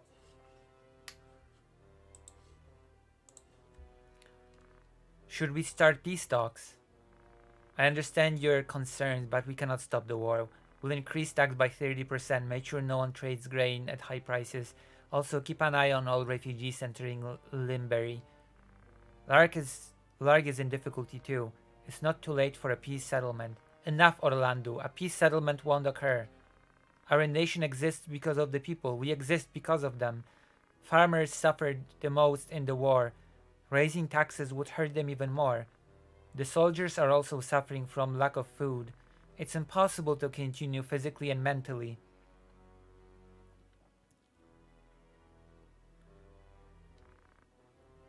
Mentally, are you becoming a coward? In the last war, we served by keeping Ordalia out of our land. Are you saying there's no right in this battle? Since when did you start talking about hypocrisy? You can't go easy on them. It's for the people. We can't allow corrupt royal family to oppress the people any longer. We fight. He's right. Just a little longer before it's over.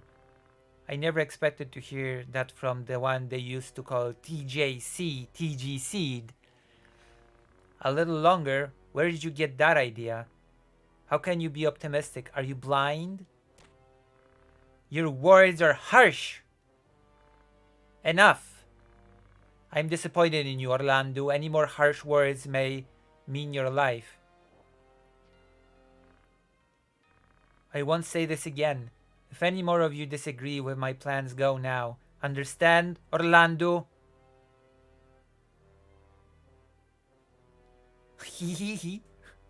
No peace.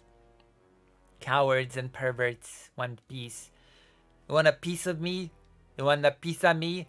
Delita told me that there is a big tide and he goes against it. I'm reading the... If this age of war is the big tide, like a fate we can't avoid, can I go against it? Now I head for Lazalia to tell my brother Zalbag there's someone manipulating this war. Dots. There you go. Now we unpause the video. Him out. He's an absolute liar and a shit person, but liar. His fake crisis Liar. could have been real.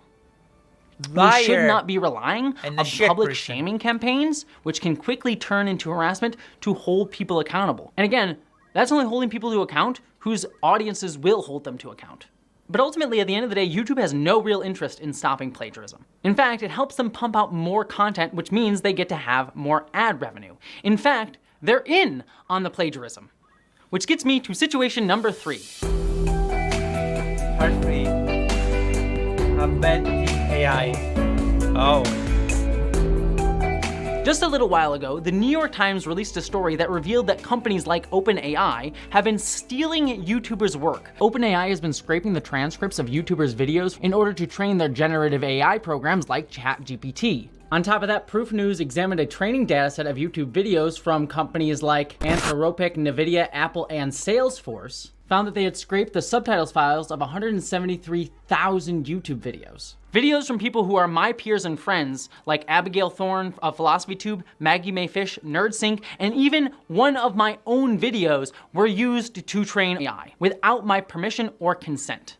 Both the amazing Tom Nicholas and NerdSync recently made videos on this exact topic that go into much greater depth about the dangers of scraping creators' work for AI algorithms, effects that go well beyond individual creators and can hurt the platforms like YouTube themselves, and will disproportionately affect marginalized creators. What's even worse is Google, which owns YouTube, allegedly knew about it and did nothing because they're doing the same thing. Stealing content from YouTube to train their own AI, violating our copyrights as creators. So my work can be stolen by big companies like by YouTube. Other creators' work can be stolen by larger creators like James Somerton, and there are no standards set in place. And yet, big companies are allowed to abuse YouTube's own copyright system to steal money from creators who are doing earnest work.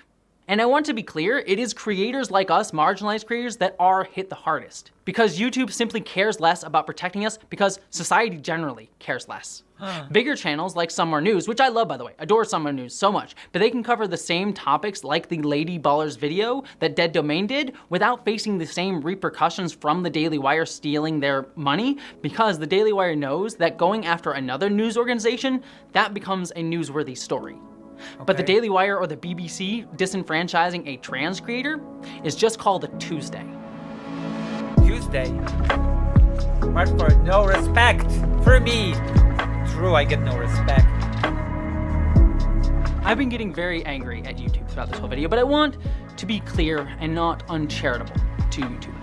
I understand why some of these systems have been put in place in the way that they have, and what they are here to do.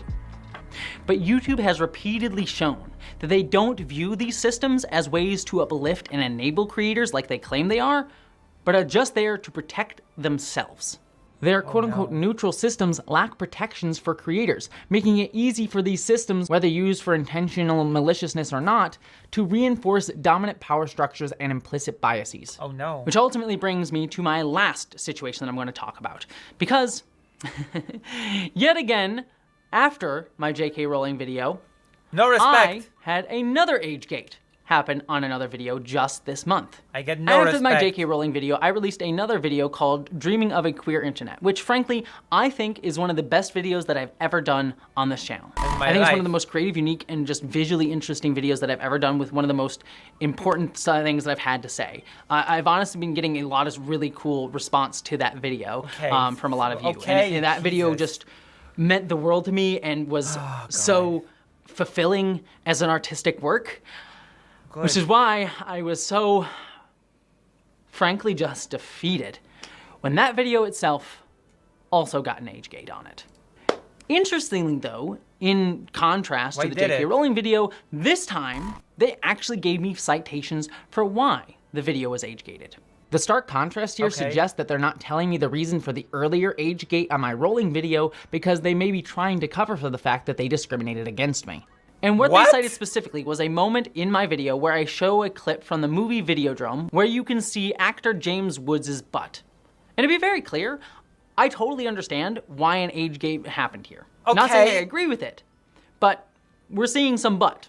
And that directly goes along very clearly with the nudity aspect of the age gate guidelines. Right. And even beyond that butt, in that brief about 5-minute section of the video, there's a couple shots of censored nudity and body horror from that same film. So what's the problem? I mean, James Woods' butt isn't sexual in any context, but I at least understand why YouTube might argue that an age gate is appropriate given those clips. What?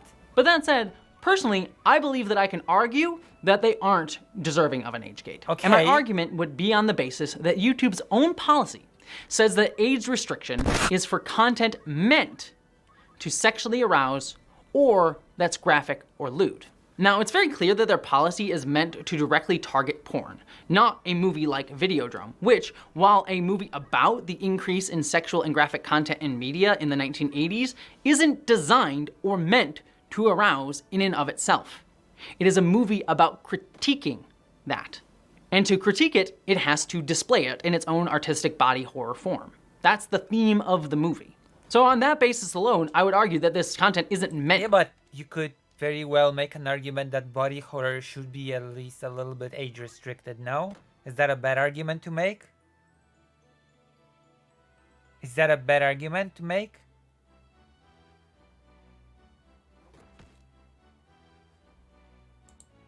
to be sexually arousing. On top of that though, as I mentioned before— What sound effects? Are you talking about the sound effects from the game? YouTube's own policy allows nudity when it's in an educational context and as long as it's not gratuitous. We actually allow nudity when the primary purpose is educational, documentary, scientific, or artistic. Which is exactly what my usage of the footage from Videodrome is doing with it. I am recontextualizing the footage to be educational. What do I mean by this? Well, let's look at an example from YouTube's own policy of when an educational exception for nudity should apply.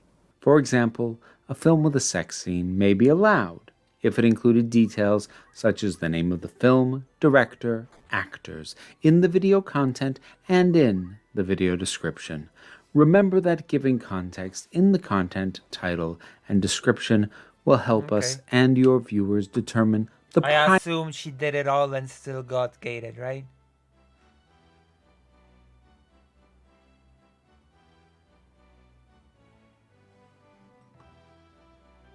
Oh.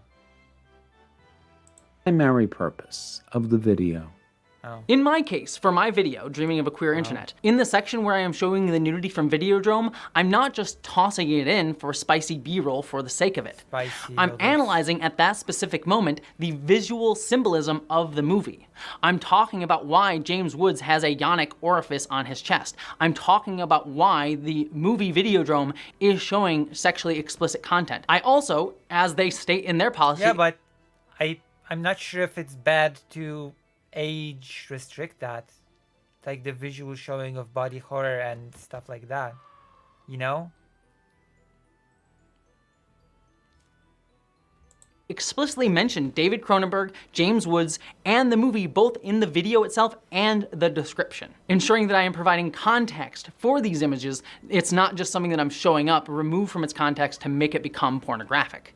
Year before Gibson imagined cyberspace through the language of TV, David Cronenberg's 1983 masterpiece Videodrome explored the merging of technology and body. The imagery that I'm using is crucial to the academic analysis that I'm presenting in the video, where I'm discussing the film's take on the internet and technology through a queer lens. Content, by the way, that I am censoring, so as to remove any gratuitous aspect from the visuals outside of what I need to be talking about. I am being very intentional with the images that I'm showing. For instance, I do show the movie's sadomasochistic scenes, but censor the woman's genitals and breasts in that image because while the imagery is relevant to my analysis, showing that specific aspect of nudity is not. I remove as much as I possibly can to still make the point. I'd have to see what the censorship was.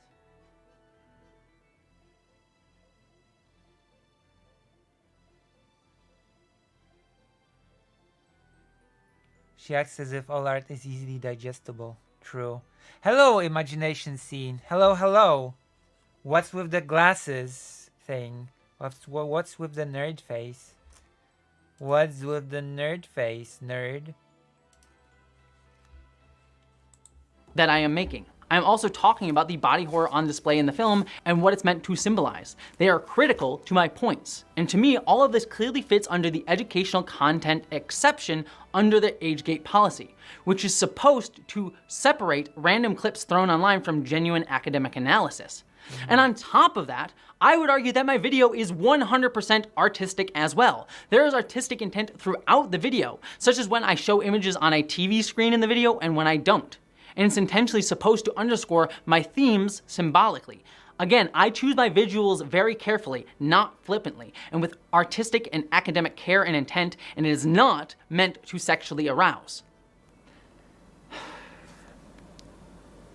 But I understand that that is a nuanced issue that requires discussion, and I'm more than willing to have that conversation. True. Or are you? We're all nerds. True.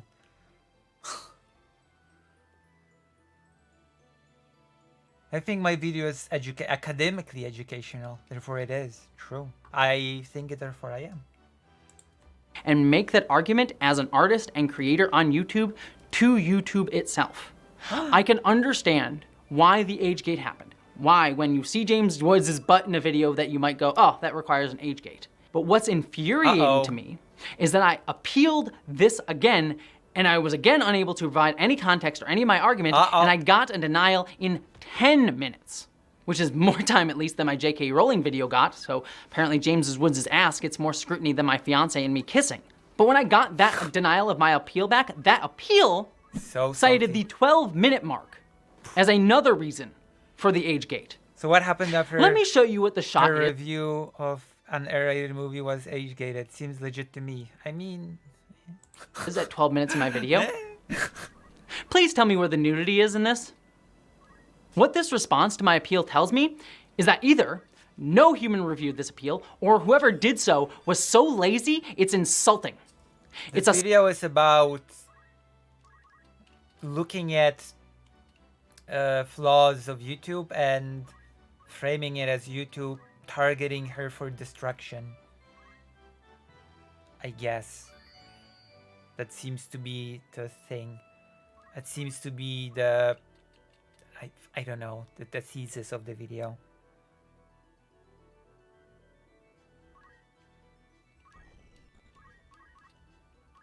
Boom. Which I don't agree. I agree there are problems with YouTube. A lot of problems, actually. But it's just... You know what I mean? You understand? Slap in the face to me as a creator in either way. Slap of the face. I worked hard on that video, and YouTube couldn't even be bothered to properly explain the age gate. They didn't listen, they didn't... Yeah, because YouTube is largely automated. Of course. You're not some exception to this. You're not some special case. Everybody works hard, okay? A lot of creators work hard. You're also not an exception in this. You're not some, I don't know, special exception. Special hard worker that deserves some, I don't know, special consideration. That is a wider YouTube problem, the automation of the process of reviewing content. But it is not some special targeting of yourself. Does that make sense? Does any of that make sense to you? Want to Also, listen, I don't know didn't care, and frankly just told me that they don't give a fuck about my art. YouTube could have had the discussion with me and still put on... They actually probably don't give a fuck about your art. That is actually probably a factual statement, but... Damn, I'm really mean today. I'm horrible, I'm sorry. But it's true. It's probably true.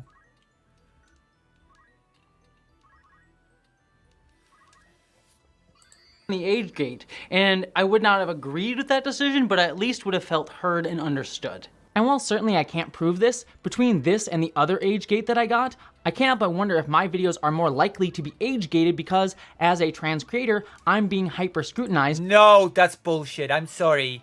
Either it's automated and an AI and not a real person looks over it, or YouTube hates trans creators so much that she actually is an exception. Unlike other creators that get just, you know, get the AI treatments, actually, she gets the extra scrutiny treatment of real life people that check her every video, you know, because she's trans. That makes no sense. Like, that's nonsense. I'm sorry.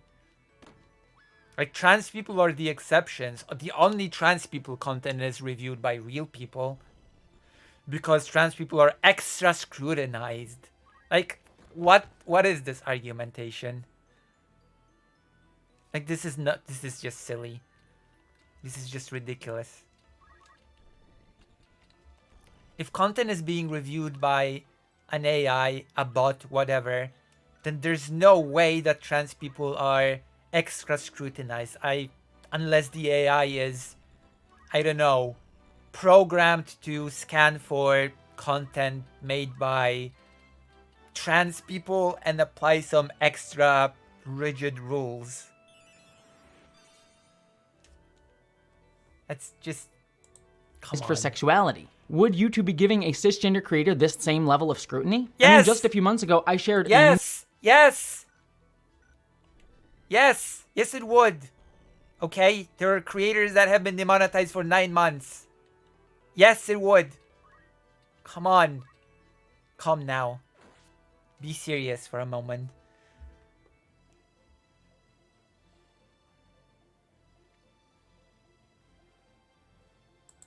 Numerous images of graphic footage from the ongoing genocide in Gaza, and that video wasn't age-gated at all for graphic content. But now, a video with censored clips of nudity from a 40-year-old movie is age-gated on my channel. Yes, it must be because you're YouTube trans. claims to be a platform for creators, but their actions show clear disdain, active disdain for my work. At least if they had cited James Woods' ass again in the appeal response, I'd at Yes, least have... it's all about the disdain for your work, of course. YouTube has a personal disdain for your work. That explanation makes perfect sense. It's totally not nonsensical at all.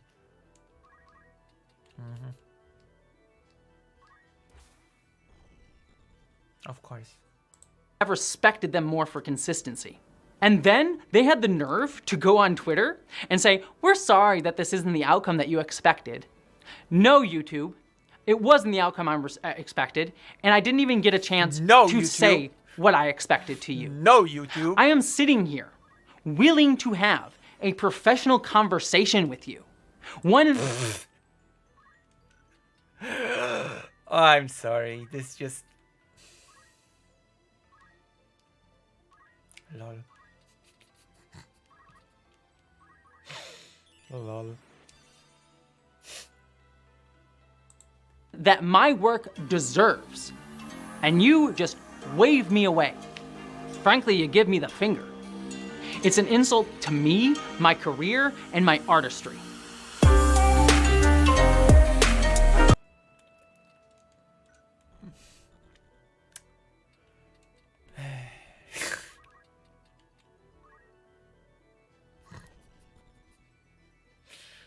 Oh boy.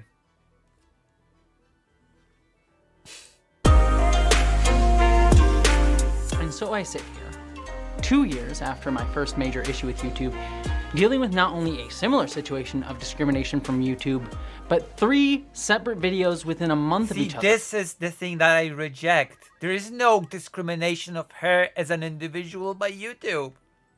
Come on. Really? I'm being discriminated as an individual. Both of my latest videos and my best performing video ever that remove my ability as a creator, as an artist, and a marginalized person to speak up for myself. Situations that harm my finances and remove accessibility to my art and my perspective, all behind false claims of sexualization or that I'm some petty thief, all given a sense of legitimacy because the systems that YouTube has put in place. I have to argue my points on their terms, and even then, when I make the argument, I'm not even allowed to be heard. Yeah, unlike everybody else who just...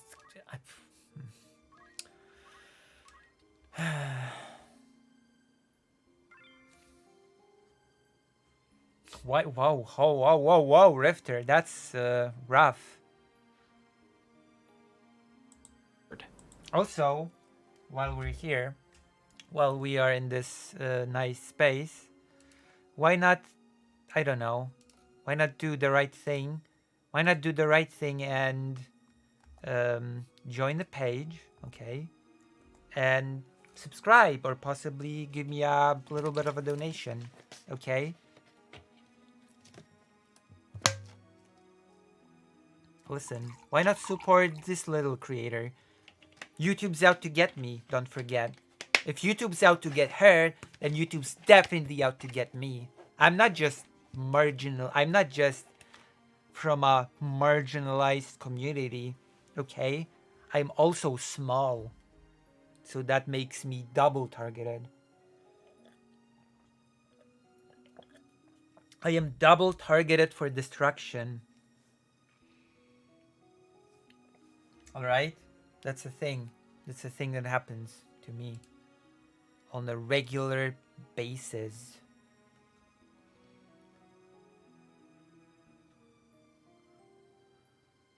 So, yes, consider. And now I'm gonna unpause the video. Nothing has changed. It's only gotten worse. True. 2 years of me speaking out about these issues, expressing my anger and frustration, and nothing has come of it. And True. now I'm just burning with anger. And how could I Same. not be? How could I not feel targeted and hyper-scrutinized? I feel 3 of targeted. my videos in a single month, all thrown into the fire. I'm stuck in a world and system that sees me, my existence, my presence, as a battleground. And it never lets me be anything but furious. And YouTube is just a piece of this. But look at the inferno out there. Look at the violence being aimed at trans people, both systemic and direct. It's a blazing attack against our very existence. My community is being killed and attacked every day. How could anyone not be on fire with rage at that? And that's not even scratching the surface of everything happening in the world right now. I am seething and my anger is fuel. And frankly, it's justified and it's righteous and it's burning. Jesus Christ almighty, I don't even, what the hell? It's righteous! It's, oh, come on, get over yourself. Seriously, get over yourself. Okay? People that are in much dire straits than you don't whine quite as, come on! Really? Really? Really, truly? Is this where we're at? Is this what? Come on. Am I being unreasonable? Am I being silly? Silly goose? Am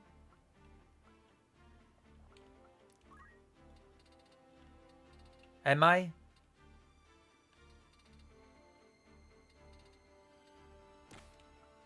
Tell me, please. Tell me why. Tell me why. Tell me why what you want. Tell me why too late is too late.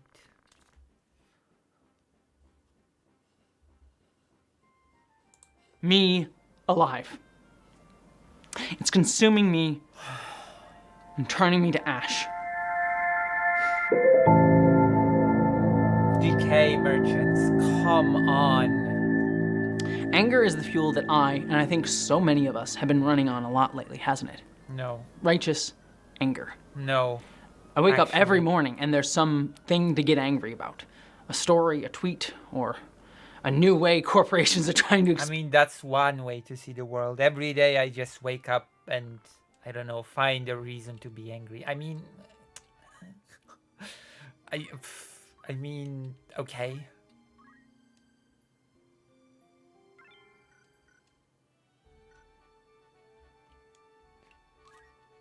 Like... exploit us to push us out of jobs or access to money.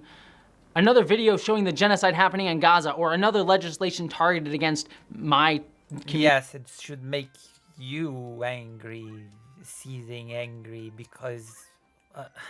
come on! Yes, make yourself the victim of the massacre happening in Gaza. Come on! No, I'm quoting the Berserk opening from the 90s. Community or another marginalized community. Hell, maybe it's just anger at another stupid culture war nonsense bullshit argument against a science fiction TV show. No matter if it's big or small, about things that matter or don't, anger is as much a part of our wake-up routine as brushing our teeth. No, it's not. At least, it is for me, even in small doses. Okay, come on, let's get over yourself. Again, like what? Please get over yourself. Okay, can you please get over yourself? This is silly. This is getting really, really silly. It was silly before, now it's getting ultra silly.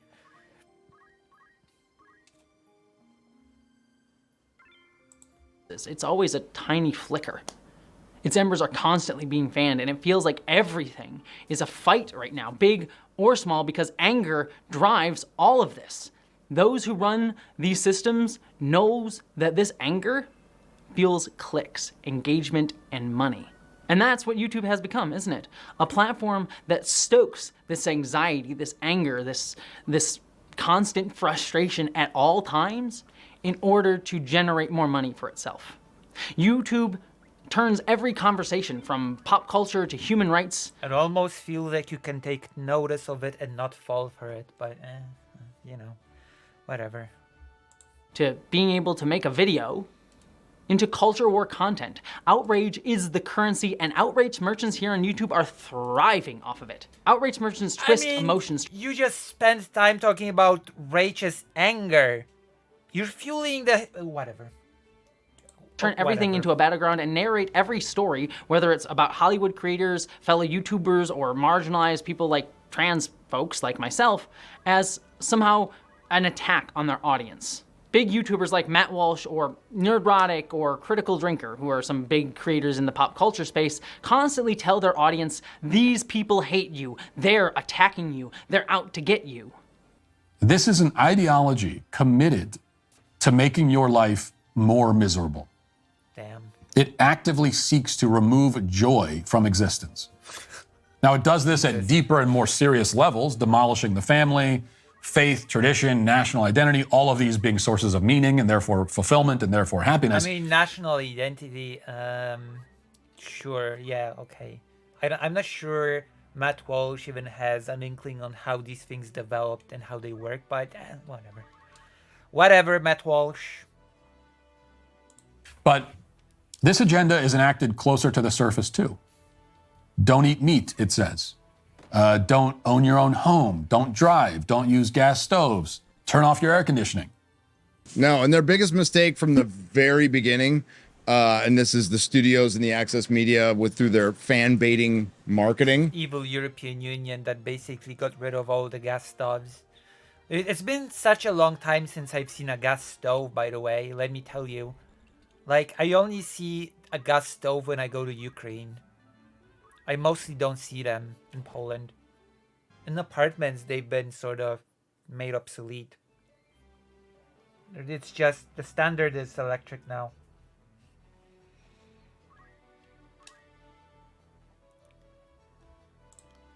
Is making an enemy out of your customer and your fan. Yes. That was their number one mistake. They could protect Kathleen Kennedy all day long.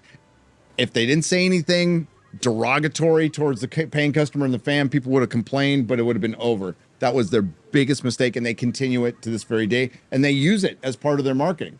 They manipulate and feed off that outrage to reinforce who's allowed to be seen, who's allowed to speak, and who gets to shape the narrative, and take advantage of the system to do so. And the system rewards them, enables... Yeah, that's great, but first of all, you're responding to outrage by being outraged, which I'm not sure, that's a pretty weird fight fire with fire tactic right there, but it also does not speak to your video thesis of YouTube targeting you for destruction of your channel.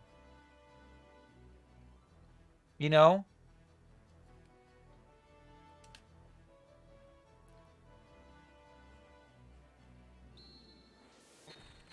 Them, while continually allowing the rest of us to get crushed under the weight of their petty, petty grievances.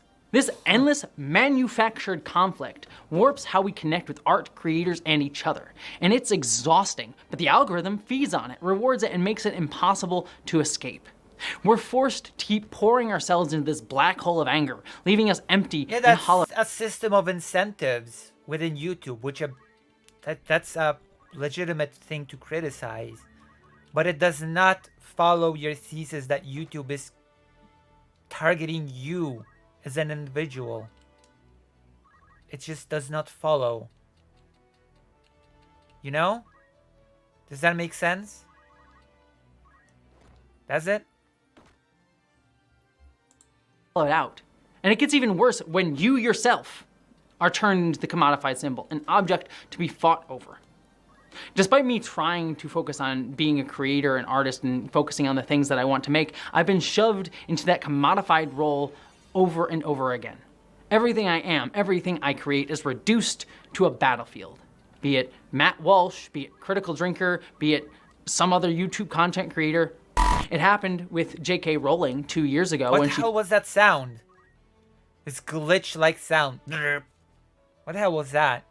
Is that this weird sound that you were referring to earlier? Targeted me and caused a wave of harassment to come after me over just saying, hey, maybe don't support the bigot who's been attacking trans people for several years. Let me take another example that happened to me very recently, and we're gonna get a bit nerdy because it's me. And this example will touch upon social media platforms outside of YouTube, such as Twitter, but it's important to discuss that because it shows how pervasive this issue is and how creators on YouTube generate their culture war narratives through context removal, harassment, and simplified narratives through use of multiple platforms. But it will just prove the point of how pervasive this issue is. Literally just last week, as of this filming, YouTuber Critical Drinker took a single tweet of mine where I pointed out people used to ship Frodo and Sam in a gay relationship in Lord of the Rings as fans, which was a meme and known section of fandom discourse for decades. I think Sam and Frodo should have kissed. But why? What? First of all, how do you know they didn't? You know what I mean? But It's a long trek to Mordor. should have known that We loved Glitch Master the would gay fan fiction when it came the out. glitch sound. It was so when it came out, like coming out of the closet. Oh my gosh! Anyhow, our instinct when the movie came out was just to love that fans embraced the movie and the characters, and so whatever people want to conceptualize for them is fine. And Critical Drinker twisted that statement into some pathetic claim that I have no friends. But that petty observation and elevation of me as the Eye of Sauron turned to me from his audience became ammunition and justification to harass me endlessly. What? I had people sending me tweets and messages and all sorts of horrible things because I said, hey, Frodo and Sam, they be gay sometimes, ha ha ha. Because apparently in this situation, me saying that Frodo and Sam used to be shipped in gay situation means I somehow hate or am putting down depictions of healthy male relationships. What? I'm not gonna go deep down this rabbit hole because I could talk about it for forever. We could get into some fun Tolkien lore, believe me, it'd be a good time. But just briefly, gay shipping relationships isn't about being antithetical to heterosexual relationships. Many fans, especially queer fans who historically don't see ourselves in media, interact with works of art that way, by reading fictional characters like Frodo and Sam as gay. And they are fictional characters, so we are able to interpret them any way they want. They are not real people. Do not ship real people or like queerbait real people. That's its own whole conversation. And this isn't to say that Tolkien's intention was to depict a potential gay relationship. It's more often noted that he probably wanted to write a relationship that was reflective of his battlefield relationships, his close battlefield relationships with other men In World War I. But that does not mean that his writing was antithetical or What against. was that? Jesus, what was that weird whatever? A gay interpretation or feeling. The idea that heterosexual and homosexual feelings are antithetical to each other instead of just part of the same spectrum of human emotion is a way to delineate an us versus them narrative that separates community and dehumanizes all of us. We're seeing it happen right now with folks like the Critical Drinker, saying me talking about gay shipping that fandom has done for years is somehow me attacking strong, platonic male relationships. Also, like, how can you not understand where the Frodo and Sam gay relationship fandom comes from? But he was her love as well. I thought I saw something. I mean, come on. And by the way, if you want a longer, more interesting discussion on queerness within Tolkien, I highly recommend friend of the channel Verily Bitchy's fantastic video on it. But arguments about Tolkien aside, going back to the situation at hand, my tweet was used in an antagonistic binary narrative that was then spread on YouTube, Twitter, in articles, and all over to make an argument that it was gay relationships versus heterosexual relationships. And it goes all the way to the point where YouTubers start making content about my single tweet and responses to it. So much so that The Quartering has his own thumbnail about it. What I'm saying is don't project it on people that actually isn't. Look at the way that they frame me, deranged journalist. Which, sorry, I have to say, I do love how he makes me look like some evil two-face shoving Journalist? gay into Critical Drinker's face in there. It's Journalist. very graphic design is my passion. But ultimately, the goal of all of that harassment and Journalist. simplification of my words and disinformation. Have I mentioned that nowadays everybody's a journalist? Have you noticed everybody's a journalist? This just making a note, a quick note. Everybody's a journalist nowadays. Without exception. We live in a world of journalists. A brave new world of journalists. Is to keep me quiet or to make me out like some ridiculous Make weirdo me who loves what? shoving gay relationships down people's throat. All for a joke that was old in, I believe, 2004. But ultimately, it's not really about me. The larger point is that they use me, or anyone it else that about? they want to at any point, by taking a single tweet, taking it out of context, Also, what does that have to do with YouTube targeting you? Lucy's a journalist, of course. I'm the biggest journalist of them all. And if you want to support my super hyper journalism, quote unquote, then you should go to the page lucyhaze.org/live and donate or subscribe. Listen, I'm trying to, leave a mark or whatever in the world. My genius must be recognized and appreciated. Don't you think? Do you not believe that my genius should be appreciated? Do you not see? Do you see? Do you not? Do you not? Do you not? Clearly you should.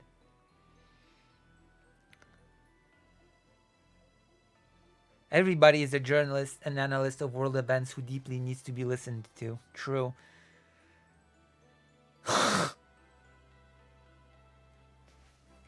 All right. Let's continue this. Blowing it out of proportion and using it as evidence in their culture war I bet campaign. you're very happy that you have Final Fantasy Tactics with this. I wonder.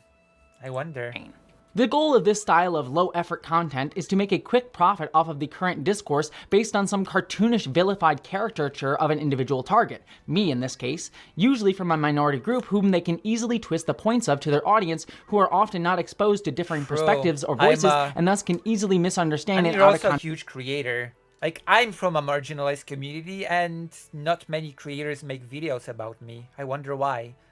That's a mystery to me. Why isn't there a quartering video about me? Although some of those weirdos do target small creators, so maybe, I don't know. Maybe I'm just lucky or something.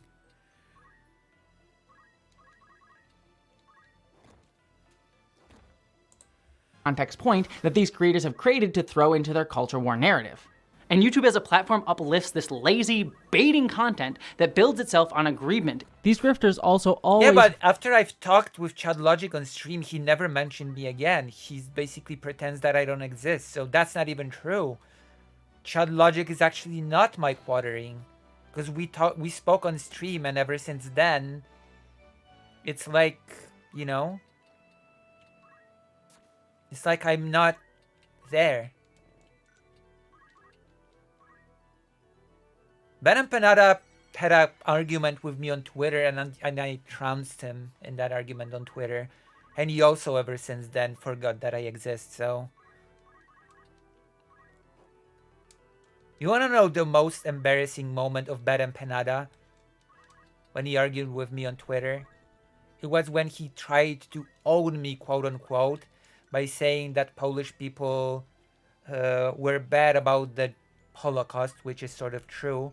But to bolster his point, he used the quote of Benjamin Netanyahu, okay? He used a Netanyahu quote to bolster his point about criticizing Poland. Which he forgot that I'm a Polish Jewish person, but that's besides the point. But he actually threw at me an article that quoted Netanyahu to bolster his point.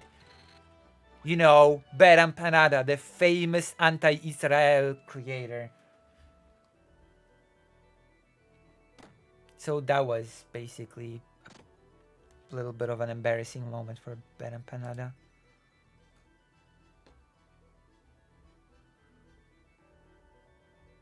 So ever since then, he was just pretending that I don't exist again. So, you know, it happens. Damn. You suck at being a lol cow. Congratulations. Thank you. Frame it as if anyone, especially minorities, who doesn't share the same hegemonic, culturally dominant, cishet white supremacist worldview that they're trying to reinforce, must be actively lying to you. First female dwarf that we will ever see on screen. This is a lie. The first female dwarf we will ever see on screen. I'm sorry, this is from The Hobbit, the first Hobbit movie. What do we see here? Crazy. 2 dwarven women in The Hobbit. This is from about 10 years ago. 10 years ago this came to screen. You are a liar. Sophia Namvet, you are a fucking liar. You keep repeating this time after time. The media is letting you get away with it. Lie number 1, I guess. I'm sure there will be others. They always tell their audience that anyone who doesn't agree with them is never being earnest. It's always an agenda. It's always a lie, allowing them to dehumanize their targets for harassment. Something I talked more in depth about in a short video on my other channel. If you want another example of generated outrage for clicks leading to harassment that doesn't involve me personally, let's take the recent situation where YouTuber Star Wars Theory featured a Forbes article written by sci-fi author and entertainment journalist Paul Tassi talking about the generated outrage surrounding the series Star Wars The Acolyte. After that video released, Tassie began to receive harassment from Star Wars Theory's audience, and allegedly even got a death threat sent to his phone directly, leading Tassie to state that he had filed a police report. Star Wars Theory then claimed that he was the one being targeted by Tassie, and said he planned to release receipts of how Tassie had targeted him with countless articles. But his second video on the topic could only cite 4 sentences where Tassie mentions Star Wars Theory within a larger context of the Star Wars fandom conflict. Star Wars Theory also claimed that he was getting death threats because of Paul Tassie, but was unable to provide proof while Paul did, showcasing Star Wars Theory's clear hyperbolicism and generation of a narrative that he was being personally attacked by the woke media, represented in this case by Paul Tassie, in order to generate 45 minutes of drama videos for engagement, at the direct expense of Tassie's professional reputation, mental health, and physical safety. And this is one of numerous examples that I could cite. I could go on for literal hours. And this is done constantly on pop culture content on YouTube. This recently hit a tipping point within the Star Wars community space here on YouTube, given how Star Wars is often a target for culture war ire given its ubiquity and how Disney has turned the series into a corporate brand. Is this padding? Is this padding? Because I don't see how it connects with the thesis that YouTube is targeting her for the destruction of her channel. I don't know. I'm blind. I'm ignorant. I'm silly. I'm a silly, silly, silly person. It would be nice, I don't know, to establish that connection, because it just seems like she's just putting a list of grievances that are disconnected. You really need to question it? Yes. That's my job as an entertainer. That's my job as a streamer. That is how I make my bruba booba. It's true. With rarely anything earnest to say. However, outraged merchants take this dilution of Star Wars messages and Disney's willingness to have shallow representation of diverse figures in their media for profit, without actually doing the work to uplift their perspectives, to turn the agreement that their audience may be feeling at this increased diversity into targeting the marginalized creators, such as numerous actors of color on Star Wars who have spoken out about the racist harassment that they have received. There's nothing anybody can do about this. What does that have to do with YouTube? Actors in movies, actors of color in movies receiving harassment. What does that have to do with YouTube targeting creators? Like, seriously, stay on topic, focus your video, it would be much shorter. Like, come on, like, really? This is part of the video? This is part of the topic? Like, come on, like, come on, calm down. Beginning to repeat myself. I'm not sure. Should we watch this in full? This whole stream, this whole little day stream that I'm doing has turned into a Jesse Gender React. Which, by the way, Chad Logic has also been reacting to this as we were. Let's see if Chad Logic is still live reacting to this. Are we reacting to this together? No, Chad Logic ended stream.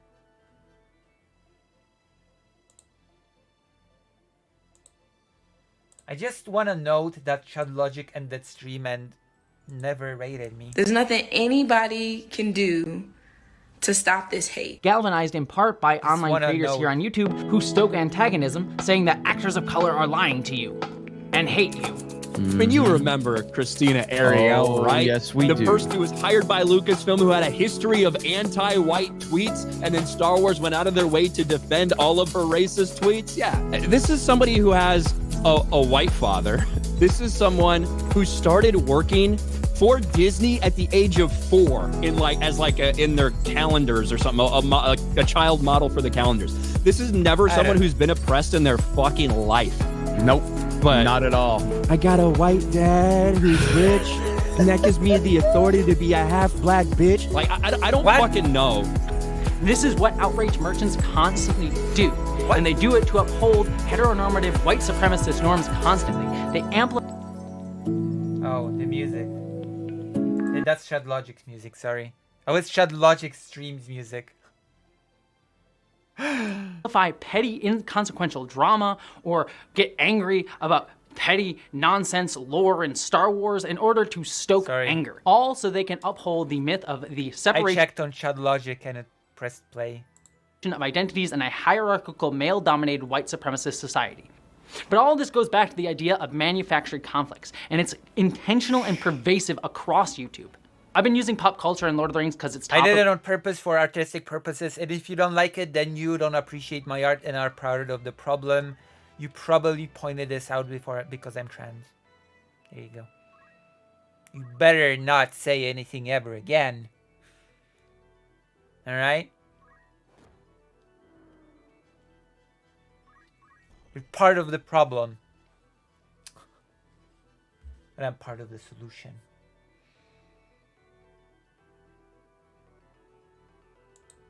And something that I know a lot about, but it's throughout every sphere of this platform.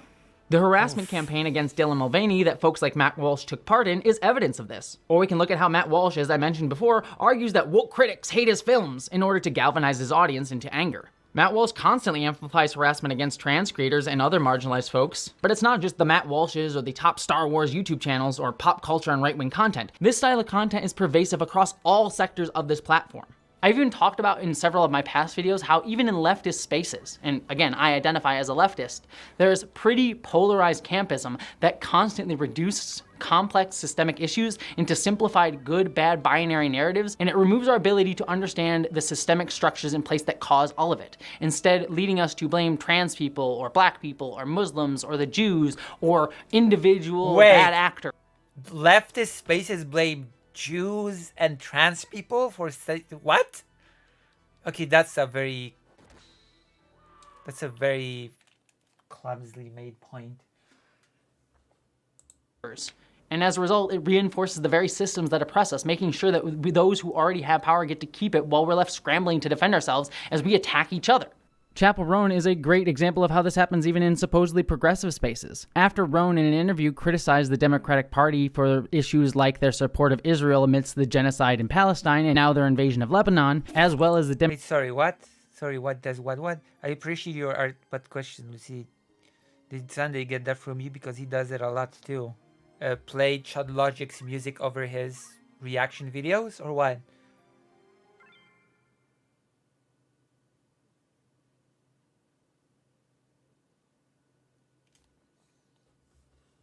I'm bad at being a... Wow.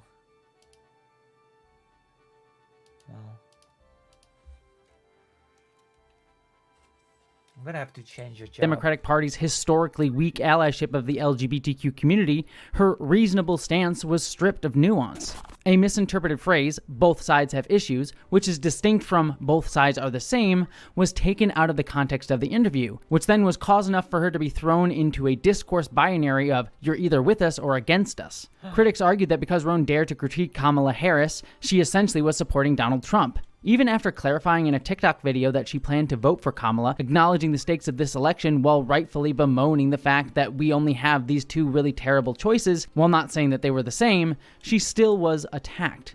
She was dehumanized through people questioning her identity as a queer woman, showcasing that her identity is only accepted as long as she supports dominant views. And as a trans woman, it mirrors to me how I often see trans people dead-named or misgendered within liberal spaces when they oppose dominant viewpoints, a moment which signals to many other trans people within that space that we are only accepted as long as we don't dissent. Some of the backlash came even from cis gay men within the LGBTQ community, highlighting the misogyny that appears within this community alongside more general issues of sexism.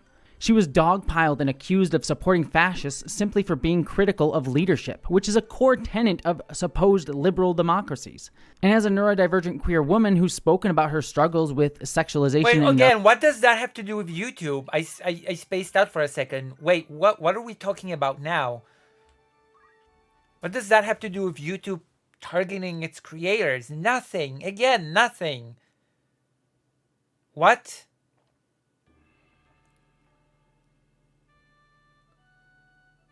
What the hell? What is this video about? What is the focus of this video? This video has no focus. What am I here for? Objectification, Roan had to step back from the public for her mental health recently due to all of this. Honest to God, it reminds me of what happened to the Dixie Chicks after 9/11. The wonderful Brigitte Empire covers more on Ronan in her own video, What? but this highlights how these issues are not just within right-wing spaces, though the grifters are often more right-wing, but Grifters. is prevalent across the internet in how we dehumanize each other. And it's being supported by YouTube's complicity. Even real issues, things Complicity. worth having nuanced conversations about, get aired publicly between creators to farm engagement rather than to genuinely build solidarity I'm or gonna farm you. Listen, consider supporting your favorite streamer. Consider going to the page, lucyhaza.org/live, donate, I don't know, subscribe. I'm gonna go to the toilet. I'm gonna check if there's a dinner waiting for me in the kitchen. And maybe, you know, maybe I'll get lucky because I'm a punk. Okay? Maybe I'm a punk. Do I feel lucky? Am I a punk? I'm gonna link the page. When I come back, I'm gonna expect something. I'll be right back. I am all vibes, that's true. I am all vibes and no substance. But it's okay, you like me this way. That's why you like watching the stream. Because it's all vibes and no substance. I'll be right back.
Indeed, there's indeed out dinner waiting for me. So I'm warming my dinner up right now.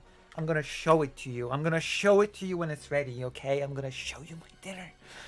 It's gonna be awesome. It's gonna be the best experience ever in the history of the world. Dinner. Wait till I show you. You're gonna be excited. Whoa. Coca-Cola, have you betrayed the Pepsi heads? No. I actually have both Coca-Cola and Pepsi in my fridge. I just chose Coca-Cola now. Oh, this is the time for me to switch to full screen for a bit. Okay. And tell you and advertise to you. I'm gonna pour some Coca-Cola into my glass. Did you bring enough to share with the class? Yes. Yes, there's enough for everybody. Just come to my home and I'll give you what you need. This is a glass full of Coke, representing the best state in the United States, Maryland. Did you know that Maryland is the United States in miniature? Did you know that that's the state of Maryland has the best blue crabs? Did you know that the state of Maryland has the biggest amount of historical buildings in the entirety of the United States? I bet you didn't know. Now you know.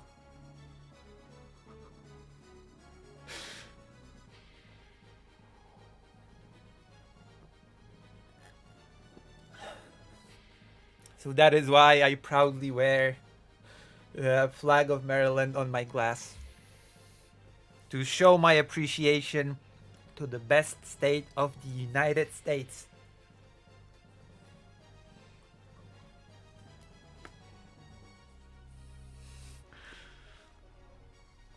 Does Maryland welcomes Marys? Maryland welcomes everybody equally. Because Maryland is best place in the United States.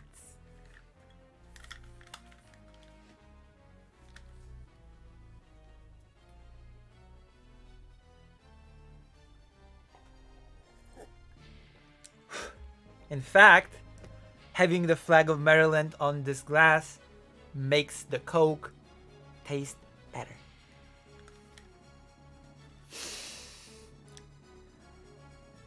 So there you go. I've done my piece. I've done my special. I've made my special bit. I think I deserve a little bit of a donation for this, don't I? Right? Yeah? Oh wait, dinner! Oh my god, dinner! I'm about to be back. We're about to be back with dinner.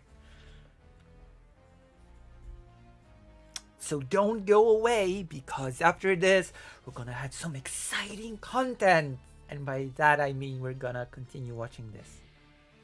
And playing Final Fantasy Tactics. Which is exciting! Right? How much is Big Maryland paying you? Not enough. Oh, Barry! $5. They said California is the better state. You can call in and debate me on that if you want.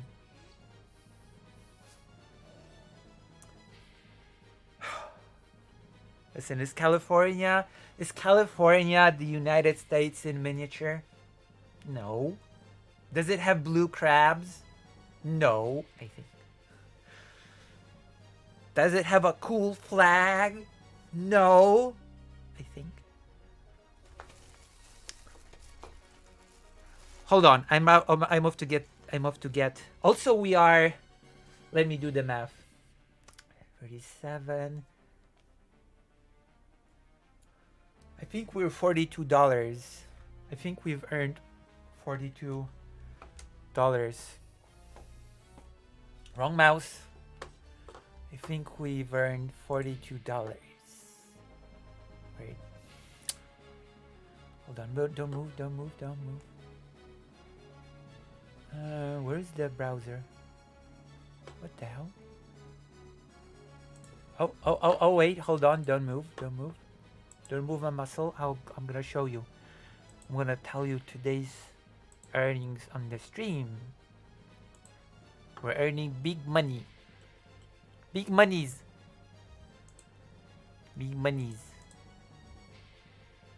Today's earning is $42. I'm good at math. I'm better at math than I anticipated. But that's true. $5. I'll be right back with dinner. Don't go anywhere. Don't do anything silly. Unless it's donating. You can do something silly like that. I'll be right back. Maryland flag is awful. It looks like a weird messed up coat of arms. Okay, no it's not. I'm gonna explain it when I'm back. okay? I'm gonna explain it when I'm back. It's a very deep, meaningful flag. Don't at me. It's very cool and it has a story behind it. Appreciate it once I'm back and explain it. I didn't leave yet. I'm gonna be back.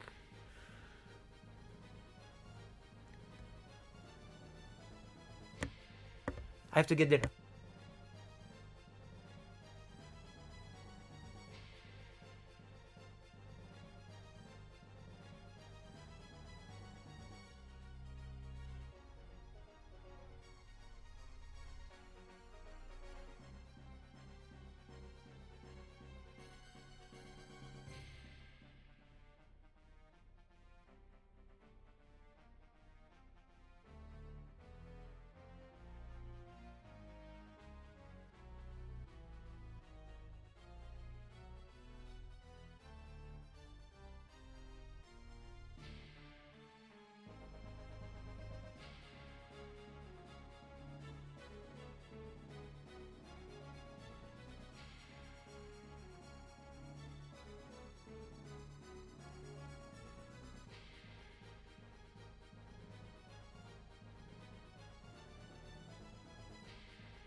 Potato pancakes and meat sauce-esque thing is what I said. That's my dinner.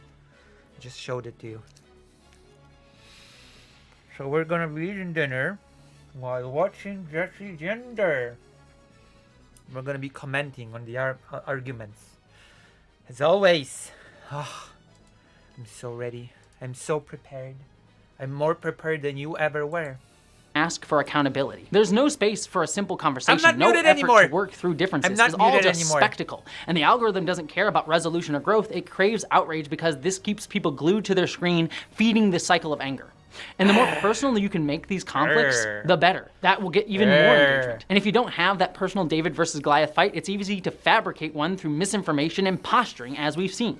And what's worse is it pushes us creators into performative roles, turning real struggles and real harm into content.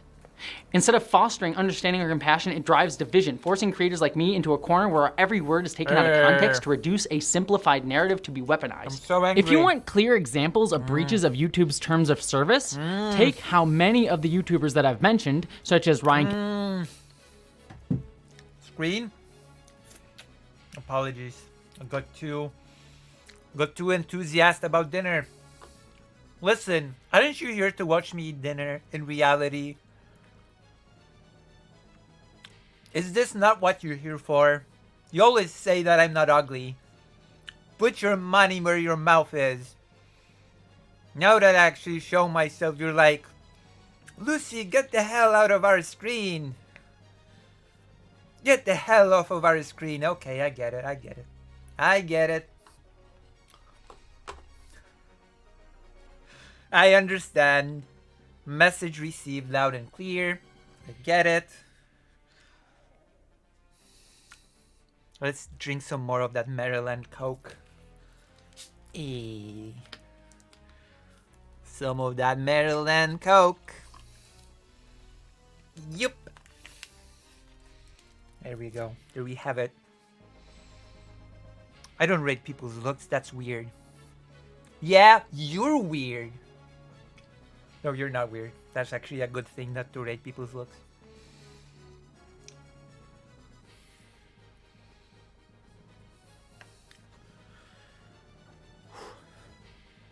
Okay.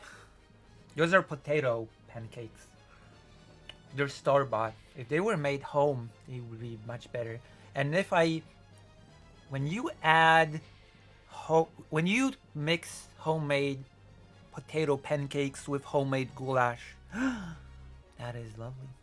That is lovely. It's not what I'm eating, but it's a facsimile. It's like a approximation of the lovely thing that I could be having if it was homemade.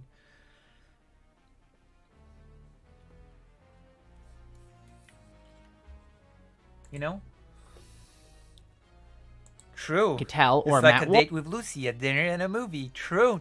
Walsh refer to all trans people as mentally ill, sometimes even calling trans people disgusting, such as in this clip where YouTuber Ryan Cattell refers to the upcoming video game Dragon Age the Veilguard, allowing people to choose to have their own created character to have top surgery scars as somehow fetishizing mental illness, referring to gender dysphoria in trans people. Dragon Age the Veilguard character creator has option for top surgery scars. That's right, in this world of magic and elves and different races and crazy shit, dragons, magic, all this stuff, it turns out that mentally ill people are still cutting their breasts off because they just so... That's the criticism? You know.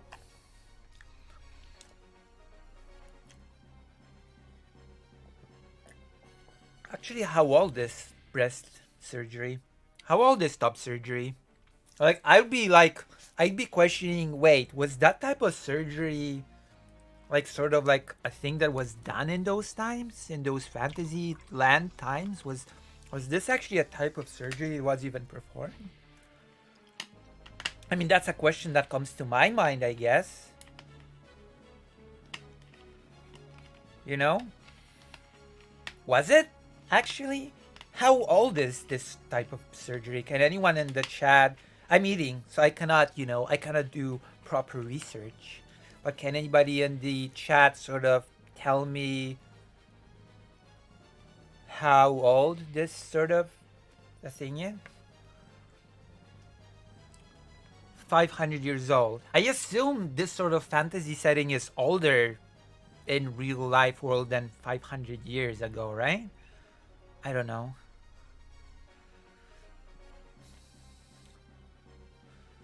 Maybe, I guess. Is magic is magic antiseptic even a thing in fantasy? Like in Warhammer, I'm pretty sure that's not a thing.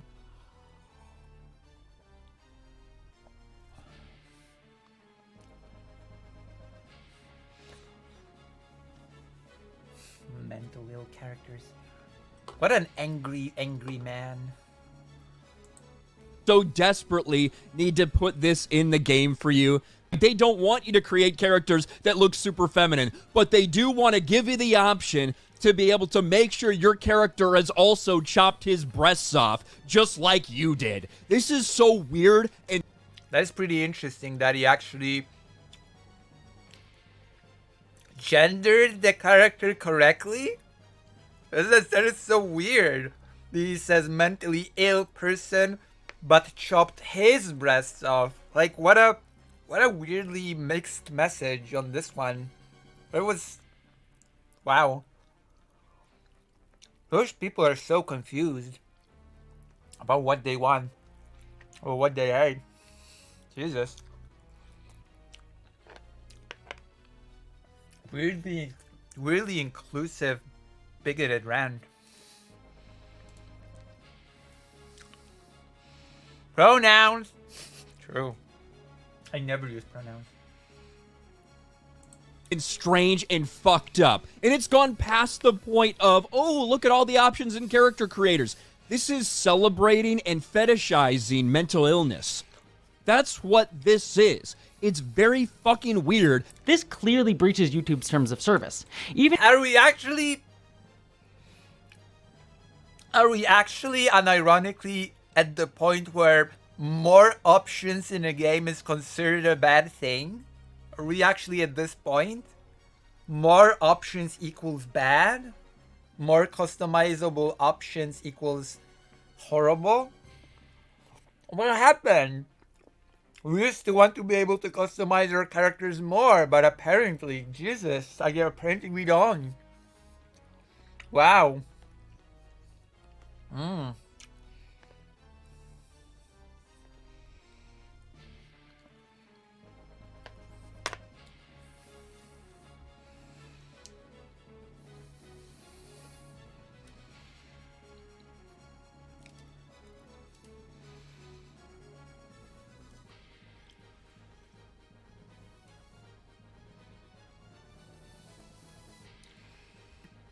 Jesus.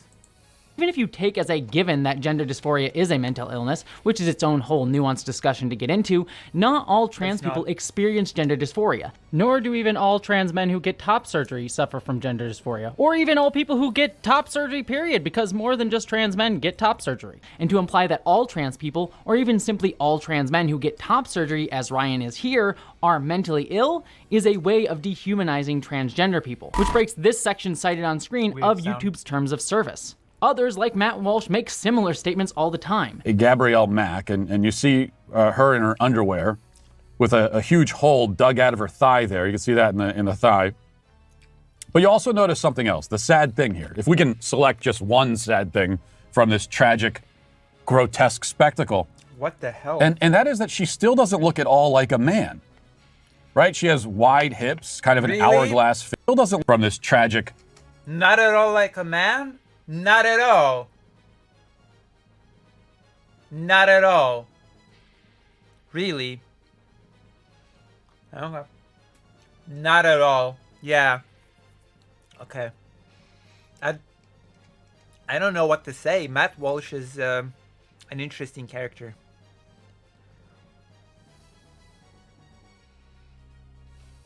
Grotesque spectacle. And that is that she still doesn't look at all like a man. Not at all. Right? She has wide hips, kind of an hourglass figure. She's very small and petite. Now, she doesn't look like a woman, certainly, but neither does she look like a man. She's in sort of, if you choose to destroy yourself, you'll be left with this. What? What does that mean? Which is what all trans people who get surgeries are left with. Yet YouTube does not take down their videos or punish these channels, despite these being fairly regular statements in their work. Not to mention, as I said before, being trans is often referred to as a sexual fetish, which is also a breach of YouTube's terms of service as it sexualizes transgender people. Yet, and that is a problem with YouTube. YouTube not targeting bigoted creators enough, but that's not a demonstration of YouTube targeting you. Right? I keep trying to bring this video back to topic, but I guess like the topic is just not significant anymore. That could be its own separate video.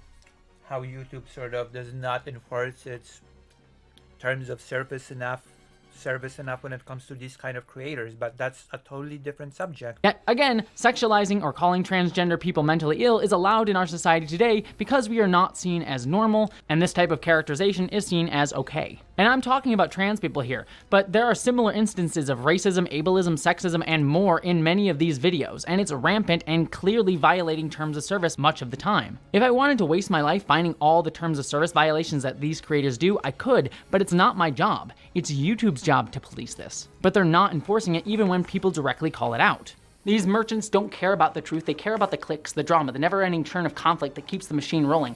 And I'm not saying that That's good, it's talking about a real problem that exists, it's a real issue with YouTube. The sort of the incentives that the environment festers, but again, it speaks nothing of Jessie Gender being targeted by YouTube or not.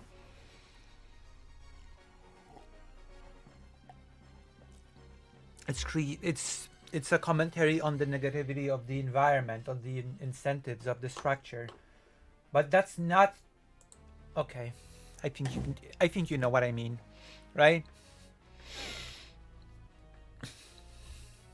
You know what I mean? You know what I mean. I think you get me. I think you understand me perfectly well. Been perfect in all of it too. We all have done it in some form or another. And it's the system's fault on YouTube. YouTube's algorithm thrives on drama and outrage and it rewards those who play into it. I have constantly seen tiny channels barely scrape 100 views, but then suddenly release a negative video. Uh-oh. Uh-oh. Whoa. Yikes. Oh no, wait. Hold on, let me check my video. Video on a culture war topic and let me see. I don't really do any videos on culture war topics. Let me see my panel thing. How are my videos doing? Donald Trump versus Vladimir Putin. Well, Donald Trump puts Vladimir Putin first and America last. That is not a culture war topic, okay? It got 158 views. It's not a culture war topic. I taught basic logic to a viewer. Is this a culture war topic? Me teaching logic to a viewer?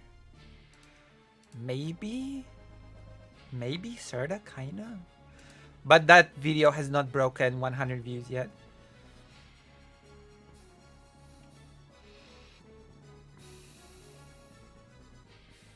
Vosh does not understand games. Maybe that's a video that's like culture warsy.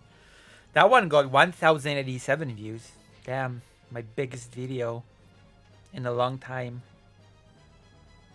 What a big video.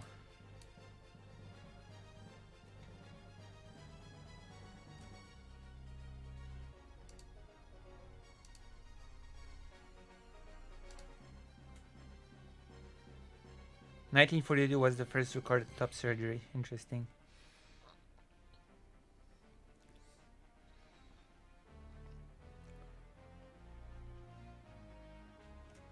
So yes, I don't know.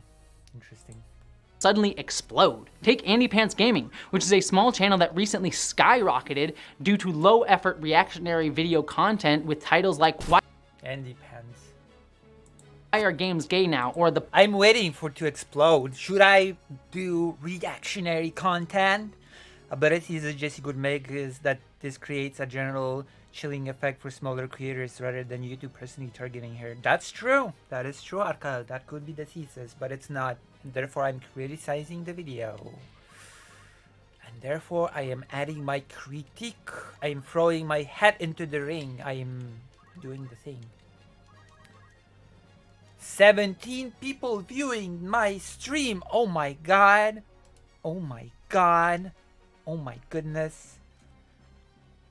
Listen, I'm an amateur. pussification of games. It's the perfect example of YouTube's reward system. Lazy negativity meeting anti-woke fervor, drawing attention and Woke cash. YouTubers. The algorithm amplifies this kind of content because it keeps people My woke engaged in YouTubers. endless cycles of outrage. You can also see this in how the biggest channels in certain spaces like Star Wars Theory, which used to have earnest Also, Star thank Wars you, fandom Dr. content, Johns. have instead shifted to simply low-effort culture war rage bait. I also can't know a person's or creator's mind, but I have to imagine that it's soul-sucking to constantly make content about things you hate. I can't imagine making Yeah. 2 or 3 videos. That's why I don't do it. That's why I don't do it. Nobody can force me to do it. I'll settle for a lower. I'll settle for a smaller. Jesus. I'll settle for slower growth. Okay? And I'll just not do the soul sucking thing. You'd have more if you change the title. Which video? Which video do you want me to change the title of?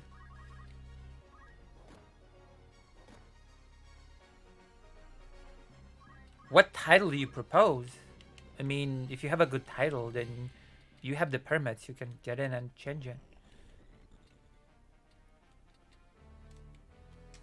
A day about stuff that you absolutely despise, especially when the content you're making isn't exactly creatively fulfilling. On the opposite side, marginalized creators and creators trying to make earnest works of art struggle to be heard.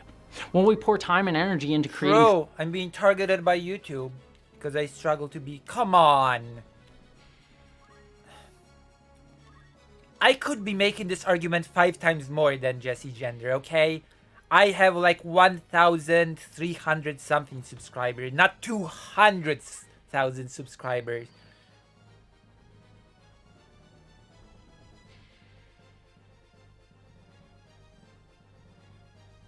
The stream? Oh. Okay, fake Alec Kyle Parker. You have free reign to change the stream title to whatever you want. And, you know, we'll see if we'll get... And if I'll get more viewers via that tactic, I'll credit you. Definitely. Debater? I don't think Jesse Gender does debates. Like, come on, if anyone could be making this argument of, oh, poor me, marginalized creator that has no voice, etc., it could be me, considering my size, considering my average audience size, etc. You know? And yet here we are, a person that has 250,000 subscribers, over a quarter of a million subscribers, crying about not having a voice. Like, really?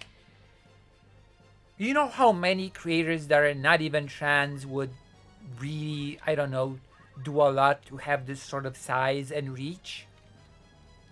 I think someone's not really appreciating what they have. I have this feeling.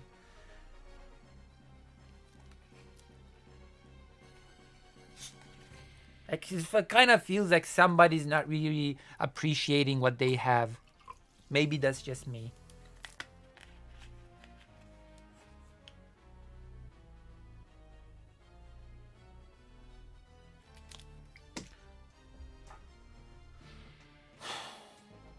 I don't know. FD Signifier talked to President Sunday, so he could talk to me. Not talking to me is sexist. Huh? Consider that?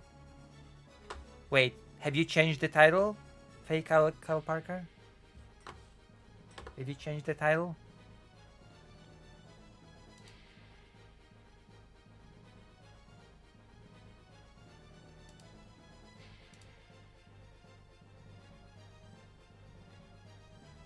Haze, but not why like Sunday. What? Okay, what's the title now of the stream? Where's the title? I don't see the title. It's still the same. Fake Kyle Parker. You haven't changed it at all. Yes, I did see that video. It had a fragment about a cat or something. It had a cat moment. Thoughtful, nuanced content, the algorithm pushes us aside in favor of creators who stoke culture war flames. It's not the culture warriors that we're fighting, it's YouTube's own system which actively fuels rage for profit. We're left battling not only the bigots but the platform itself. YouTube, alongside other social media sites like the artist formerly known as Twitter, are, to put it frankly, harassment incubators and factories, where people create narratives to harass and bombard you until you're silent or you respond, which can then lead them to get more content for rage bait. Honestly, just mentioning these folks in this video will probably get me more harassment, so I do apologize if I'm not— I did many videos on these people and whatever. See, it's a matter of size, okay? It's not always even a matter of being trans. I mentioned those people. I'm trans. I've not been targeted. It's also a matter of size, which is, you know, it's a measurement of success. Come on. At least appreciate the fact that you made it to 264,000 subscribers. For God's sake.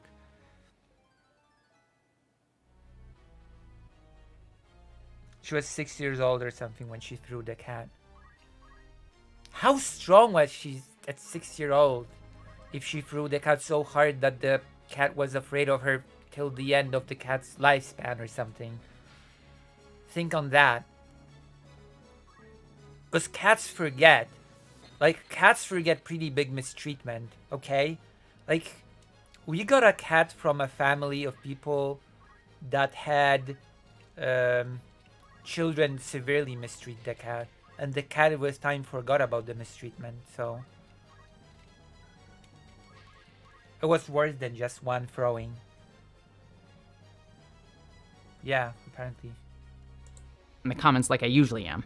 And I've tried my best to not participate in the drama content that YouTube incentivizes, but I'm not perfect in that either. I've contributed in my own ways. Some of my videos are built around culture war narratives, though trying to push them into more educational, empathetic directions. But more importantly, I have actively tried to avoid drama fueled— Do or do not do. There is no try. Okay? There is no try.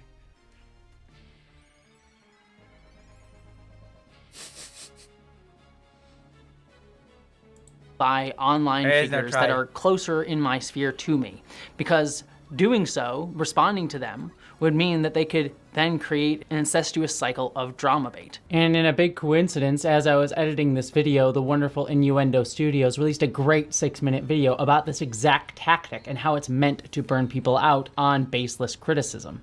But staying out of response videos like that has its cost. It is burning. What? Oh, Jesus.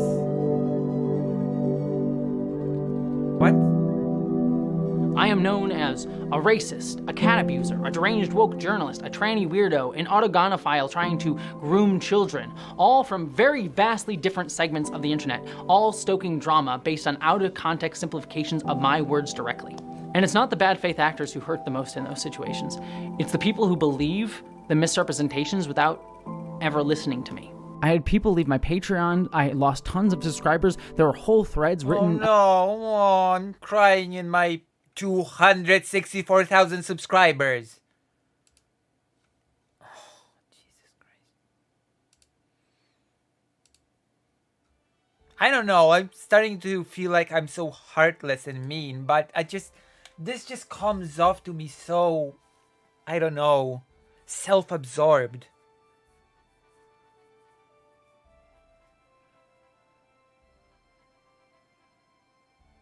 You know?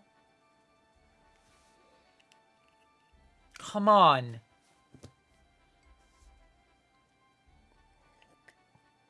This is annoying me.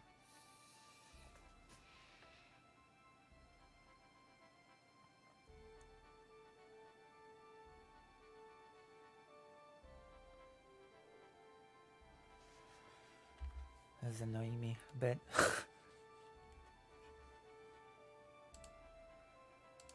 This is part of the political game. Back then, people got into duels over less. True.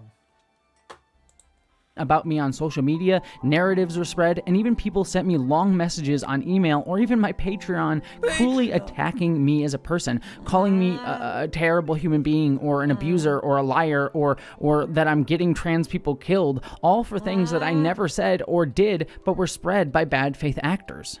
The anger that I feel comes from a desire to want to explain myself. I want people to understand where I'm coming from, what I actually said, but explaining myself would become part of the problem. The algorithm encourages me to retaliate, but it would mean losing myself to conflict rather than being recognized for my work. If I make a video about it, talking about it, it's reduced to more drama. A back and forth response for my words will once again be simplified, taken out of context, and used against me, no matter how much I try to guard against bad faith actions. So the anger that they are intentionally trying to stoke in me to get a response to me has to be shoved inside, and it consumes me. And this is frankly personally just...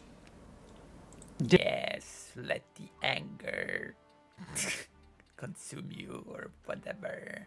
Yes, let the anger flow within you. Come on. I feel like this video is bringing out a very mean part of me.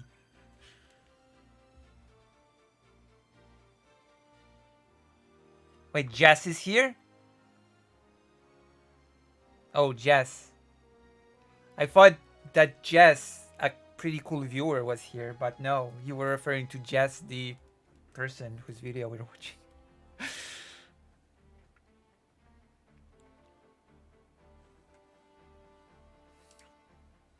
Oh, wrong mouse.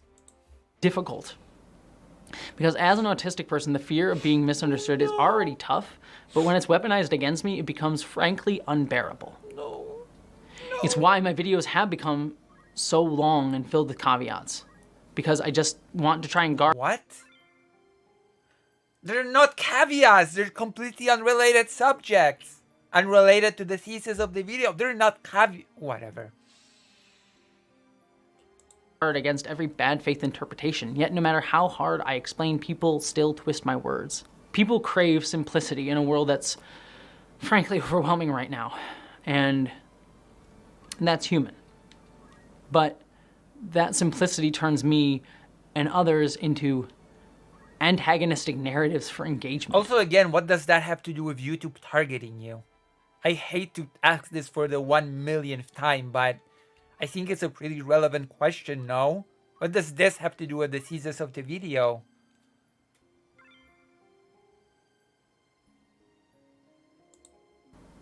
And we're just torn apart in the process. And if I'm being earnest and jumping off script here for a moment, situations like this that have happened over and over in the past few months to me, that I'm not going to speak about. What? Well, then why mention them if you're not gonna speak about... publicly have made me reflect on something that a close friend told me recently, that my emotional need to be understood by people who will never care to understand me has unintentionally become a form of self-harm, because I keep looking at it and wanting to explain but can't say anything. And it's caused me to realize that I need to step away from it. Well, you're clearly not. But that realization is really, really hard to accept when the internet was the only place throughout much of my life where I found friends and community, whether it be with Trekkies or other trans people. And luckily I have more in-person communities now, but the internet for a long time was home and where I could finally be myself when the real world wouldn't allow it. And it's where I found... I'm not gonna ask the question again. The same question that I've been asking for a long time while reacting to this. I'm gonna I don't resist the temptation. This is what I mean about this being a diary. I will have you know, Arkael, that I have started a personal diary today as part of my mental health regimen, whatever thing. So the ability to express my art, to be creative in a way that other places wouldn't let me. But now that same place that once felt liberating is twisting me into something I mean, it does feel a bit like a flow of consciousness, but this video has a clear title, a clear thesis that it tries to put forward, and it's just not doing it. Like, if this video was called My Thoughts on YouTube and, I don't know, its ecosystem or whatever, then sure, that is the video that we're getting. But YouTube targets creators for destruction, that ain't it. You know? Yes, but you probably won't read it on the stream. Probably not. Probably not. Probably not. Be praised or vilified, and ultimately just commodified. And the pain of that transformation, of seeing a space that once embraced my true self now turn me into content, is hard to reconcile emotionally. And to be honest, it's affecting my health. I haven't talked about this publicly, but I have been struggling mentally and physically for several months now. It's not constant, but when this stuff flares up, I frankly teeter on the edge of depression because I have to hold... Well, I'm fully blown depressed, okay? What now? Jesus. I'm full blown depressed. I'm not on the edge of depression. My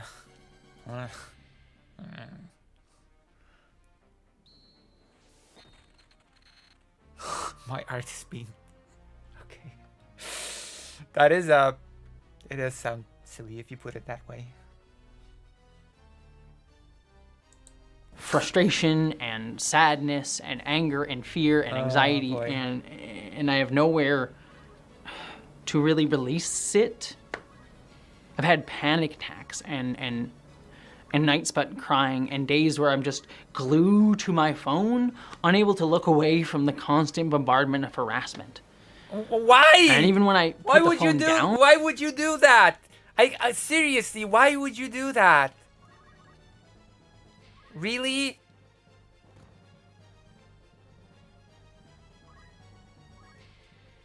What? Why would you... Why? There you go. I can guard as well. My mind is still stuck there, even when I try to walk away from it, and it just drains all of my energy to create, or even go to therapy. Even more importantly, to just relax. It's not a dig. It's not an attack. Go to therapy. If it's so bad that it's on your mind 24/7, you cannot walk away from it. You just think of it. You're glued to your phone, looking at hate and harassment. Then you genuinely need to attend some form of therapy for this. You know? Because the harassment, like it or not, will always be here in on one way or another. You will always find this. Oh, I'm screwed. Actually, I have no way to resurrect any of my characters. Like, you'll always find a way to be obsessed like this. You need therapy. There you go. I've given my advice. Like, charge or just there you go. Be present with people in my life.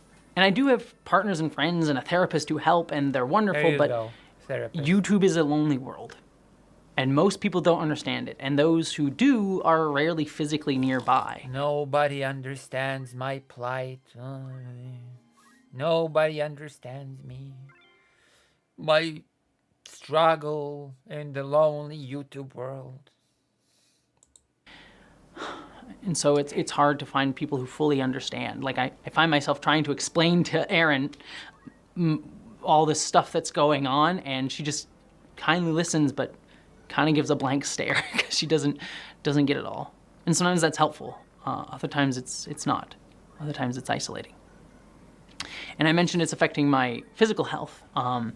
For months now, I've had intense shoulder pain to the point where some days I can't even like move my neck.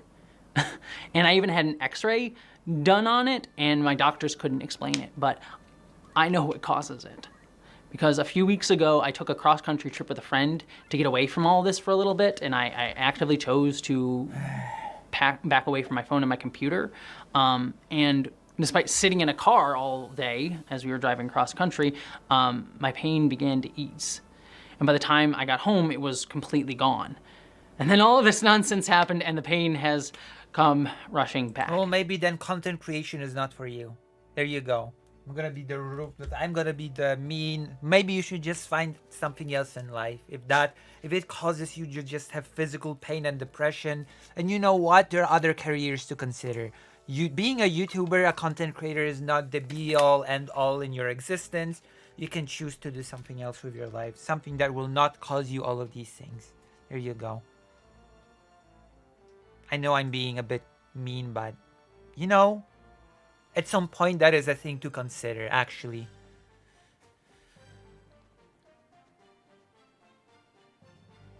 Isn't it? Isn't that a thing that is actually worth considering if it causes you so much horrible things in life?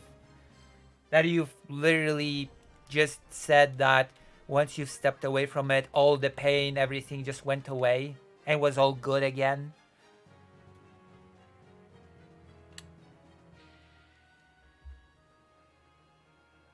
I don't know what her education is. That might not be true at all. And I'm not saying all this for pity or attention. I've kept quiet about it until now for a reason. But I'm sharing it now because A, something has to change, and two, a lot of it, I guess. A lot of it is outside of YouTube's control. I hate to be the bearer of bad news. A lot of the things that you've described is squarely outside of YouTube's control. In this long video. So I'm not even sure what you mean when you say something needs to change.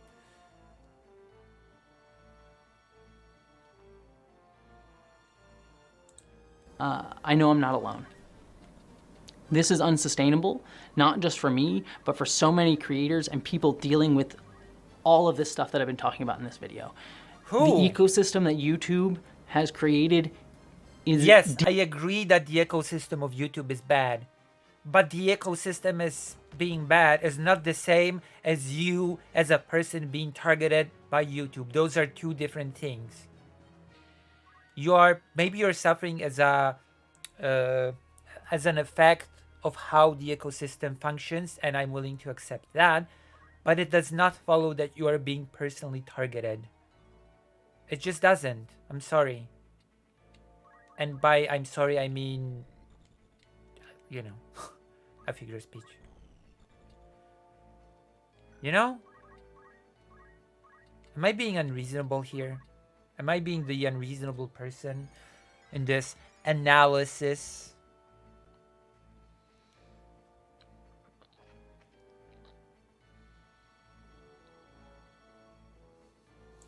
deeply damaging for all of us. And it's, for me at least. Yes, there is definitely a big conversation to be had about the ecosystem of YouTube, about its bad communication, about the structures of incentives that it creates for video creators and streamers alike. But that's not the same as talking about personalized targeting by the platform. You know? Do you know what I mean? Do you understand what I'm saying? Do you agree? Disagree? I need validation. Tell me if you agree, please. I beg you. Give me my dose of validation, or else I will not know if my opinions are good or not.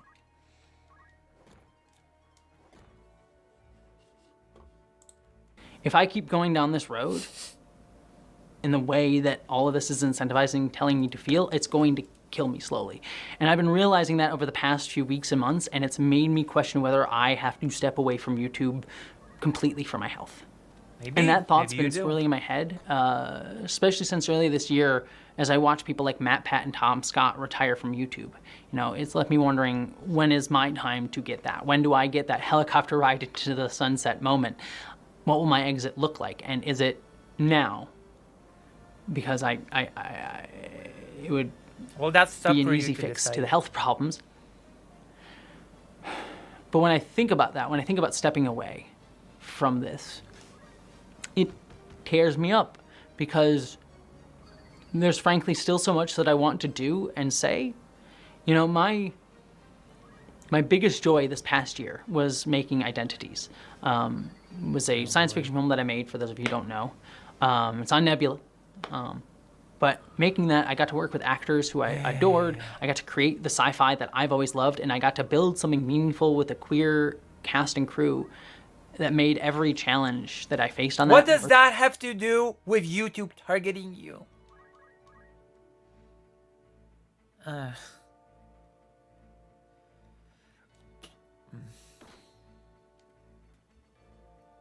With it. And we made something that is really special to me and that I want to do again. And when I think about the videos that I made on YouTube, like Sex and Star Trek, or the Dreaming of the Queer Internet video that I told you about, Oh, then I don't love quit. making those Jesus videos. Christ. Quit or not. I'm getting aggressive. I am so proud of them. It is a joy to Oh, that's make. good. It is a joy to share, and it is joy to just do. Okay, that's good. You know? Well, then and I love continue, sharing my guess. life and my joy with all of you. I love sharing Aaron and our love for each other. It means the world to me, and I love having it be part of videos. Well, that I just love sounded weird. This sharing of the partner, but making things that support me and her through my creativity. And I like turning difficult topics into something positive and hopeful. And that feeling proves to me that there is a fire in my heart that still wants to create. Well, then do I it. still want to do videos. I have many planned. I'm working on a sci-fi feature film script that I'm so excited about. I'm pitching Identities as a TV series. And I want to make these projects not just for me, but for you. Because poor me with all those movie and project opportunities with fully monetized YouTube that has 264,000 subscribers. Poor me, pity me. Come on. Jesus. What a pity party for a person that is actually in a relatively good spot.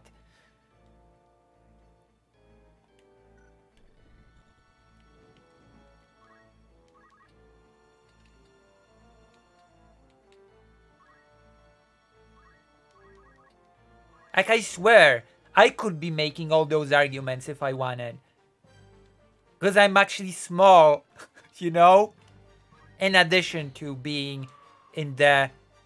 Uh-oh, I need to reset again. Oh, do I? Yep, I screwed myself. I have to learn some Phoenix Down skills. I have to teach my people some Phoenix Down skills. Like, come on.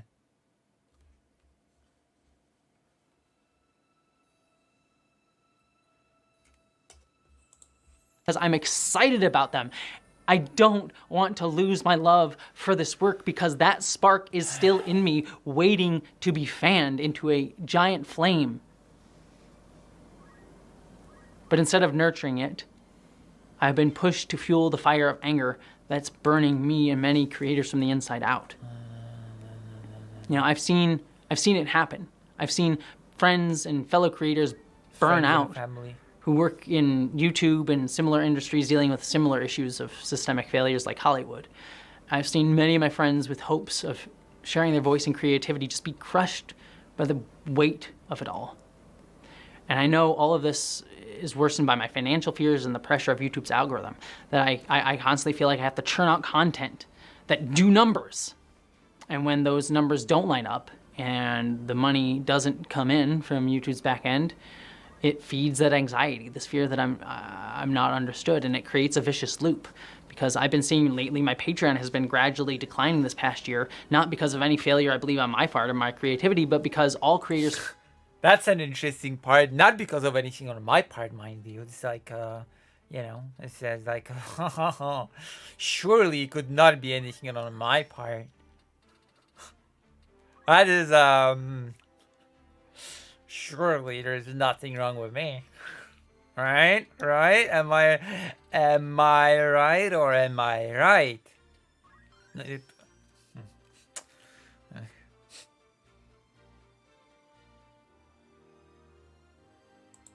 Face that natural ebb and flow of supporters, and it's normal.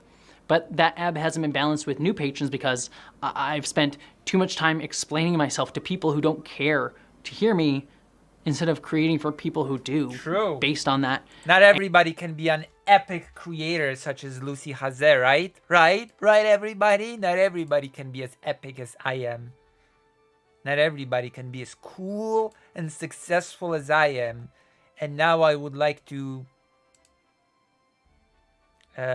point out, we'll see if fake Alec Kyle Parker has changed the name of this stream to give me more viewers. Let's see.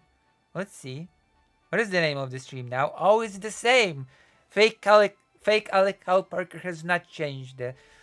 You said that I'd get more viewers if I change the title. I told you, change the title. I give you free reign. And what? Nothing. Nothing. I feel betrayed. I feel betrayed and used. Is it because I'm trans?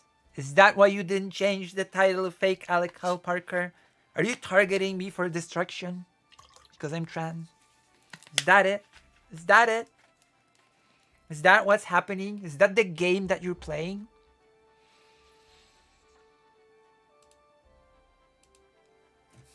Is that it? Is that it? The algorithm fears Lucy.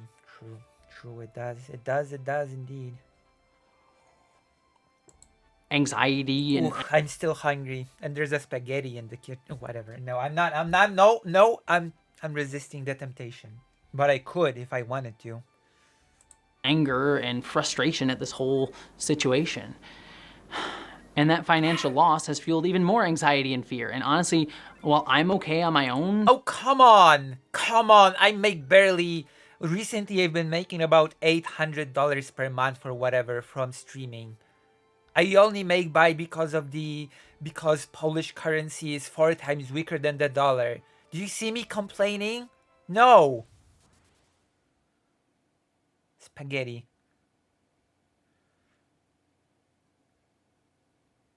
Come on.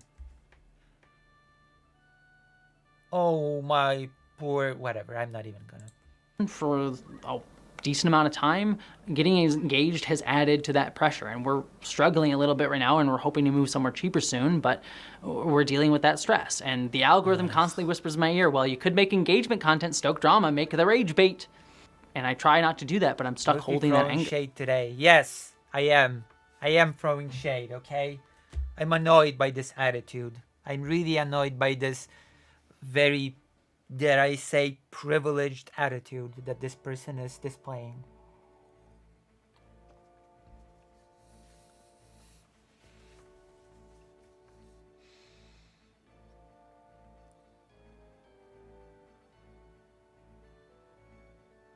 Almost no one makes money on these platforms, and most who do make far less than Jesse. Listen, I sort of make money on this platform thanks to all of you. So I guess I'm lucky in that regard. Which is why I just feel like this attitude of I'm being targeted. Oh my gosh, poor me. Come on. An anxiety the system feeds, letting it live inside me. And it hurts. Recently, I saw someone comment on my work, and Oh, no. who saw through all the reasons why my videos contain so many caveats and clarifications, who said, the good faith actors don't need it, and the bad faith actors won't respect it. And that hit me Okay, hard. this video does not have clarifications and caveats. It has a million topics that have nothing to do with your main thesis of the video. What do you have to say to that? What is your response? Call in to this stream and debate me right now, Jesse Gender, if you have the courage. If you have the courage to face me. Which I bet you don't. You don't have the courage to face a real marginalized person.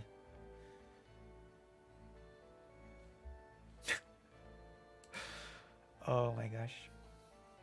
This video is boring. No, it's not. What, are you saying I'm not adding any entertainment value to this video? Emily S? Now you're throwing shade at me. Oh wow, Because okay. I they're see how right. it is. I spent too much time explaining myself to people who will never care. Draining myself for I a see system how that it is. exploits me and throws me aside. My And entertainment I see other skills creators have burning out been too, chasing success put or into validation on question. YouTube's terms. A system that's made it clear it doesn't give a shit about either of Shit. those things. We're all chasing shadows, forgetting that the real goal should be to focus on building something beautiful together. Well then, go About do it. celebrating what I have tattooed on my arms, infinite diversity and infinite combinations. Embracing solidarity through radical recognition of ourselves and each other through creating artistic Well then, work. do it. It's the love. The Don't love apologize. It's okay. Don't apologize. It's all good.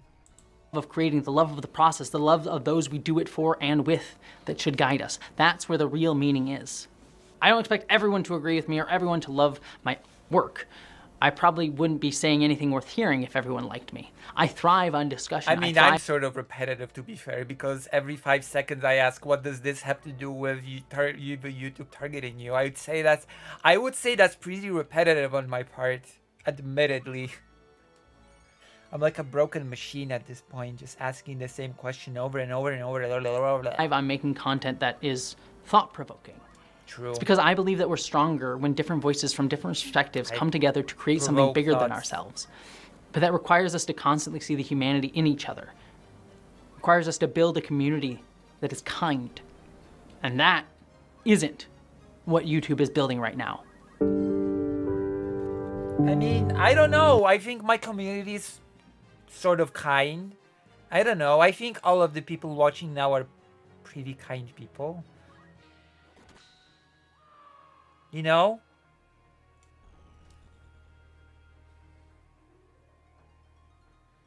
That's why Sunday never finishes videos. I'm a trooper. I finish videos, okay?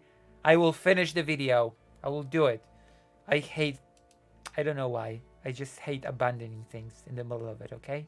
I like finishing things. I have a job. I'm like Solid Snake. I have a job to do. I cannot just abandon it in the middle. You know?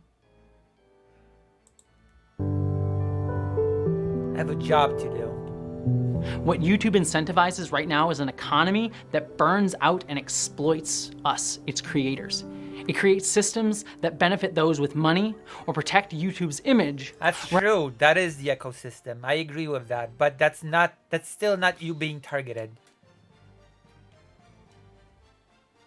Rather than working through the hard and complex stuff in ways that may not always be to the creator's liking, but aims to uplift the creator's work and intention. I know so many creators scraping themselves over coals to make art, burning out, unable to rest because YouTube's vague policies and constant pressure feeds their financial anxieties and forces them to just endlessly toil. Meanwhile, outraged merchants swoop in, twist our words, distort our work, and create toxic environments that we all have to engage in, whether we want to or not. And then they fly past. No, we don't. I don't engage. I don't engage at all, actually. Not in the slightest. No, we don't. Stop saying we do. Okay? Stop saying we do. We literally don't. That is the reality. We don't.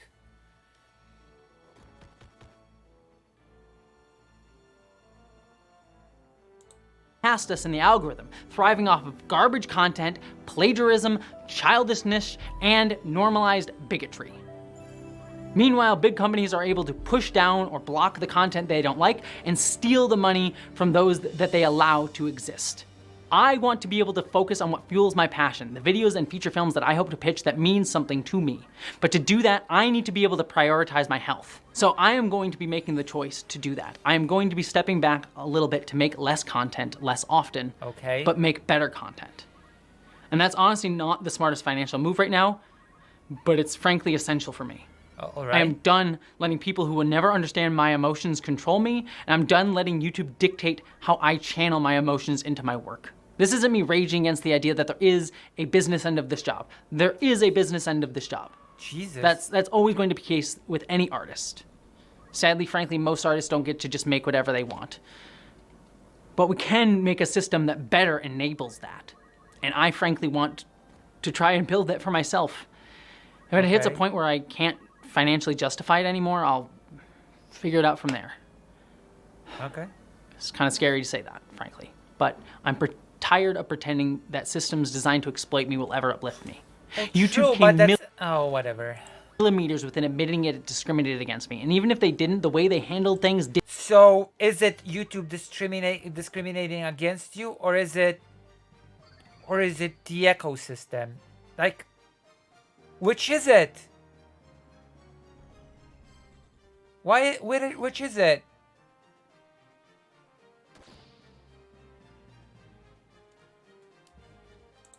Didn't exactly build trust. I don't believe in this platform right now. I don't believe that it supports me, and I don't know if I ever will. I can use it, but it's not for me. Okay. Creators like MatPat left YouTube on their own terms because they felt that they had fulfilled their goals here. And that's not to say that they didn't face challenges, but it's clear who gets to reach that point of creative fulfillment in their careers. If YouTube wants more creators to thrive here to reach that point, creators from different backgrounds, it needs to change. And YouTube, if you're listening, you need to do things to fix this. You need to do things like hire more people who actually understand these issues, like more trans people, especially trans people of color, and put them in positions. How can you give that advice to YouTube if you think you're being targeted? If you were being targeted, why would YouTube care about such advice? Lucy, how are you doing today? Actually, much better than yesterday, I would say. I'm doing my best. There are things that well, you know. Better than yesterday, definitely. And especially better than the day before yesterday. Oh boy. That was a day.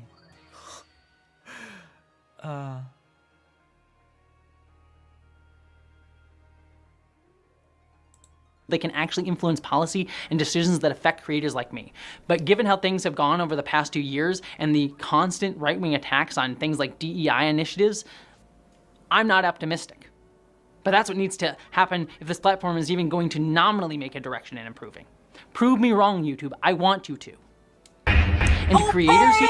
Oh, thank you for the $10. Loving the stream. Keep it up. Thank you, thank you. Thank you very much. Also, how can you say prove me wrong, YouTube, if YouTube is targeting you? Like this is so incoherent. Here, I do my best. I started a diary. Frankly, I think we need to organize. Also, the things from you, I think, are helpful. That sort of made me think how to use that on sort of my own. The things that you sent me.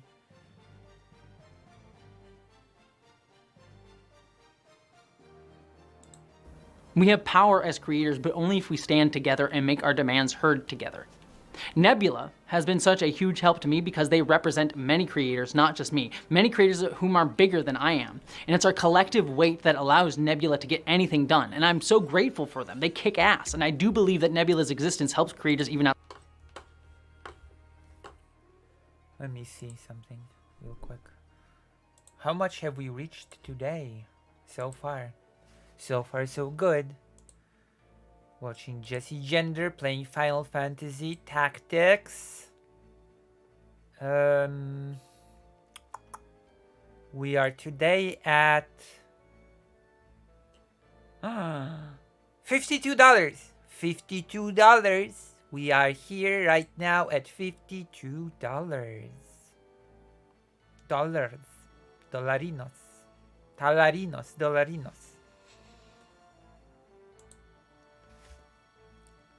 Oh, nice. Diaries are good. I do diary journaling sometimes too. I can be fun too if you do creative fonts or do... Oh, no, I mean, you can do creative fonts with handwriting as well. That's true. Stickers. I mean, I could do drawings. That is a thing that I could do with my journaling, definitely.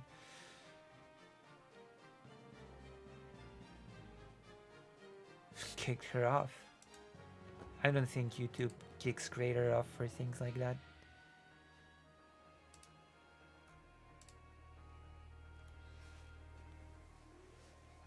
Oh, wax seal kits. Oh, that's pretty cool. Like the animation thing you have on the side. Yes, that's true. That is true. I am a bit of an animator myself. I am a little bit of an animator. Outside the platform, but frankly, we creators need to do organizing more outside of things like Nebula.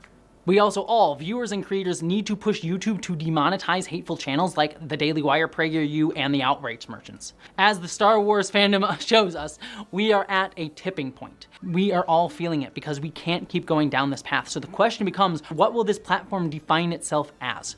What does it want to be? If YouTube demonetizes those platforms, it would send a clear message to creators that this kind of toxic content isn't acceptable, and chasing it won't be rewarded. But right now, it is rewarded, because YouTube needs the money, and I'm frankly not sure that that will change anytime soon, because YouTube is invested in uplifting that type of content at the expense of marginalized creators, done through mismanagement and misunderstandings of how that is true, but it's still not the same as targeting. How its sense of neutrality upholds these discriminatory views and silences creators who speak out. YouTube publicizes Let's see, I'm gonna paint an Oriole bird of Maryland. Nice, do it, do it. Yes, and also, I don't know. Yes, do it. Paint it. Nice, beautiful. You're starting to get it, Greater Ain't. You're starting to understand the power of Maryland.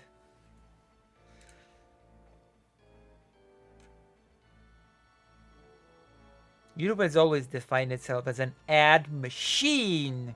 Machines! Like in the Matrix. Machines. Itself as a place that uplifts creators, yet they protect big companies more than individuals and allows lazy, low-quality content to dominate, not just over others, but at the direct expense of their creators. We as creators need to have these conversations more, and viewers need to be talking about it too. And it's not just about this platform's health, it's about our health as creators. True. The burnout. You viewers have to be talking about how Jessie Gender is targeted. Or else. Or else.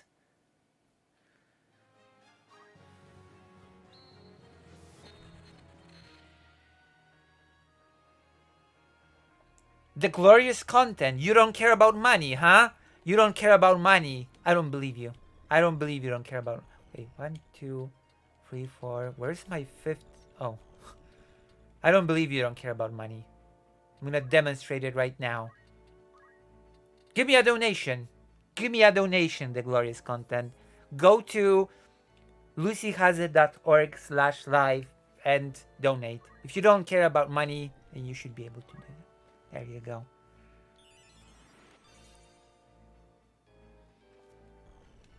I won. You care about money. Emotionally and physically is real, and it's only going to get worse. So for those of you watching, I encourage you to not only be vocal about these issues, but also take control of your algorithm. Block content that fuels the outrage economy and share creators who push back against it. Help us create healthier working conditions and foster positive engagement instead of... I care about my money, not yours. See, above you said, that's as much as I care about money. Okay? You didn't say that's as much as I care about your money or everyone else's money. You said money, period. And that includes your money. Huh? I defeated you in this debate.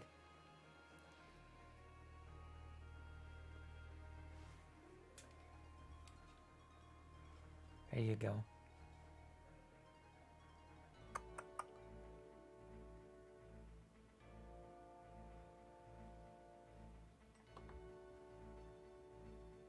If I hate someone, I don't wish them to be poor. Wait. So if you hate Hitler, would you not like him to be poor? Would you like him to still make money and be rich? Feeding into hate, anger, and fear. And if you can, support creators who are meaningful to you financially so we don't have to rely on this platform. I want YouTube to be a place that... Doesn't matter. Let's assume you went back in time and Hitler's alive.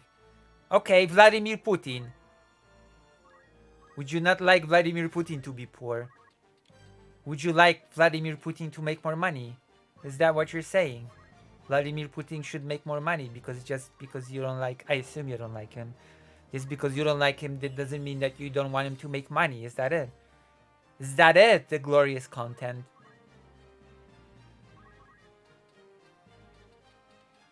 Is that what I'm hearing from what you're saying? Is that your argument? Is that your paradigm? Is that your thing? Really supports creators, but right now that's not what it is. With that said, as a quick heartfelt request here as I wrap up, if you believe in my work and want to support me... That's not an answer to my question. You've dodged my question. Do you realize that you've pivoted? Do you realize that you've done a pivot? I'm not talking about knocking off Putin. I'm talking about if you wish for him to make money. Huh? That's the difference. You've dodged my question. Of course I'm not answering your question. See? Coward. Coward. I'm sorry, I'm just kidding. I'm just joking with you. In case you... My fiance and our cats who are currently... In case it was not clear. I'll just say it in case there was a misunderstanding.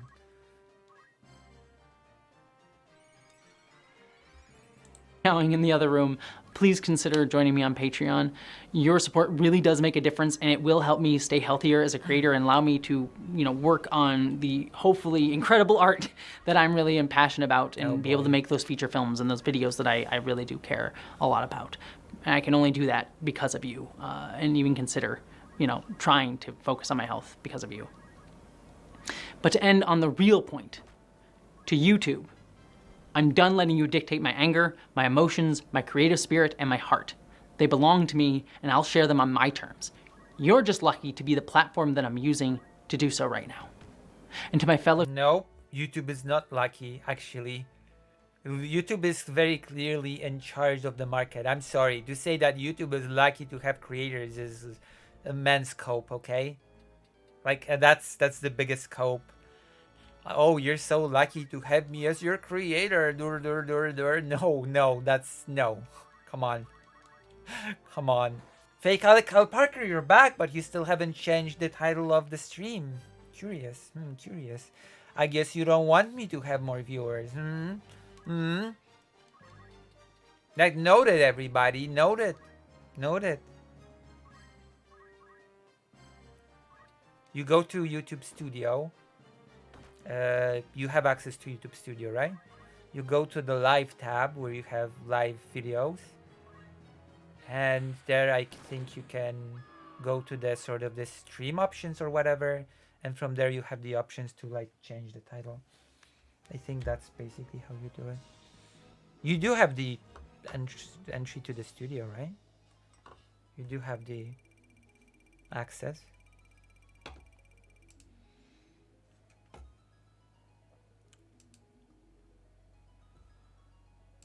How long have we been streaming?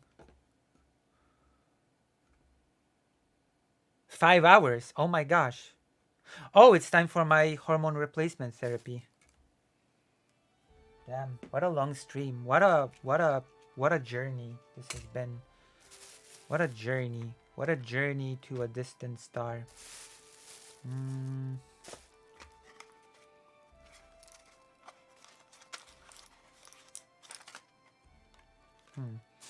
I feel like I'm missing something. Yes, that's what I need. What I need is this. And what I need is the estrogen. Yes, the estrogen is here.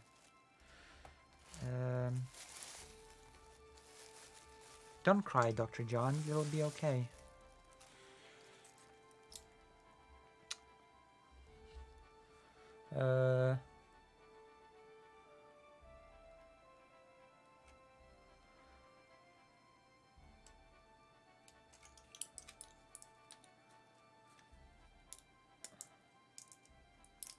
I think a deranged fantasy of putting begging on the street is a useful thing to think about. I never said anything about putting begging on the street. And notice, you're changing what I said. A deranged fantasy of putting begging on the street.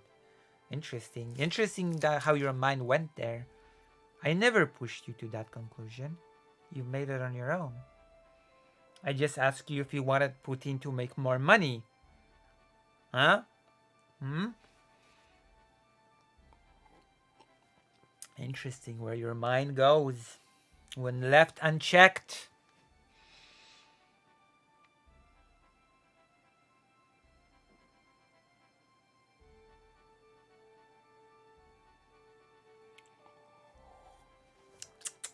Boom, boom, boom.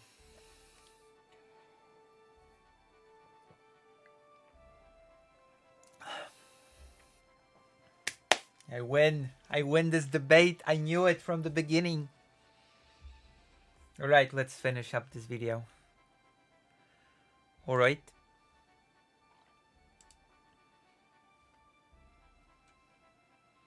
Or just tell me what title you want, Fake Alec Kyle Parker. And I'll change it to that. I can also do that.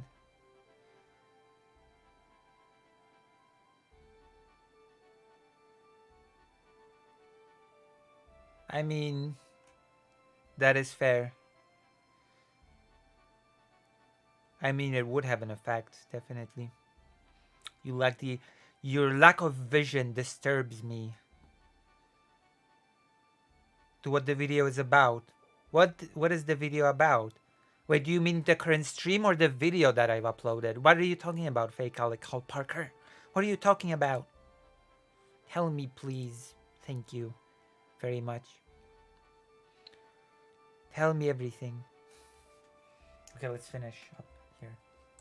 The creators, artists, and anyone struggling with similar feelings or experiences, please prioritize your health. We all need to do that a hell of a lot more. The video your reaction to, it ended! Okay, it ended. The video's over. Okay? It ended. It ended. You should have told me that 1 billion hours ago when I was still reacting, okay? Ugh. I can't believe my audience.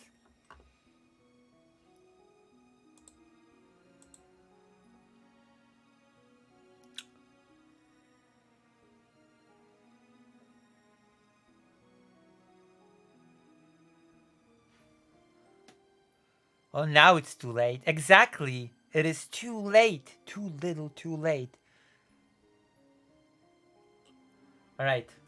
Now what? Let's start a poll. Do you know how to start a poll, Fake Alec Kyle Parker? Wait, Greater Ain't is here, right? I still haven't told you the story of the stalker, I think. If Greater Ain't is here, that I can tell the story. I start the poll. The poll will be video games or politics. Cool video game is choice number 1.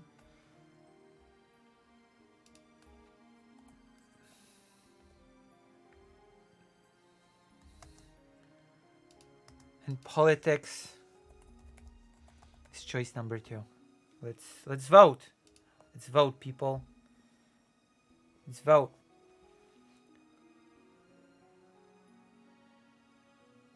I'm not really religious. Cool video game. Also, sin is not really a concept within Judaism, believe it or not. Not as Christianity understands it.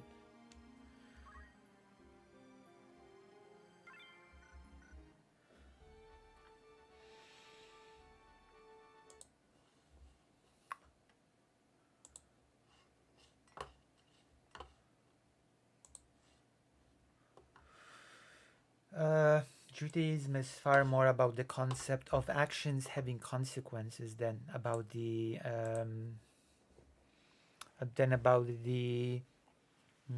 concept of sin, so to speak. Like the concept of Adam and Eve is not about the original sin or whatever. It's about the actions of Adam and Eve having a consequence. Is a little bit different. Which one on the side chat?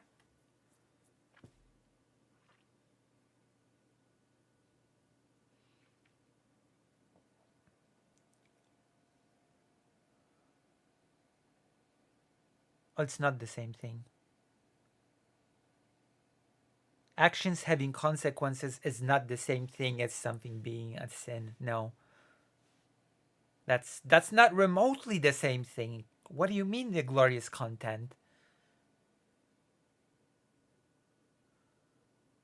Like if I put my finger into an electric socket and I get electrocuted, it doesn't mean that the concept of me touching electricity having the consequence of me being electrocuted is a sin.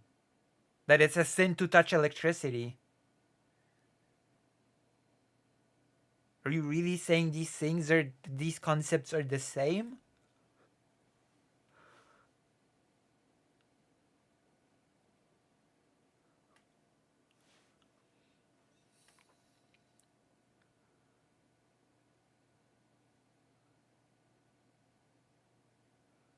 So if you touch electricity, you've sinned? Well, what if it's not intentional? Even if, I'm sorry, the consequence will happen whether or not it's intentional or not. You trip and you fall on an open wire and it electrocutes you. An action of tripping has the consequence of you being electrocuted. It's not intentional. Is it a sin? Is tripping a sin?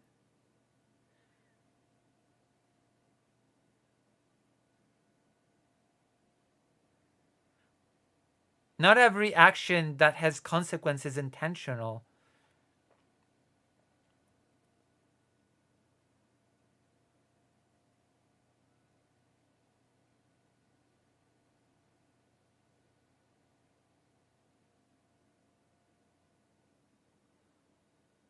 If a doctor tells a patient that they're dying from cancer, by the way, that's intentional.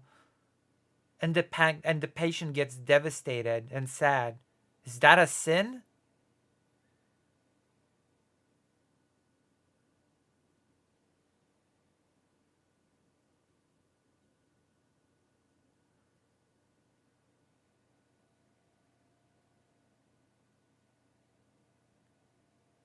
That can have negative consequences on the patient and will be depressed and sad.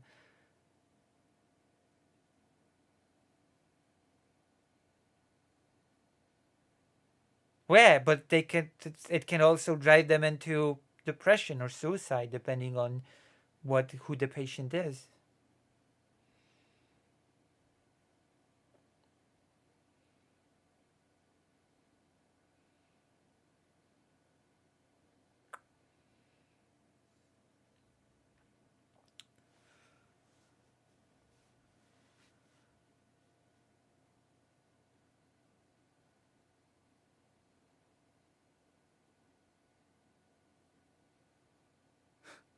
biblical analysis. Who do you go to for biblical analysis? Also, how can we analyze the Bible, quote unquote, in the same way? If anything, I'd go to Judaism, not to Christianity, and those faiths analyze the Bible, quote unquote, in different ways. The authors of the Bible were not Christian, they were Jewish. The authors of the Bible did not buy into the Christian doctrine.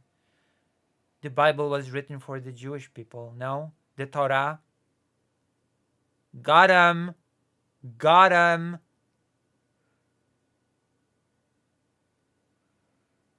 Gotcha.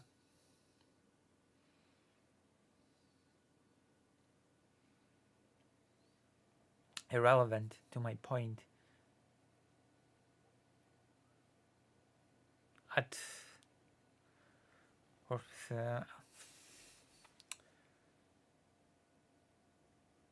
Arguably the originator of Christianity, Jesus.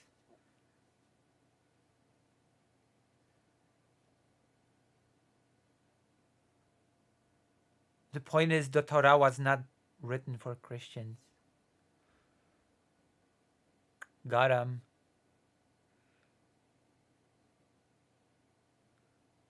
Christ didn't write anything in the Bible.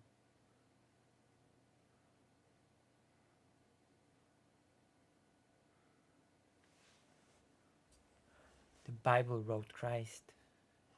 Okay, we're starting a cool video game. We don't have time for this. Let's start a cool video game. Cool video game. Cool video game. Cool video game. Steam. Cool video game. Drawing the line between sign between Judaism and Christianity is a big task. You have a point with that. And it's why I like talking to the Jehovah's Witnesses.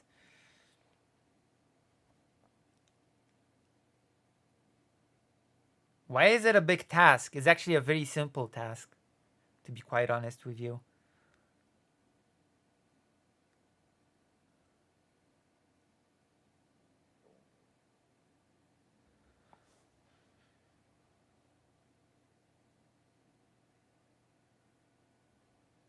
Wait, no, the politics did not win. Where did the politics win?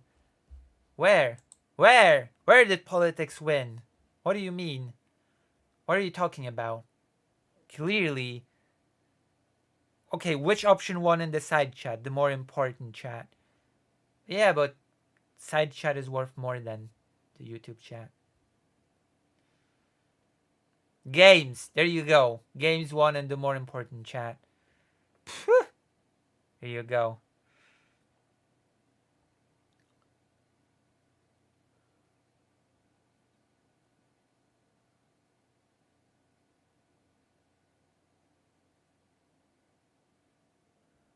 What? As an atheist, all I can do is witness, create. What? What do you mean? As an atheist, all you can do is what? I have no clue what you're saying. I have no clue what you're saying here.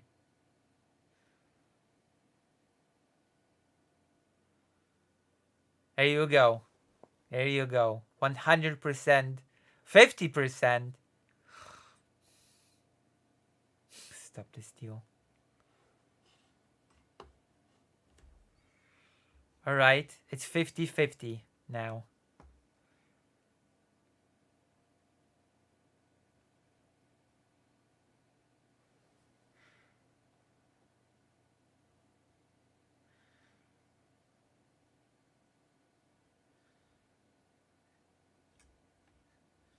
Damn.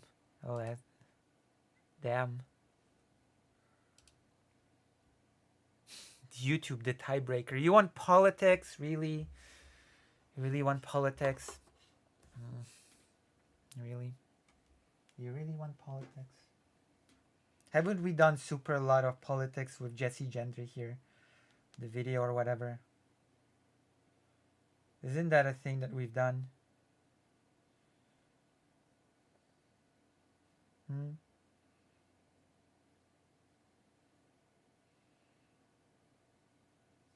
Isn't that enough?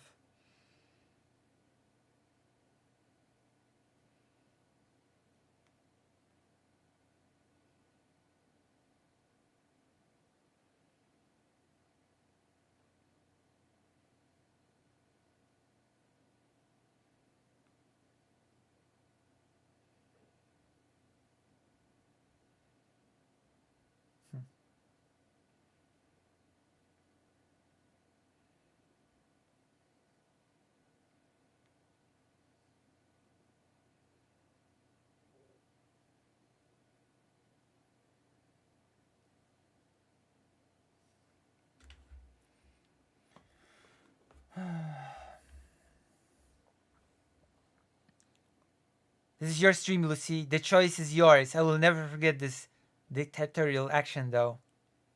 You know, if the choice is mine, then I'm playing a game. Screw it. Screw it. You wanted it. I'm playing a game. Okay, I'm playing your favorite game. Screw it. Screw it. Screw it. Screw it. Screw it. You clearly don't appreciate. You don't appreciate me. You don't appreciate my art. You don't appreciate anything. Okay? You don't appreciate. What game shall we play?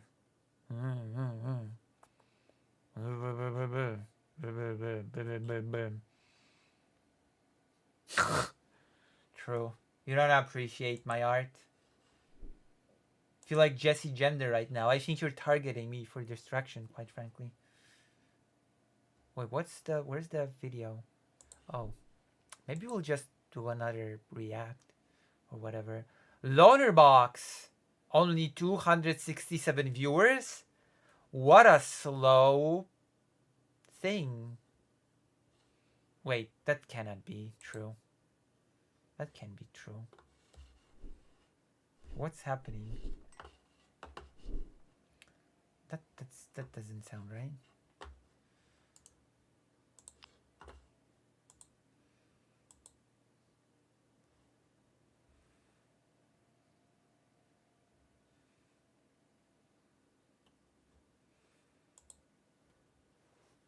Why is Lonerbox only having 270 viewers? What happened, Lonerbox? Be affected by it as independents or swing voters. What Again, happened, there are just Lonerbox? What happened to you? You used to be different. Let's steal President Sunday's content.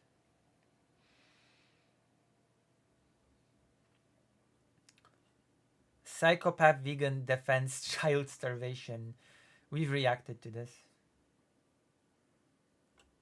You know what? I'm gonna react to this. We're gonna do another react. What do you say? experience. I'm gonna do like what you call it.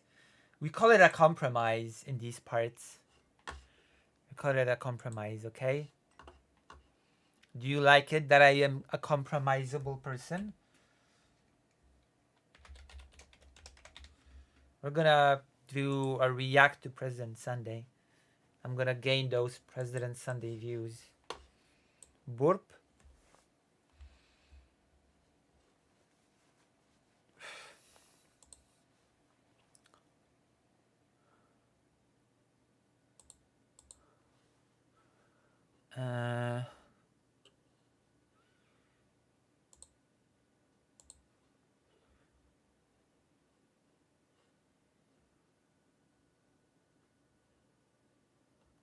Where's the...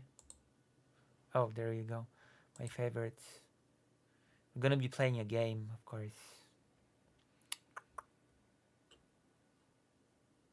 Where's my favorite game? Join. Dun dun dun dun dun dun dun dun dun dun dun dun dun dun.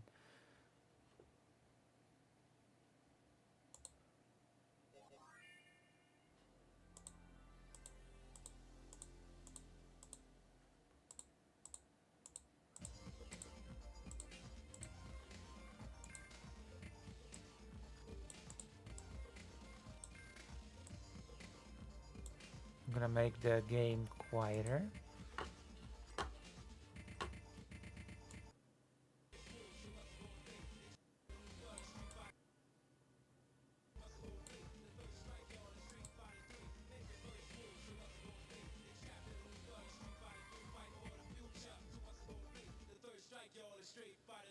There's useful parts of the Bible. There is useful parts to everything, to anything. There's useful parts to anything, as they say. Okay, let's... President Sunday! Wow. All right, Elon Musk and Tucker Carlson in the drab white room where no hope or happiness may intrude. It's funny. It's a fascinating back and forth because they basically they're horrifying. They're legitimately horrifying. I watched this on Kid last night, so I'm going to steal your takes, Kid, because I have a bigger audience and no one will ever know. Damn. That's so evil. Dude. If we lose, I'm fucked. It does seem that way. You can't just be like, yo, Yeah, I'm like, how long do you think my prison sentence is going to be? Do you think? Will I see my children? I don't know. Because it's not like you can say, well, yeah, I maxed out to him, but... No, you won't see your children. You won't see your children, Elon. You'll never see your children again. Deniability. I like how he's got a giant target on his chest. No, and I've been trashing Kamala nonstop. Oh, I know! Well, that was a Kamala. Jesus. I like this new thing where President Sunday mocks people's laughs. Now I'm afraid to laugh. I'm afraid that I'll get President Sunday mad one day and he'll be mocking my laugh. And my laughter is very mockable. I can't get over how cute your MGS comic was with your hiding behind that corner. That was drawn by Greta Rain.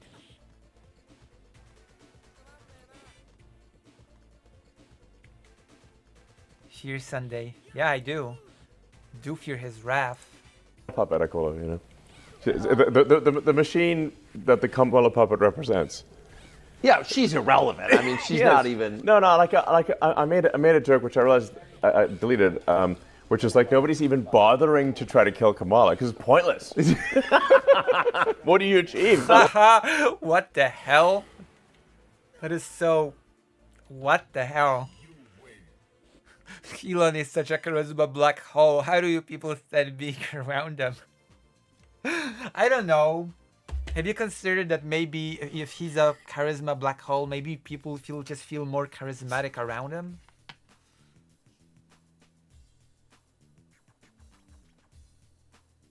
Wait, your views on what?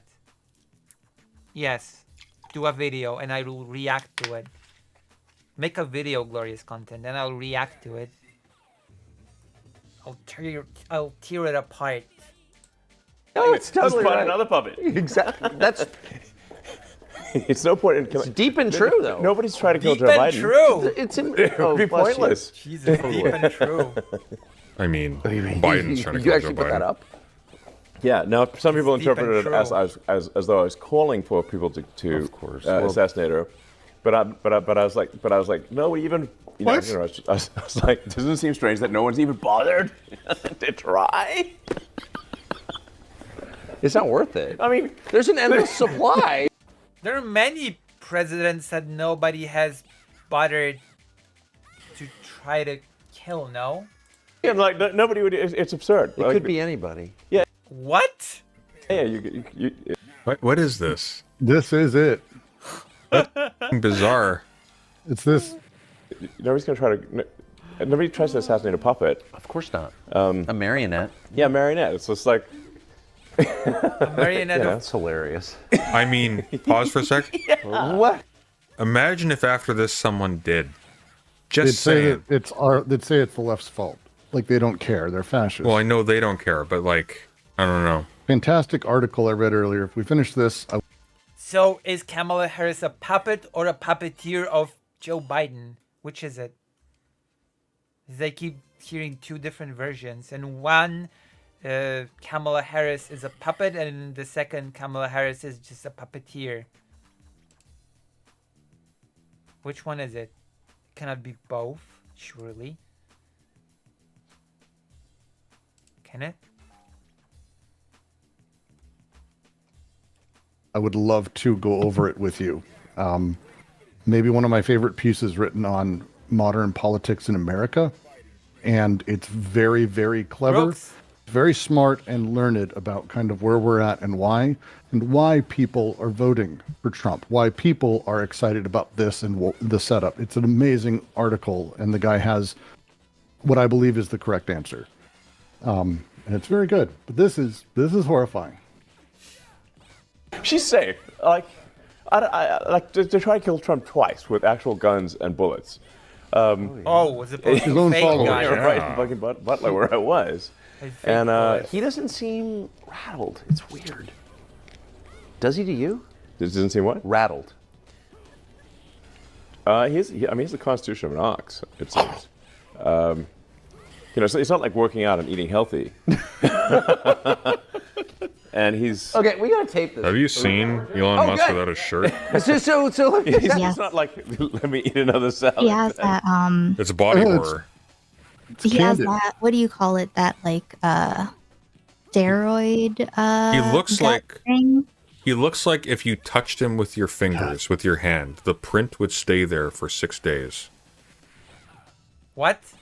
That's Yes. Like if you poked him, like in his That's horrifying. in his boob, That's it would hor- just Stop stay it. there. Stop, And you President could probably Sunday. Stop. like fill that with silicone and create a perfect cast Stop. mold of your finger. if Oh you did my so. God! Stop.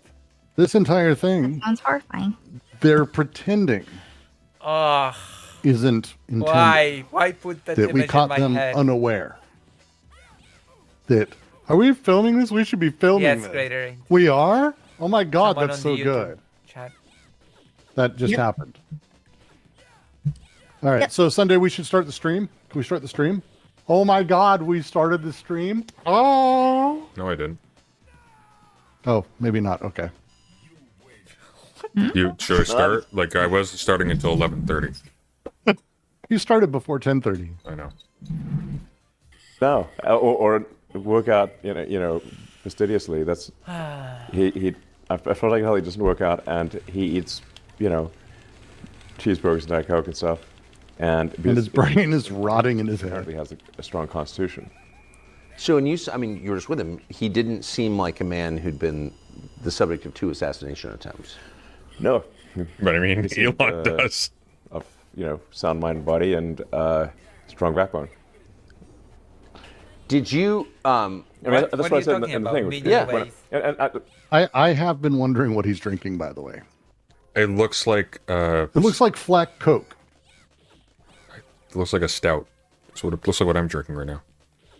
The remarks I made there. You think he's having beer? I mean, does he sound like he's not having beer? Sounds like he is Elon Musk, who is addicted to Adderall and a series of things like ketamine and other. So Okay, he's- and you think someone like that would not drink beer in an interview? Correct. I know people You who think will Coke? do. They will do, and they will do Adderall, but they would think, "Well, I can't have alcohol; it'll make me act silly." There, people are dumb, dude. Excuse me, this is Elon Musk. This is the real world Tony Stark. He's not that dumb. There's no teleprompter or anything. I was speaking extemporaneously. Are you the only rich guy who doesn't have like a media consultant? No. He has a team of them. No, I've noticed.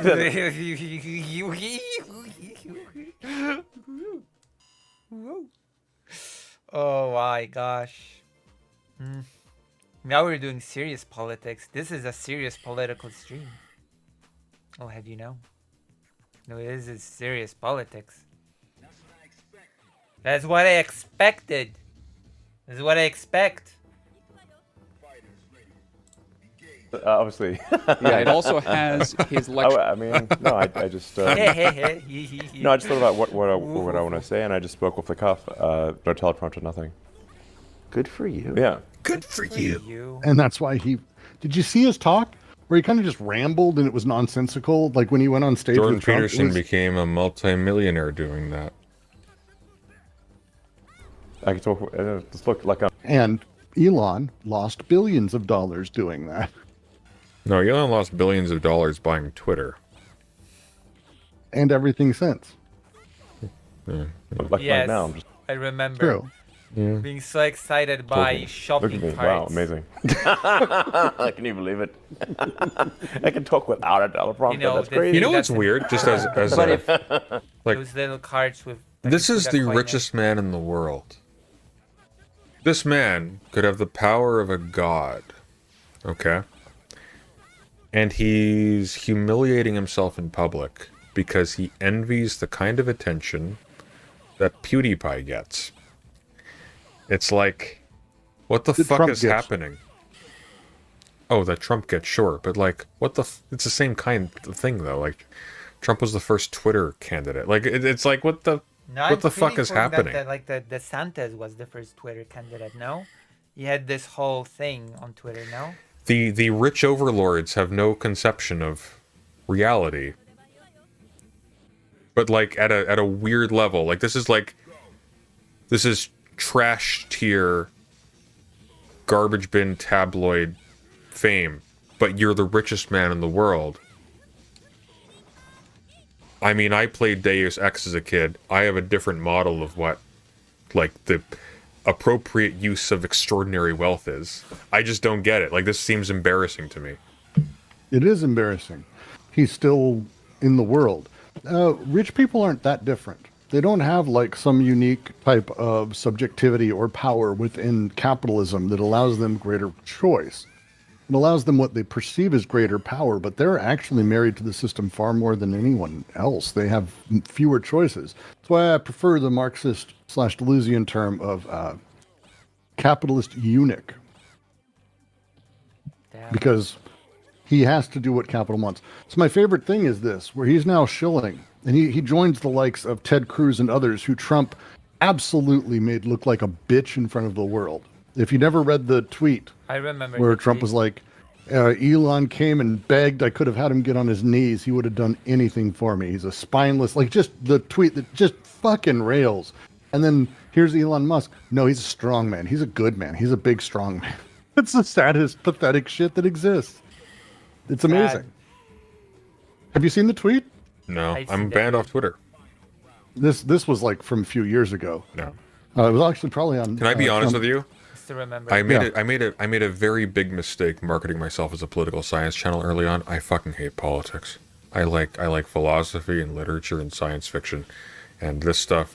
I will keep up with it to the barest extent I have to, and I fucking hate it. It's miserable. Politics. Come on. It is miserable. The Israel-Palestine stuff. Like, I actually give a shit about that, and as a consequence, like, it probably shaved years off my life, and for no reason, because I can't do anything about it. I'm just arguing with people about it and make myself look like an idiot. It's exhausting. Well, like, it's sad and pointless.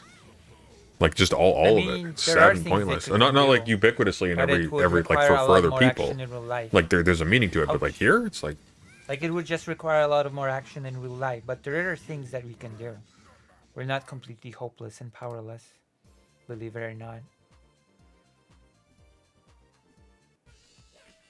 Believe it or not, it's not entirely hopeless or helpless. It's awful. Well, Trump's tweets about Musk were hilarious, and he hates him. And lo and behold, here's Musk being a complete suck-up bitch. It's amazing. If he loses, So it's that's going to be pretty hard for you satisfying. to pretend you never supported him. I'll agree with that. All in. In the deep end. Yeah, no, you are definitely in the deep end. You cannot touch bottom. No, I'm like rolling around. I'm like a pig in mud. I'm like, Hey, Perry, look at that. It's all in, baby. Is it fun? Yeah, it's pretty fun. How hard? I mean, there may be some. In the hopefully unlikely event that he loses, there may be some vengeance on me. Were you kidding? I mean, it's possible. It's possible. You've got to be one of the biggest government contractors. We do essential work for the government. Yes. Yeah, but it's sort of like,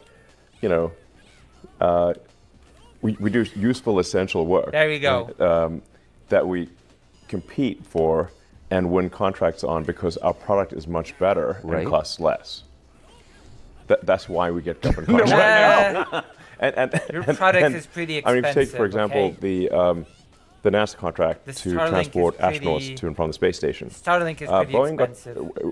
NASA awarded 2 contracts at the start. One to Boeing and one to SpaceX. Boeing was awarded twice as much as SpaceX. SpaceX has done all the astronaut transport from the space station, and Boeing has only done one transport of 2 astronauts to the space station, and we had to bring them back. Boeing got twice as much as SpaceX. There's this total misunderstanding. There's a lot of reasons for that. Common Sense Skeptic is a wonderful channel if you want to just study how much of a liar Elon Musk is. Wonderful stuff. He just basically debunks everything SpaceX does and how they're just a fucking big lie as a company. Really good shit. Saying that my companies have been subsidized and supported by the government and get all these, and it's like, do you really think that a Biden administration is going to subsidize me? Probably not. Are you kidding?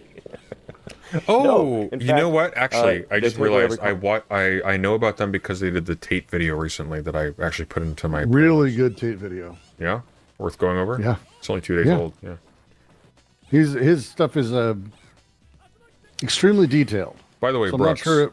Yeah. And I mean, Ico, it's all just throwing has that out there. I know you Mhm. won't, but I'm sincerely throwing it out there.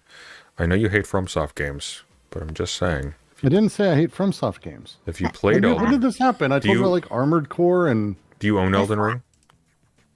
I do own Elden Ring. So would you pop in to help No. us play Elden Ring? No. No. No. Not even No. for the opportunity to talk theory while playing Elden Ring? No. No, I'd walk off a cliff constantly throughout it just to make Oh fun my of god. That's content. It's, I don't it's know. members only. They've already paid by the time they can see it. Sorry, Echo, what you're saying? you. I Pass. don't know how to do video games. But I can teach you. Does it require coordination? Tremendous coordination. Okay, no. I thought it was You like. can't- you physically I thought it can't. was. I thought it was lining up my Oh, fingers wow, like I did it! a I reflection did on it! my shirt I from did the something, but I just carry realized it was thing. the can I was holding with the same hand. I did it. How many did you have? Too many, apparently. Nice. Roll the clips, Stephen. Contract they possibly can. I'm gonna pee. So, for example, there was the FCC contract to as well. Brooks Entertainment, $42 billion for providing rural broadband. Yes. Okay. We actually first said, look, we think there shouldn't be any subsidies, so we recommend that this program just not exist. But since you're insisting that it exists, we will compete, and we have better products. So we won, I don't know, about a quarter of it, which would have included the devastated areas like North Carolina and stuff. And the FCC took it away illegally. They just voted. The Illegally. Commissioners voted away Illegally. and said, even though you No, want it, legally you mean? we're sending it. Legally, that's the process. And do you know how many Shithead. people they've connected? How many? 0.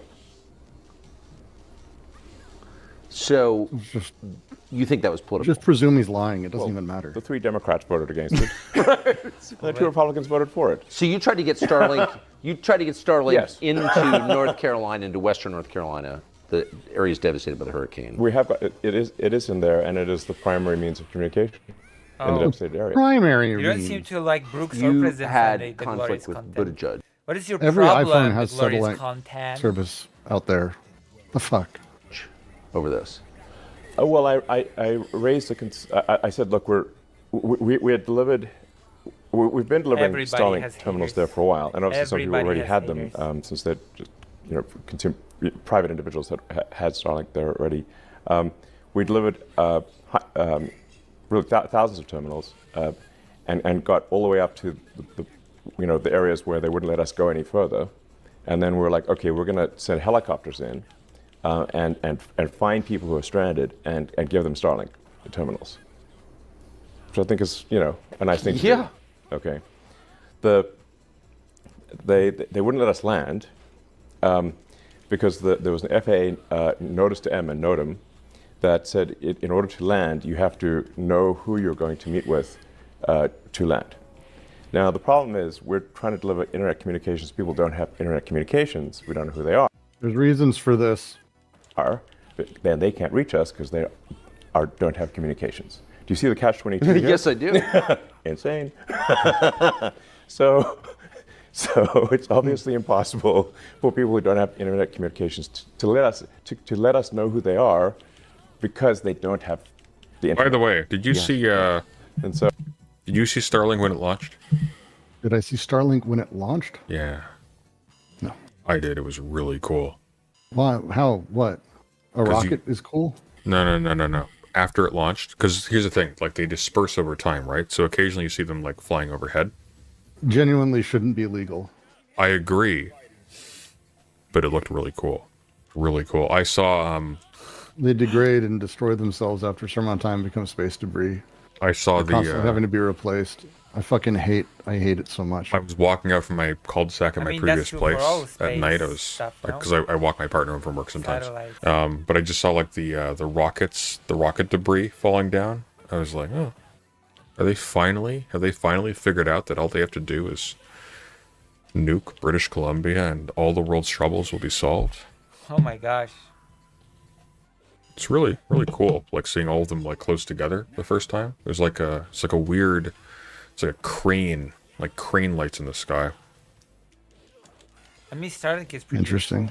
Yeah. To read the Donald Trump Truth Social post, has a photo of him and Elon posted in 2022. When Elon Musk came to the White House asking me to help on all of his many subsidized projects, whether it's electric cars that don't drive long enough, driverless cars that crash, or rocket ships to nowhere, without which subsidies he'd be useful to the Ukrainian soldiers. Use it for communications and entertainment.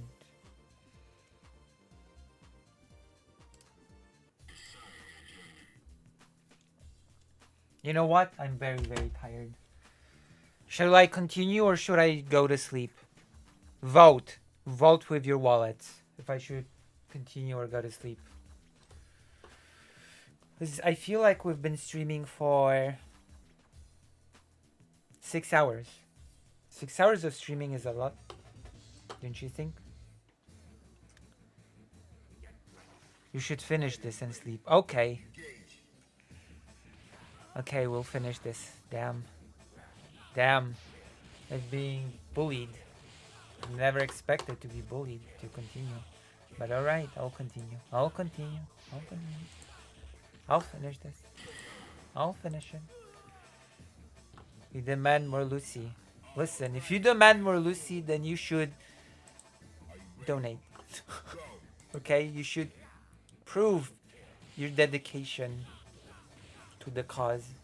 To the Lucy has a cause. By throwing a dono my way.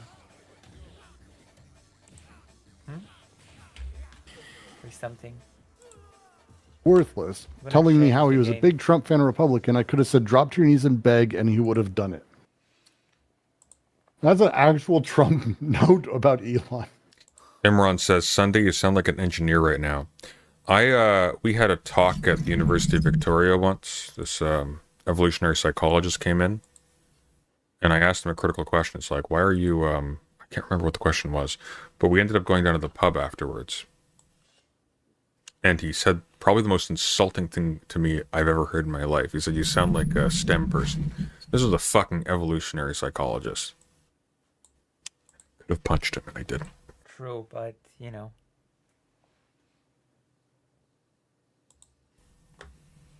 Ian McKenna, I've watched Musk talk about maths and engineering. He's not bright. His degree, by the way, is an honorary that was given to him without actually taking courses. He has never taken engineering courses. You haven't experienced it. He made a hilarious ass of himself talking about the Twitter stack in a chat with the guy behind the engineering. It's all bullshit. It's all bullshit. He is not bright. It's not. I can tell. Don't worry. No, it's just someone who's like just saying, like, just bullshit in there. He didn't go to college. He fucking didn't. He had to have a degree in a certain way because of the way that things were going in order to be in a position, and he fucking did it as part of his immigration. It's a horrifying travesty. It's insane. It's insane. It's a horrifying piece of shit, Elon Musk. I agree. Genuinely horrifying piece of shit. I agree. Oh, it's the same guy about AI? Fuck that guy. But nonetheless, look, I'm just telling you, okay? If you were on Coruscant during the Galactic Civil War and you saw the Death Star in orbit, that'd look pretty cool. No? It'd look pretty. It'd be pretty cool. You'd look at that like thing. Terrifying. That's like, if you were, I'd be filled with existential horror, the likes of which no one's ever experienced. Isn't it awesome? No. Shall we? No. Did you explain this to the federal government? Yes. What did they say? They fixed it. How was Buttigieg when you talked to him? He was actually good. So I want to be just Yeah. I want to give Buttigieg some credit here. Yes. First, Death when I Star. complained about it, Cool. he reacted in a very level-headed way, and he reached out to me and he called me. Yeah. And we discussed the issue, got to the bottom of it, and he fixed it. Good. So credit to Buttigieg. Yeah. Well, and to you for pushing it. Yeah. I mean, so. Jesus. But as soon as he was aware of the problem, he fixed it. Well, you publicized it too on it. Yeah. As soon as you shamed him. Well, but I do want to give credit where it's due. Yeah. No. Amen. So- I agree completely. So, but back to the original question. There but is the potential consequences if there are a pair of undetected blood clots somewhere in one of the 4 feet on this screen that is just waiting to do God's work right now. Why is Oh my Tucker God! Carlson's Stop scaring me with blood clots. That's the thing that my doctor scared me. That it's a potential thing that I might develop due to HRT, blood clots. Thank you, President Sunday, for reminding me of my big fears in life. Thank you, President Sunday. Wow, thank you. head's so fucking big? Like, just It's, compare it to Musk's here. His head's actually not Thanks. that big. It's a bad side profile. He's got Mitch McConnell neck. So he's a turtle. So it's more He's Mitch worse. McConnell. Oh my neck. God, It's really big. I feel so confident in my appearance now. Tucker's head's not really that big. Look at that. Look in at that. comparison. Probably look at that angles or something. sharp angle right there. By comparison. What's his name? The other guy who was the real journalist who left Fox News. A gay guy who was like the main anchor for the longest time. What's his name? Fox News? Yeah. Like Tucker the Carlson. Who Killed Jesus guy? No, actual news guy. God damn it, you're gonna make me look it up. Waters? Jesse Waters? No. He's who? I said gay guy. I don't think Shepard Smith. Shepard Smith, he had a big head for his body. Like, shockingly in person. He did have that. He had a fucking, like, movie level melon. Like, really, I haven't in person watched. was, like, wild. It was I haven't shocking. It watched was like, Fox. oh, fuck. Yeah, I haven't And he's watched. got, like, that look all the time. He's always looking like Shep. Who's that guy who looks like Yertle the Turtle? He died. We're Krauthammer. doing phrenology now? No, we're not doing phrenology. Krauthammer, and he does look like Yertle the Turtle. Thank you very much. Not as much as Mitch McConnell does. He has turtle phrenology. Mitch McConnell has frog phrenology. Tough to say. Krauthammer had having turtle. Strong gone all in. turtle this doesn't work. phrenology. Yeah. I mean, you had to have thought. I about was this sad long when he before died. He you was the did it. What Admiral was you thinking? Akbar of my conservative teenage years. What? I mean, yeah, so Spencer Howard for the $5 Australian, which is not real money. I mean, The my few view good is- things Musk is has that done happen in spite of him rather if than because Trump of him. doesn't win this election, He's just a it's face the taking last credit for election other we're gonna people's have. work. That the Democrats, the Dem machine, has been importing so many people, bringing in so many illegals, flying in with this like CBP border app thing. Sure, you are African. Nobody even knew about, like secret program. That's illegal, basically. It's illegal, but there's no action by DOJ to actually. It's not illegal. It's a legal process. These people are legal. So here's what the rest of this video is going to be basically is this and us making this comment and then watching more. Just letting you know, like this is, no, actually that's just a legal process and it's not what you said. Because this that is would be like untrue. this is terminally boring. These two fucks are so boring. It's unbelievable. I'm going to be honest. I'm getting some kind of ASMR like buzz out of this. What? Elon Musk just has a relaxing way of speaking. I'm pretty sure it's the only reason why he's able to survive talking in public. No way. Is because No of the kind way. of Napoleon Dynamite charm where it's just What? It's just mouth sounds and I half-formed disagree. thoughts. And it kind of There's reminds no way people ASMR when they're quality talking to- to their half-witted What? friend in elementary school. What the hell? Yeah. What are you talking about, President Sunday? No. And Stop it. for the when somebody is granted asylum, they are fast tracked. They He's making all Stop this. it. get a green card, Sunday, and then stop 5 years saying after the that. green. Absolutely nobody who applies for asylum just gets a green card. Just so you know, as a thing, that's not how it works. They can get citizenship, and they can Each thought fully that legally was vote. real. And when they do so, they vote overwhelmingly Democrat. Yeah. You mean, once they're legal citizens, they vote. Did you know that? And they vote for the people who made it allowed for them to become citizens. It's shocking.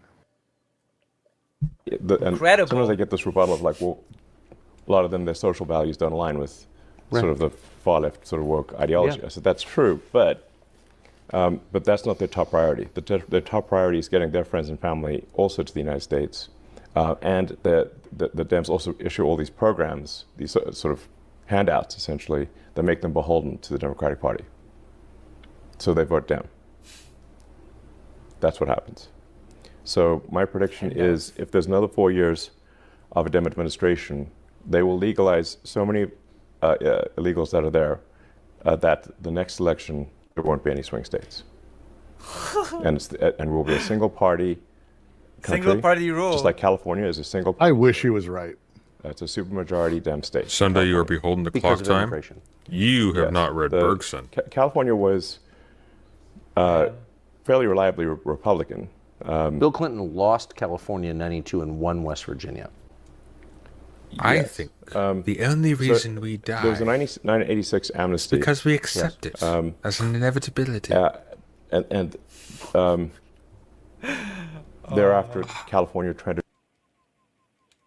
I love this because it's like in real time. This few moments is like all I need to see, because he gets like checked in real time. California is solid blue, always gone blue. Well, actually, no. Bill Clinton lost California and won West Virginia, as an example. Yes, but in 86 they had a huge amnesty, and he wants to say the Democrats, but then his brain went, shit.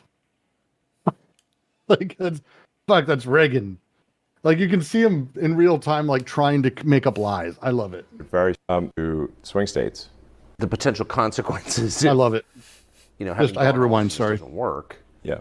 I mean, you had to have thought about this long and hard before you did it. What was your thinking? I mean, yeah. So.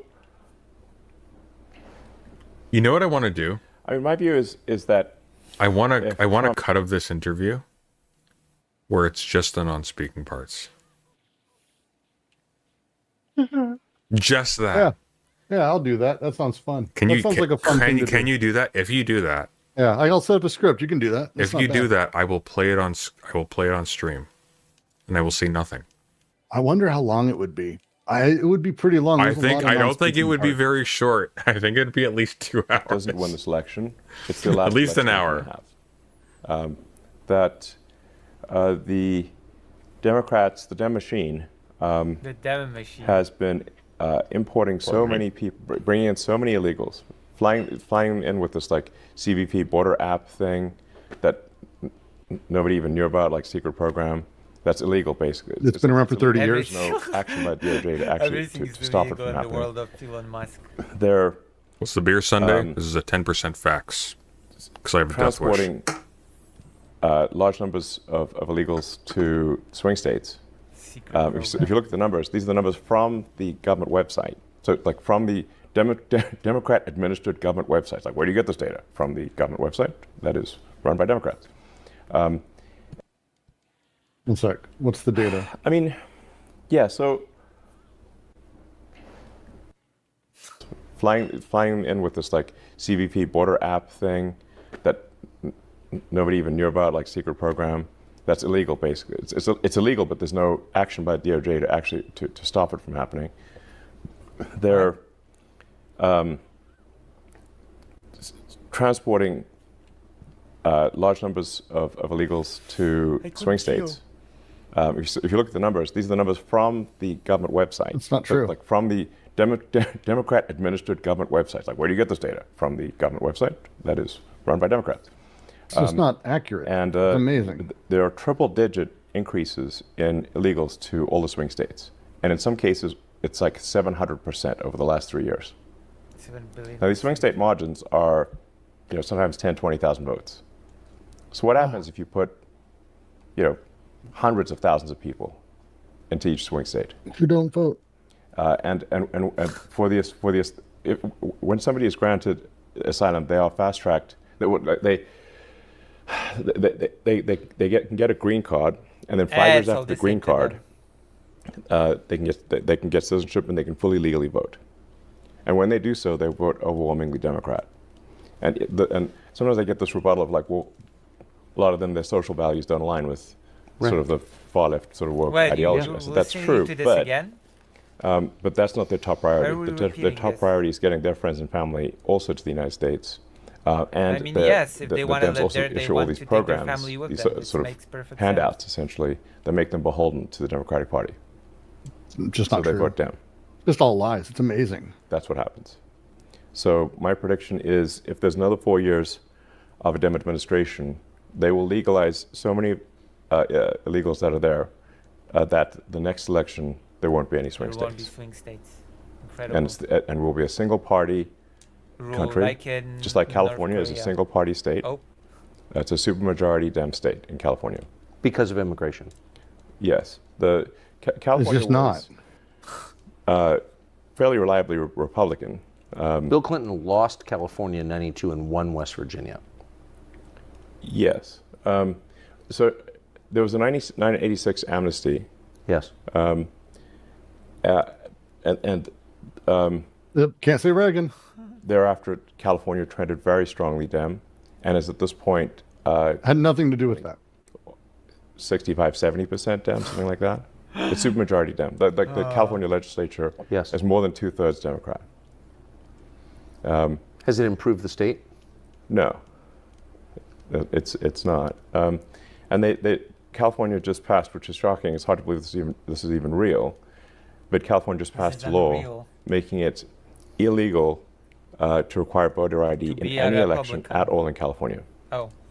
You know that? It's now illegal to be a Newsom signed it into law last week. It's illegal to require an ID. In any election, even a town council.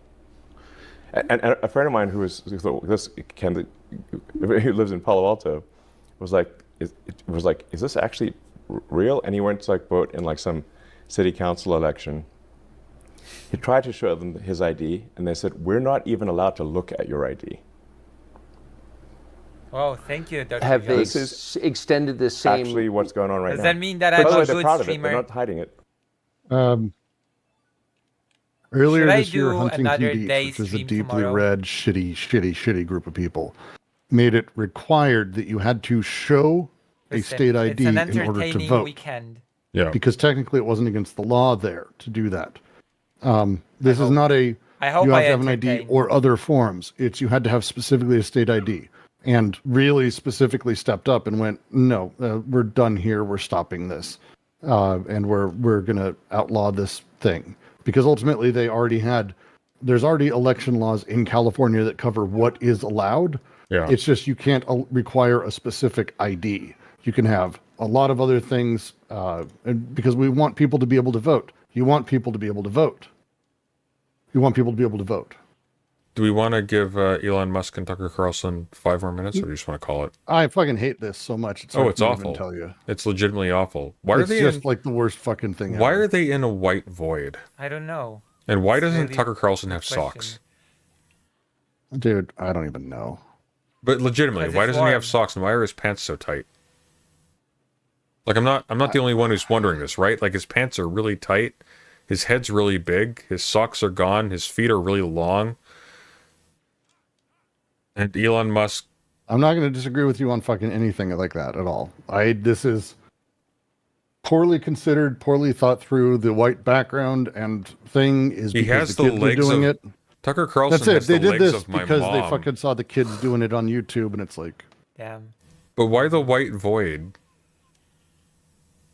I don't know, dude. Do you think like Musk is confused because he's just disoriented by the pale abyss surrounding them? I don't know, dude. Okay.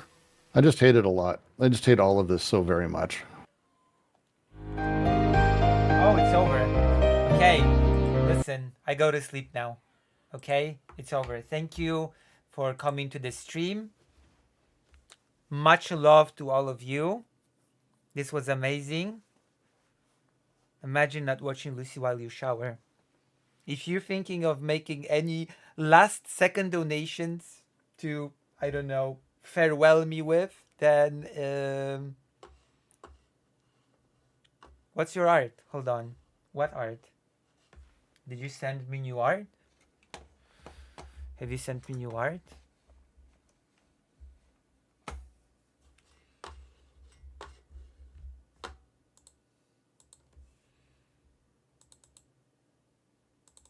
Oh my god, I think I know what it is. All right. Okay, I know what it is. If it's what it is, then I'm gonna show it on stream while someone donates. Oh my god. Beautiful. Okay, we're showing this on stream. We are showcasing this on stream. No questions asked. We're gonna end the stream on the Maryland bird.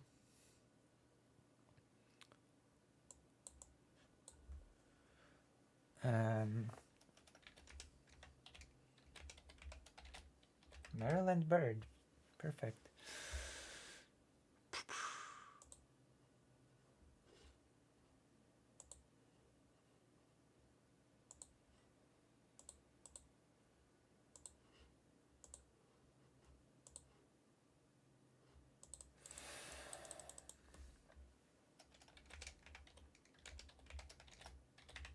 Maryland bird.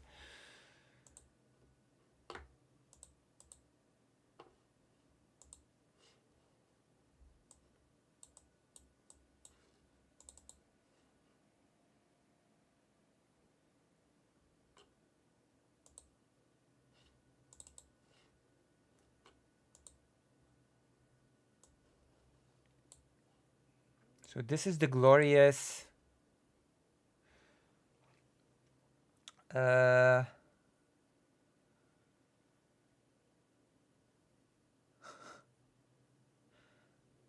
the Maryland Oriole. This is the glorious Maryland bird. Maybe it'll be a stay forever on the streams. We'll have like this grand bird in the... There you go.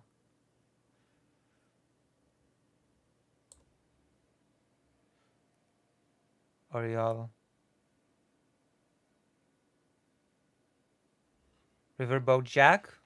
Yes, I can actually. Yeah, you want me to raid Riverboat Jack, yeah? Yeah, I can. I sure can raid Riverboat Jack. It's actually a very splendid idea. Thank you for giving me this idea. We're going to raid Riverboat Jack. That's a really good idea. Redirect. River.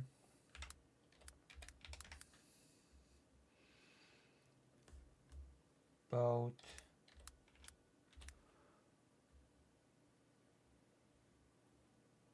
Jack. Metaphor time baby. Yes, is that it? Metaphor time baby.